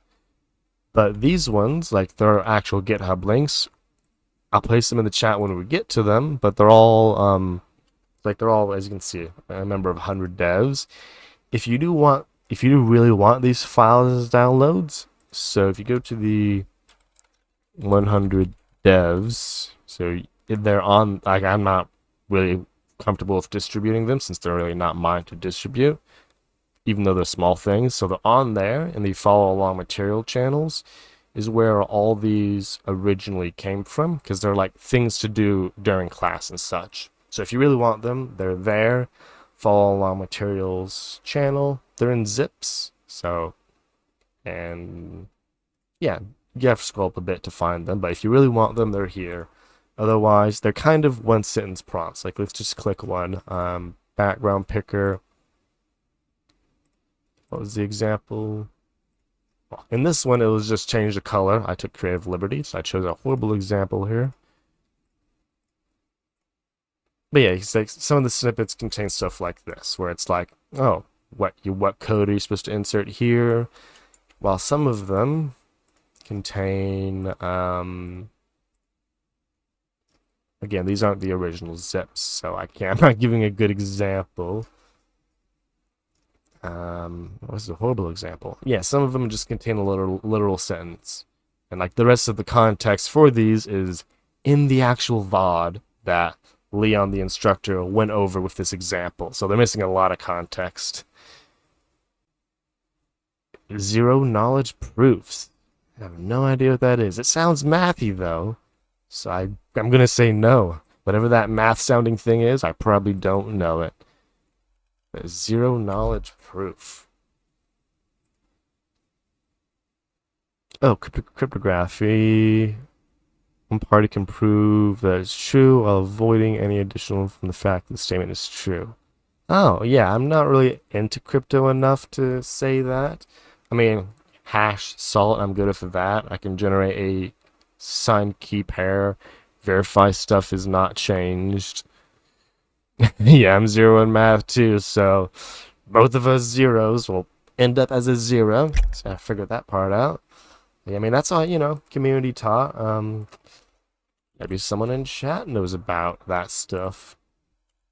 I know there are quite a few people, just in tech in general, and 100 devs who are, loving the Web3 stuff, which probably overlaps quite a bit with zero knowledge proofs.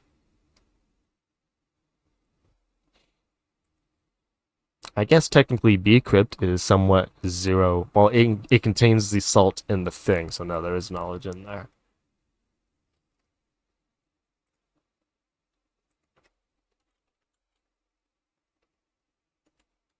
Let's see if this thing is working now, because I don't remember if I think I got it all written. This state.1, because that's the text. Oh wow, nonsense hobby with the demo, ZKP, Cricom circuit. Wow, yeah, I mean, those are a lot of good words there. Pretty good words. I did one demo with, what's it called? I literally can't remember it, so... Proving circuits with ZK. Circom 2. Huh. Interesting stuff. Yeah, these are... I understand some of these words. Circuit compiler. Well, I mean, it makes sense. Technology has... There are no pictures here, so I already know I don't like it. No pictures? Not on the list. These are words. Give me a picture before I quit. I'm gonna close this tab if I don't get a picture. And just logos. European Union, sir. Wow, logos. Oh, here's some good picture. Design your circuit. Crypto. Okay, I guess circuit is a specific term in in this crypto circle for all this stuff. Yeah, small words only. Ooh, Solidity. I did a Solidity Hello World once. A source code of your ZKP. Okay, I understand. Yep. I was like two Googles away from figuring that out, but okay. They renamed it into that thing to have a different term for wherever it exists on the blockchain or wherever. But yeah, that sounds pretty cool. Yeah, I did a hello thing with Solidify. That's about as far as I can relate. I have a MetaMask account. I don't know if they even call them accounts. This code don't work because we don't have an on click on our button. On click equals this.draw cards.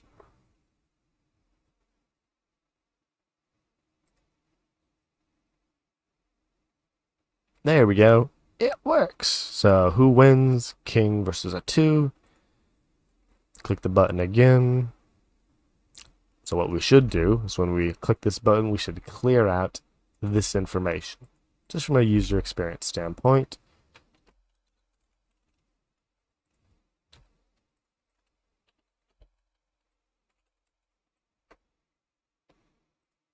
Interesting. Okay, yeah.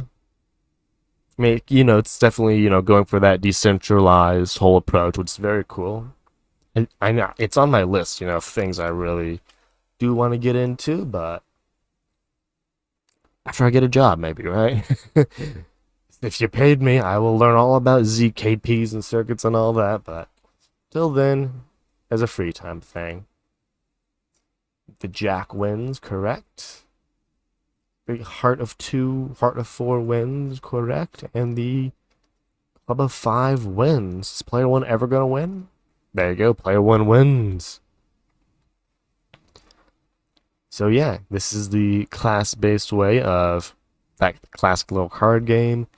And we decided to store the 1 in this state. We could have derived it. Maybe we'll derive it when we convert it to a functional component.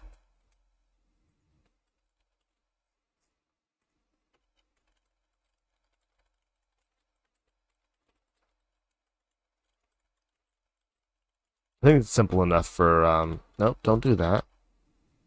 No, stop doing that. I have no idea what suggestions it's getting these random Python language from. There we go. Look, I think it did a pretty alright conversion.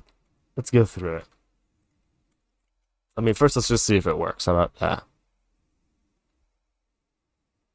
Oh, I appreciate that. I mean, if you can share it if you want, I might be able to figure it out if you really want to. You don't have to though. I'm using a weird babbleness, so I have to. No inputs from me. Hey, safe week of learning. Yeah, I mean, I trust you. Use effect is not defined. Ooh, it threw a use effect in there. Ain't that smart?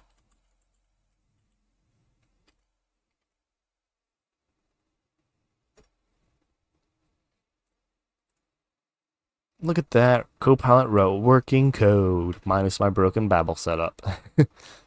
So, in review, we keep track of a deck ID, player 1 and two's images, and then who was the winner of the comparison. On load, which is done by this use effect with an empty dependency array. Because remember, all dependency arrays translate to on load plus when any of these things change, plus when nothing changes, it works. Oh, zero storage dot when. That's a fun top level domain. Never heard of that. Reasonably private Web3 storage. It's kind of like IPFS, right? That's IPFS. Is that the decent? I mean, it's not Web3, but I think this is the one that's. Nope, that's not interplanetary file system. Yeah, I've seen that a little bit. Oh, IPFS. There it is.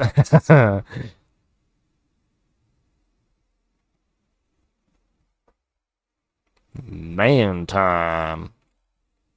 Sounds interesting. Sorry, bottom of server paid circuit. Okay, I'll read this. Let me finish this React component. I don't want to get too lost. And the mankind too. Yeah, both cool things. Let me finish this part off at least. So on mount, we go fetch ourselves a deck ID. Then we draw cards by clearing all the state, doing the fetch, and updating the state. Then in our view, we say we run this function, source1, source2 image, and the one text. Again, very close to our class counterpart, minus the use effect in 4 different states instead of 1.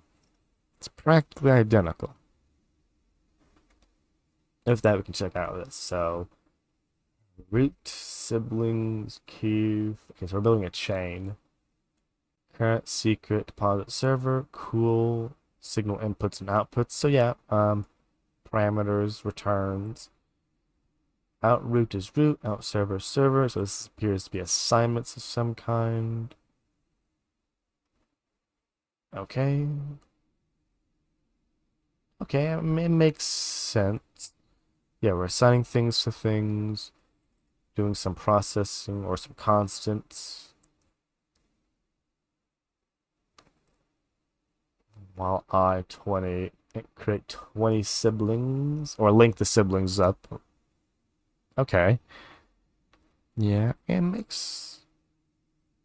I mean, obviously the syntax is a thing, but it makes sense. Actually, let me try to drop this. Just peek real quick, see if VS Code. .circom.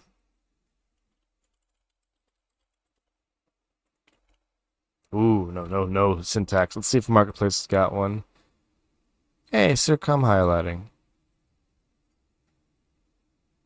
There are at least 2,000 people using this Circom thing. Oh, that's pretty nice. Include got me feeling very what's that one? C or maybe package names and then the include. That's neat. C++, yeah. I did not use C since I left school. Yeah, first real language. Nice piece of shit. Yeah. Bring back the nostalgia there for sure. Oh, this is GitHub owner, GitHub repo, and then file direct. Oh, that's cool. I like that. That's the Deno way of, or Deno, I don't know. That's the way of importing from Deno. That's cool. Yeah, it seems like a pretty cool, again, I have no real experience with all these decentralized, contract-based systems like this, but yeah, it seems pretty reasonable, seems pretty readable.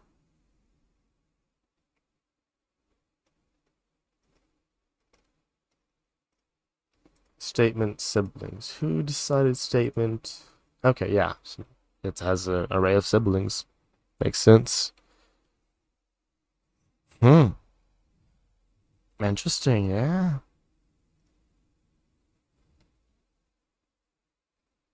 Hmm. Yeah, again, I'm not really a yeah. I mean, I wouldn't be able to write this obviously, but it's readable enough. Moon math, you're not wrong. Yeah, this always gotta love the moon math. Yeah, it's all pretty like logical, right? We're dealing with logic, not math necessarily. The math has already been handled for us. I'm not gonna ask you to explain it, but the whole being able to pay something without revealing your ID. I mean, I'm sure obviously there is a thing, but it's like, huh, isn't the whole point of at least Bitcoin, the blockchain, is like it's all public. I guess this is conquering a different goal, which is cool. Just not really familiar with it. Man time. Oh wow, components library. Ah, hundreds of components. Date pick. Okay, first I'm loving this site. It's showcasing all the things without me having to scroll through a bunch of documentation and click it all. So, loving this. It seems to have all the cool things one would want. Rich text editor. Oh, you built that into the component. Oh, quill based. Okay, that's cool. I was about to be like, they built their own editor? Nah. Classic carousel. Okay, yeah. I've personally used MUI before. It's the only React-based one I've used. Dark and light, you're already winning on my book. Yeah, good component library. Who's a good component library? Really? Whoa, dude. Okay. Yeah, it's got it moving up my list. Because, I mean, I've used Material UI before. I have no interest in using it again. I like to, variety out my things. So it's at the top of my list for next thing to use. For sure. Yeah. Ooh, customization. I mean, I'd expect customization. That's cool. Colors. Oh, great. You can use a word instead of devoting to a theme. That's nice. Direct style overlighting. Goldfish memory. It's probably like, what is this? Syntax styled components. I honestly don't remember. I use them so interchangeably. But yeah, it's pretty good. Flexible theming. Love it. Okay, yeah, I'm getting a lot of MUI vibes from here. Hooks for the UI controls. Oh, emotion styling. Okay, cool. Trait style seems loving that. Let me get to the hooks. Use element size. Okay, debounced. Oh, that's not something you'd expect to see from a component library. Maybe it's something we should see. Use idle. Yeah, okay, a bunch of free hooks in here. Yeah, I haven't really used MUI 5 or emotion.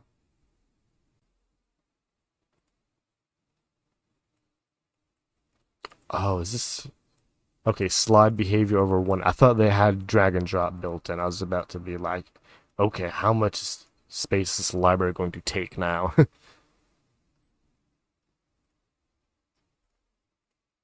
Oh, form management. Okay, were they trying to do everything? I didn't compare that to DN, but I didn't mention Tailwind once. I'm comparing it with what do you call MUI, right? And you're right, Tailwind, it's a lower level of that, right? It's just a different way of writing CSS. Wait, did they compare with Tailwind? No, they didn't. Okay. No, I assume so, DN, but yeah. I thought I scrolled by something that said the word Tailwind, and I was like, they said they were Tailwind. But yeah, that is a very common thing. Unless you're comparing with Daisy UI, then you're not really, it's not apples to apples, right? You're going apples to dirt that turns into apples. Or apple seeds, yeah. Yeah, I mean, it's literally not a component library. Bootstrap is a component library with with some actually it's just a component library, I believe, right? Yeah. And then Tailwind is a CSS library. And there are some components on the Tailwind site you can copy, but things like Daisy UI are the component libraries of CS Tailwind land. For sure, yeah. I mean, I'm not gonna say anything jazzy pants, but I think the goal is like you have to write all your own CSS with Tailwind, but you just write it with classes. And there are a few like preset standards of like with one, with two, with three, they're all consistently apart. So I think it's like your CSS written in a different, faster way. Oh, it makes your code ugly. That's the price we pay, right? I think that's the price you pay for Tailwind. You make very long class names sometimes. I mean, every tool's got its price, and that's the price of Tailwind, as far as I'm aware. The alternative being writing a bunch of CSS files in a different file, separating your layout from your design. I think this works, by the way. Yeah, this does work. Okay, I was just remembering. But yeah, it's a good functional component. Yeah, I mean, I haven't done CSS and React in a while, but style components, good for that. CSS modules, also acceptable.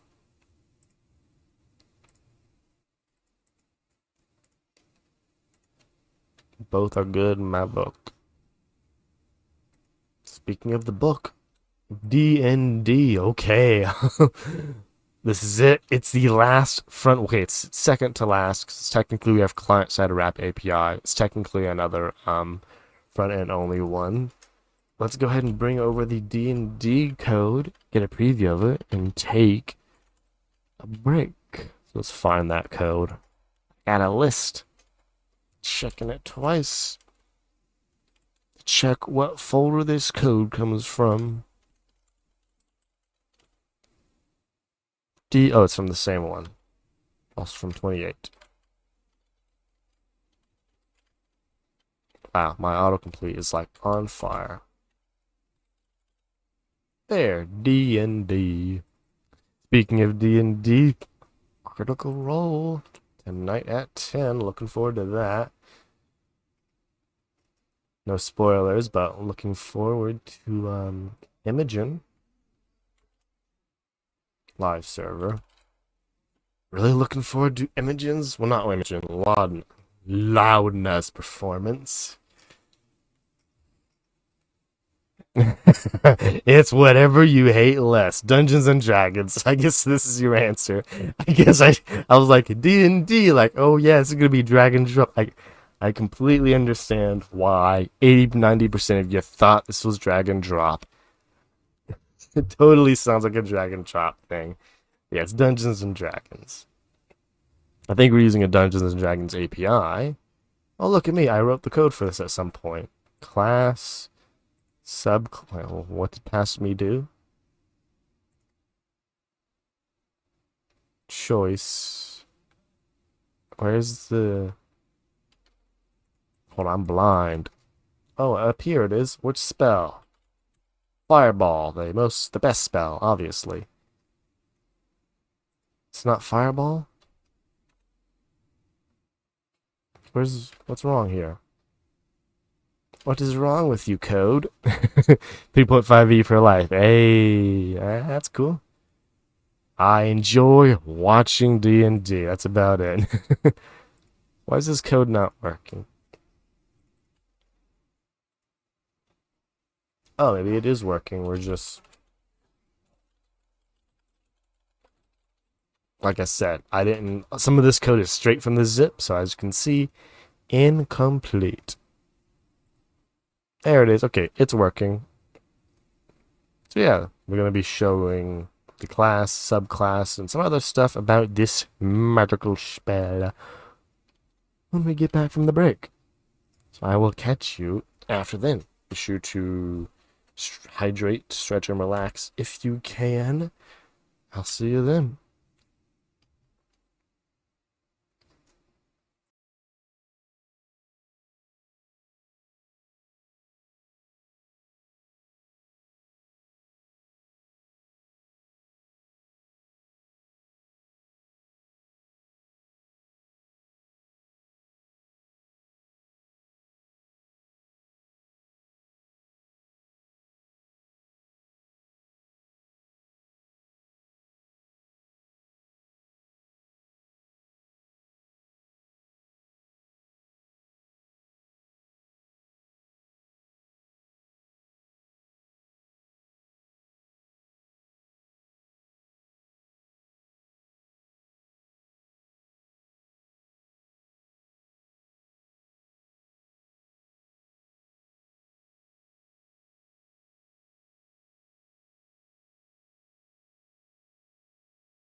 Feel free to slowly make our way back, folks. Our break is coming to an end.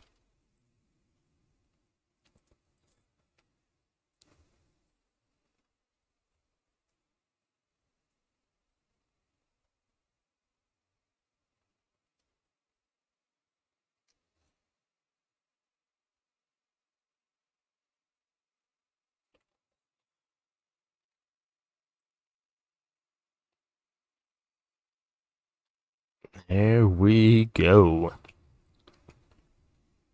Another component to React-ify.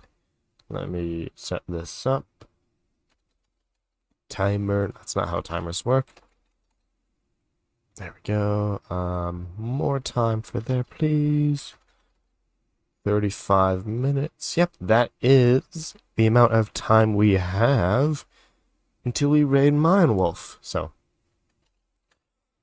looking forward to that, folks. We're going to learn all kinds of methods of all the string methods and their complexity, what they do, and check out some examples. So, we default class. Oh, look, Copilot knows what we want. It doesn't know everything, though. The render method, turning in parentheses and a fragment. Our lovely code here, and of course we are not closing our inputs, so we gotta close our inputs. Ooh, and there's an iframe, huh? What's this iframe gonna do? We'll find out. So, as again, just more practice with spaced repetition here. We have our state, just gonna keep track of our spell, which is a string. And then in our value, we're going to say the value is of this state dot spell. Then when it changes, listen to the on change event. Once we receive our event, we will set our state, our spell state, to the current text in the input box, which is accessible via the event.currentTarget. This gives us the input box, and then the .value property gives us the text in the box. I have a lovely button called getSpellData. We'll go ahead and name the same thing our method. Ooh, and it's hitting up the async await. Thank you, Copilot. Why not? Data, so we'll name this as a spell data state. Thank you. And it is looking up acid arrow. Acid arrow, as amazing as acid arrow is, we're gonna verify. Remember, we don't always trust Copilot. We gotta verify what it does. So acid arrow is cool, but we don't want to use acid arrow. We want to, now you know what you want, to use the entered spell. Maybe if I give this a better variable name, I would have loved it, but we're here now. Now, I kind of need to get an example, because I have no idea what the data looks like. So what does a fireball result look like? Do we have any cool images? I would like a cool image. No cool image? Understandable. Okay. So we have a name, a description, which is an array of strings. Note that.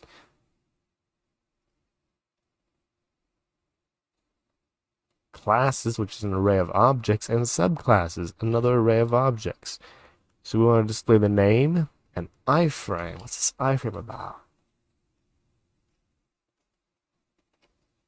I have no idea what that iframe was about. We're not going to include the iframe. Iframe, be gone. So here goes our name for our spell. It's going to be this dot state dot spell data. And looking back at our actual data, it is dot name. Absolutely shocking. Our classes, I'll just make this into, since this is multiple, make this into an unordered list. Okay, we're doing some cool conditional stuff, so we can see Copilot was trained on some old code. It's mapping over classes and outputting the class.name. Does this match the data? Classes do have names, so yes, it does. Now it's doing something here, so this is a good point to point out the optional chaining syntax. It's basically saying if there are classes then do this stuff. But it's doing this in a shorthand way. So remember, spell data is an empty object initially, so this will first be false. But then once this is true, then we can say .map on this. The reason it's doing this is because empty object .classes is undefined. You try to call .map on undefined, you get errors. So this code will avoid the error by only running this code when classes is truthy and an array. Alternative syntax is by doing the optional chaining, which is putting a question mark before the dot. Exact same logic will only run this code if this is truthy. It's 2022, folks. Yeah, short circuits, they're cool, but they make long lines, especially when using long lines. Especially, like, we needed one. Imagine if you needed to do 2 checks. Oh my goodness, you'd be word wrapping so much. Yeah, short circuits are pretty good. Subclasses. I think this is literally the same thing, so we're just gonna go inside our UL. Thank you. See, look, Copilot, it got smart, realized I was using optional chaining. Exactly, piece of shit. Yeah, when you use it in that way, it's ternary without the else. Though in React, you gotta watch out. Like, if the left value is a 0, then it will display the 0. Be like, hey, that's what you wanted, right? And it's like, no. So yeah, when in React, you gotta watch out for the short circuits when the falsy value is an actual 0. Aside from that, though, it's perfectly good. I think this is what we need. Let's find out. Fireball. To click the button. Great sadness. Okay. Could not load. Oh, we're not doing that. Click the button. Check out the network tab. See what my internet be doing. Click the button's not doing anything. Aha, the button's not doing anything. Because we didn't tell it to do anything. So when we click the button, what do we want to do? We want to get spell data. If you don't tell the button, the computer will do exactly what you tell it to do. Fireball. And there it went. We get Fireball, all the classes, and these subclasses. What's the other one? Acid Arrow. Acid Arrow, Wizard, that's a very responsive API. And if you input bad stuff, it's seamlessly just doesn't do anything. So yeah, that's our class-based component. The D&D. Let's go make it functional. App. Nope, we're doing app class, actually.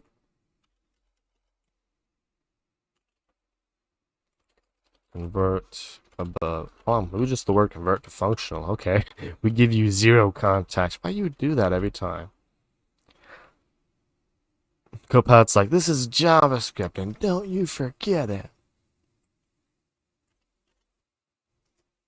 There we go. Okay, so we're taking our 2 state variables, spell and stay data, using the use hook on them. They don't know my bad babble, so there we go. Copying our asynchronous get spell data literally over here, using the spell there, updating our set state to being using the hook. Value is a spell. Our onChange is updating the set state to the set spell. Spell data name. So we did get a lot shortening here. This dot state, that's like 10 characters shorter. So it all actually fits on one screen, which I look at that. And it would help export default. We actually exported this cool functional component. Get spell data. There we go. Fireball. Classic. That's a very responsive API.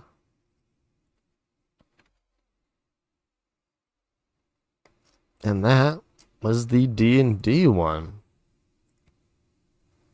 Okay, which means Oh, didn't mean to. What did I just do? I did something. I don't know. Which means we are on to the next one, the client-side wrap API, which, if you didn't know, had a backend. So this is going to be our first example of it's full stack, technically full stack, so I will take it, a full stack React application. And this will probably take the remaining of it. Where is it? API. Yeah, this is a very obvious, easy full stack, but a full stack nonetheless. So I'll drop both of these links in the chat for the old front end and the back end. Now, for those who remember, this is very simple. For those who don't, it's a simple page that basically you enter the name of a wrapper and it will output the information of their birth date and other stuff like that. The back end is one of our first backends. It is it's a JavaScript file, an Express server that has a bunch of hard-coded data. When you fetch the data, if it matches anything possible, it returns what you asked for. Otherwise, it returns a default. So it's very much just an API. No EJS magic here, so we're not getting into that this stream, unfortunately. Next stream, it's kind of lined up perfectly, we'll start showing how you can kick out EJS and replace it with React. So here we're just working with a backend API. There's no real integration. Oh, perfect timing, drunk Uncle Grandma. Hey, you're just looking at backends too, then I imagine. So yeah, we need to do some clones. Yeah, does not exist, of course. It needs a URL. By the way, thanks for coming on by. Hope your Wednesday is going well.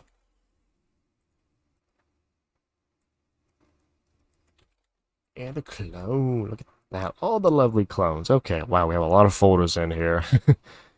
That's okay. This is our server. Absolutely amazing server. We're going to want to get it running. So what do you do with every new Node application that you've, cloned from the web? You read the README. There's no README. You npm install. Congrats. Wait, just nailed a first round interview on the next in a week. Oh, did you just get it, or did you actually nail the interview? Did you do good on the interview, or did you schedule the interview for on the next in a week? Congratulations either way. It's a success either way. Yeah, I hope that goes well for you.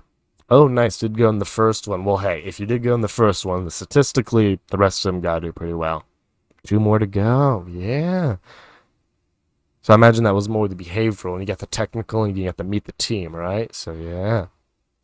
It's going to be cool. We're over here just reactifying a whole bunch of things. We just finished reactifying our last front-end only, the D&D game. Now we are reactifying some full-stack stuff. Starting off with the kind of 2-part full stack, and then onto the binary upload boom, which we're not doing this stream, because Mindwolf's like in 22 minutes, but part 3!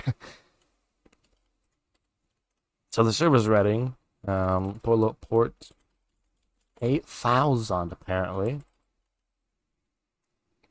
And then you're supposed to go to API wrapper -name, and we get nothing. So if we do something like I don't remember who's in the API. Okay, who's in the API?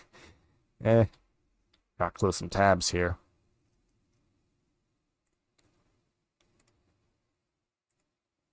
Oh no, I'm doing Bub and React next stream, so I won't be able to do it this stream. Wolf is actually doing a review of the homework we have in 100 devs. Dev Piece of Shoot said, the string methods. There's like 10 of them and all, and that's what Wolf's doing in 20 minutes. Apologies for the confusion. I will eventually be doing binary upload boom in React next stream.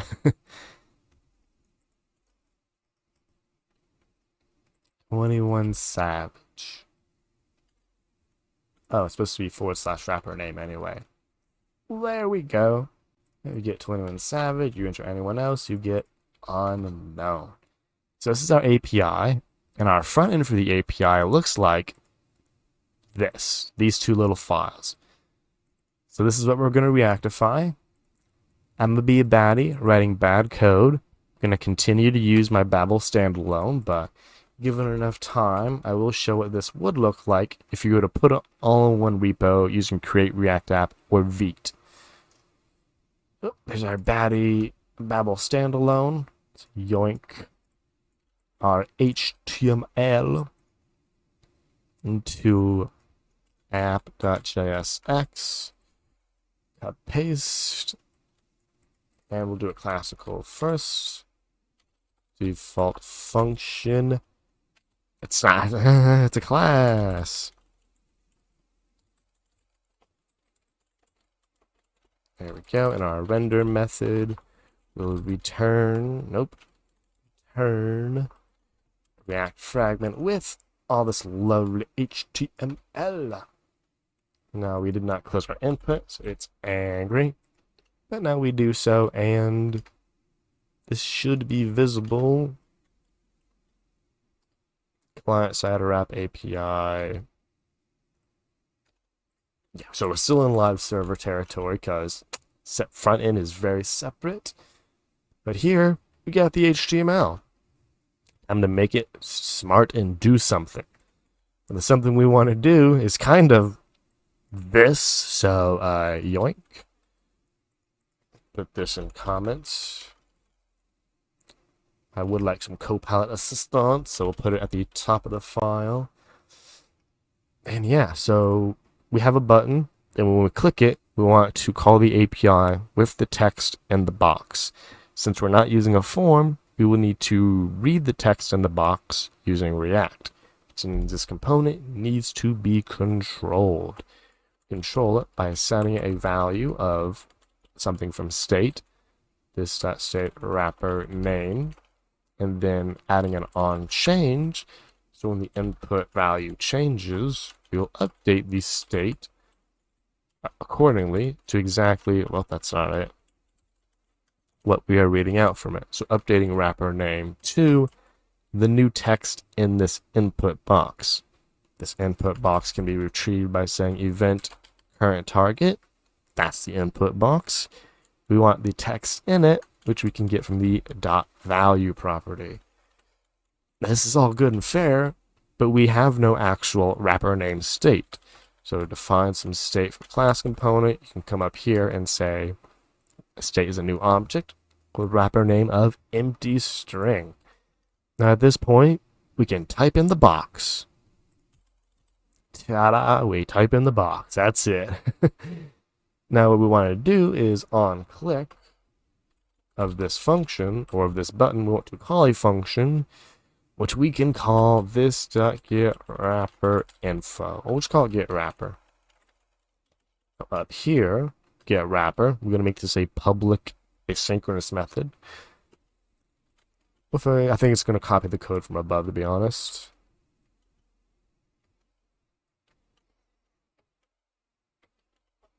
And there we go. We literally just copied the old code. First change we made is we use this.state wrapper name instead of wrap name, which we manually got from the value. Then we updated the state to say a wrapper was of whatever was returned. Now, Copilot was a little ahead of its time, but we would like to store some wrapper information. We don't have any wrappers initially, so we'll set it to an empty object. Finally, we want to render some information about the wrapper. Look at the old code. We rendered the birth name. So let us render the wrapper birth name. We can retrieve that in JSX by accessing this.state wrapper, and we know it's .birthname. Do we know if the N is capitalized or not? I would if I was paying attention, but we'll find out.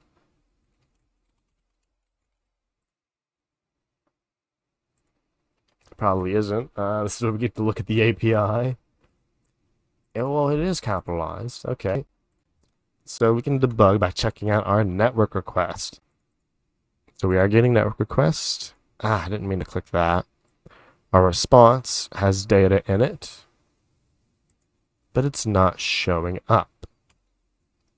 Okay, we can inspect the React component to see if it actually has a wrapper in the state. It does. Dot birth. Think I've been streaming for a few hours. It's right there. Was it always there? I don't know. I think it was. Yeah, it's been there the whole time. I'm blind. Okay, so it is working. If we enter something wrong, I'm gonna give us Dylon, which is what the API is returning. So that is working. What we would like to do is to first make this functional. So we ain't gonna go integrating it till we make it functional. As much as we love our classes, we don't we don't love them that much. Babcock. I mean, I like all music. Gonna be honest. Don't really know any of those people, but they're cool, I imagine. I just listen to whatever it's on, really. I don't really have any particular love or hates. Yeah, but I mean, Leon, learn of Leon. They like rap music, which is, they know all the inside references and all the things like 21, 21, 21, all that fun stuff. So you probably like them too if you love it. And redeem a free stretch there. Default function app loves Shania Twain. That's they're famous. They were famous, right? Country singer.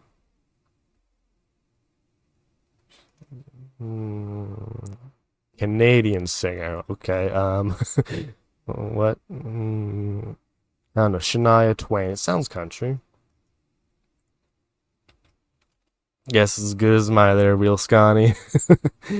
Appreciate you coming by though. Hope your Wednesday's been going good. You hyped for Mindless String Methods review stream. String methods. Yeah, it's a tongue twister there. But yeah, so we extracted the two state variables, shoved them in here. Made our set state with set wrapper instead. Access the wrapper via wrapper name.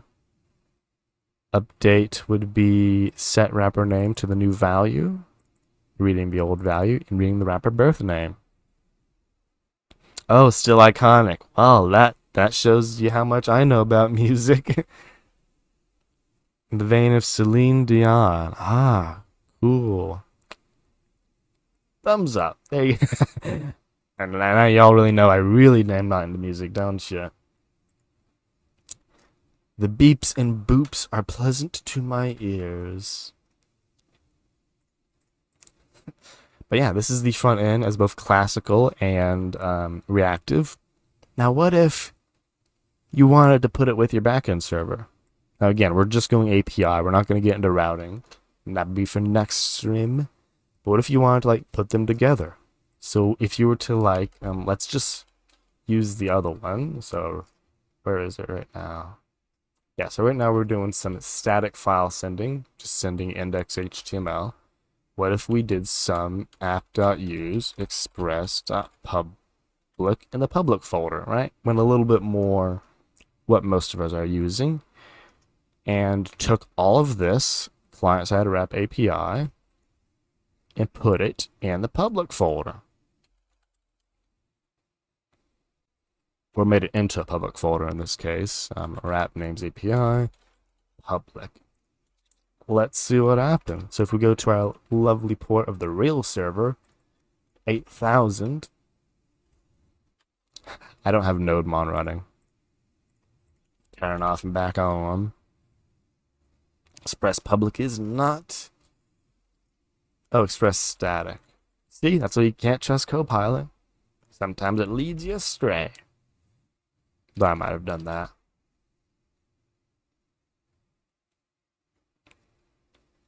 Great sadness. I broke it. Use state is not defined. I never tested the code. Okay, let's go ahead and fix that use state funkiness. Const use state equals, thank you Copilot. Let me fix that.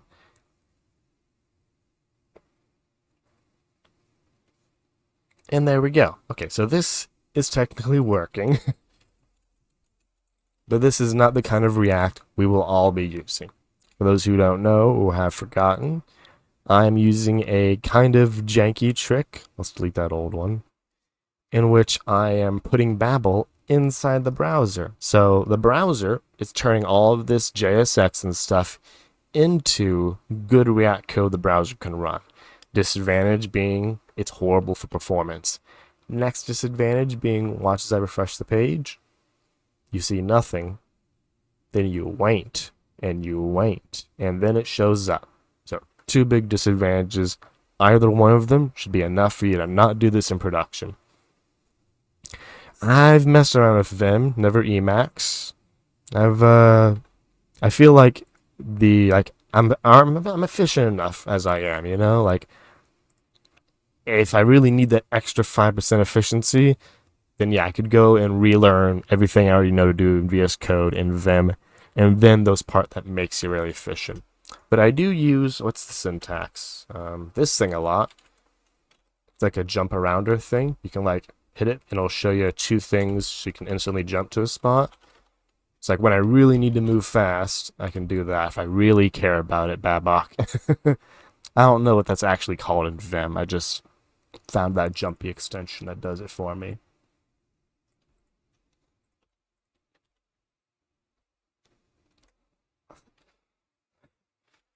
Yeah, as cool as this is, you should not be using this in production. So the way we want to do this is npm. So I'm going to use Vite. I'll use create your React app next time. But Vite is the way I'll do it. It's a little modern, I guess. I have no autocomplete, so I have to go find the command. Where's the command? There it is. npm create Vite latest. So we're going to get into our first bundler. I'm just going to call it in the front-end folder, because that's what this is called. You choose React, you choose JavaScript, yeah, move on if you're alive. So now you can cd into front-end, npm I. It created this folder, for those who are wondering, which contains an index.html, being all your, like you customize this to your heart's content. A public folder, which has all your public assets, and some JavaScript files, which is using all the fun bundling modern stuff. So now once it's ready, npm run dev. It's running, so now I can go to the server. And I am here running good old React code. So first we want to get rid of this React. I love this React. We're not doing this React. Goodbye, all lovely CSS. We want to do our React, which is super professional, not at all jank. This code. Paste.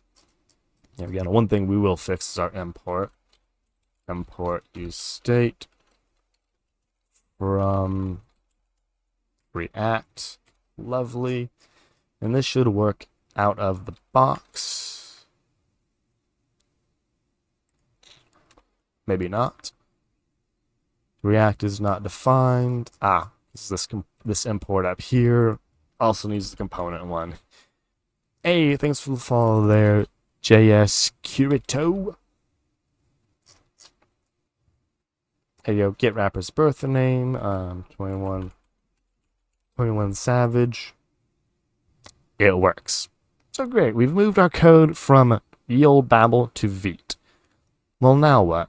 Well, now what we want to do is basically, so if you have anything in your public folder, you want to move it to this public folder. Hey! Real Scotty. Appreciate that victory. The sound got a little cut off there, but It's here. Victory. Yeah, the sound thing got a little messed up because the stream restart and died, but I'll get you another one next time, don't worry. So we're gonna get rid of this app component. We love it. Well, we're just gonna comment it out. We love it a little bit. And now what we want to do is we want to not be a goldfish and update our URL to actually be our local URL. And we're gonna see this will break. Because we're now running a development server on a different place, it can't get 8000 because we're running on port 5173. Solution is to add a Vite setting to Vite where we proxy API to all this stuff. I don't know if we want to do that. Copilot says we do. Again, these are not settings you figure out yourself. These are settings you find in the docs. Which basically, in development, I broke something. I deleted too many files.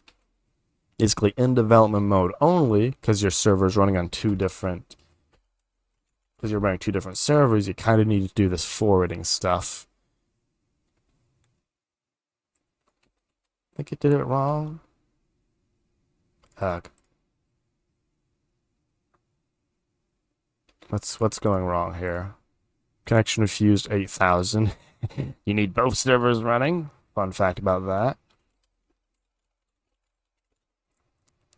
There we go. Now both servers are running. It's working. 21 SAB. API wrappers 21 Savage. Why? Why? What was the response?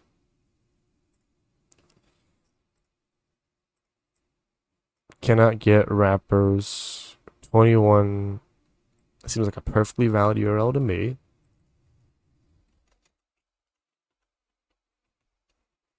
Oh, it's not a good URL. Goldfish memory, don't mind me. It's supposed to be API wrapper name.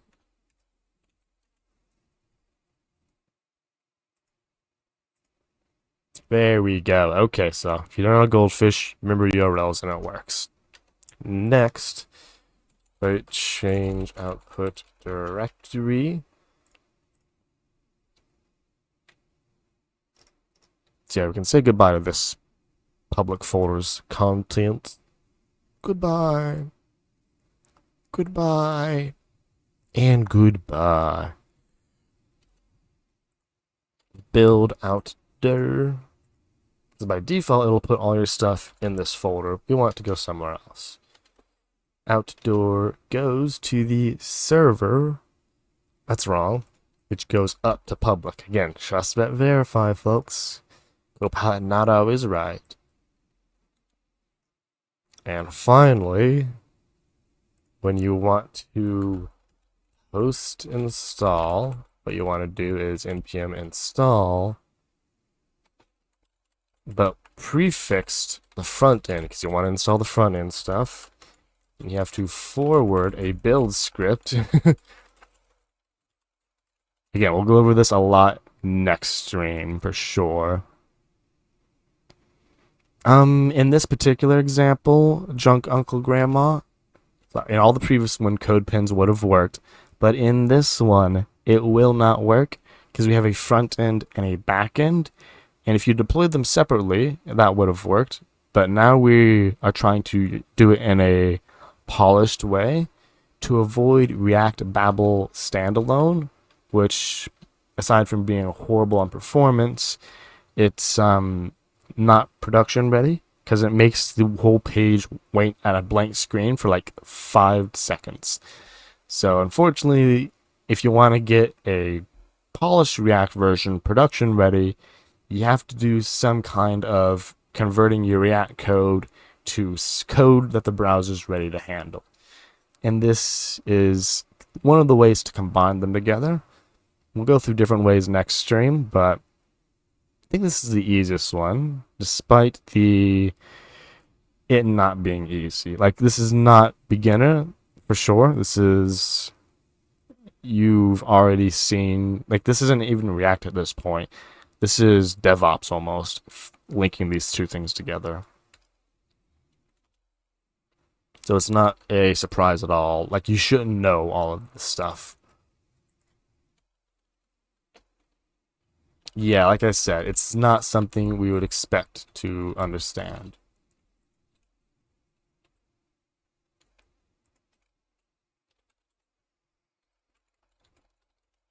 Hey, I appreciate it, yeah.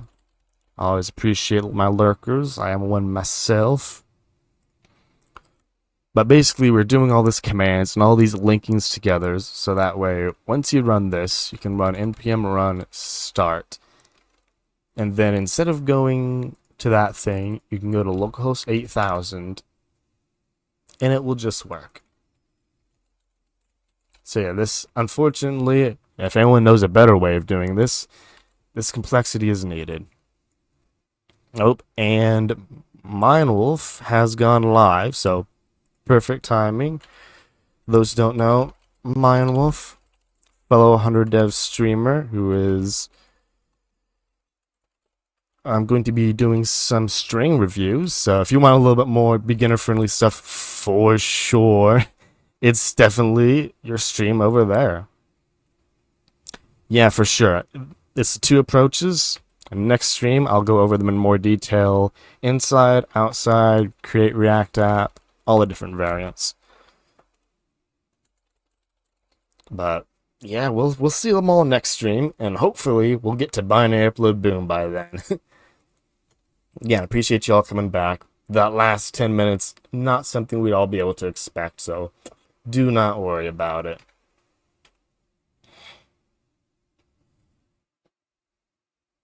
Oh, I appreciate that, drunk grandma. Yeah.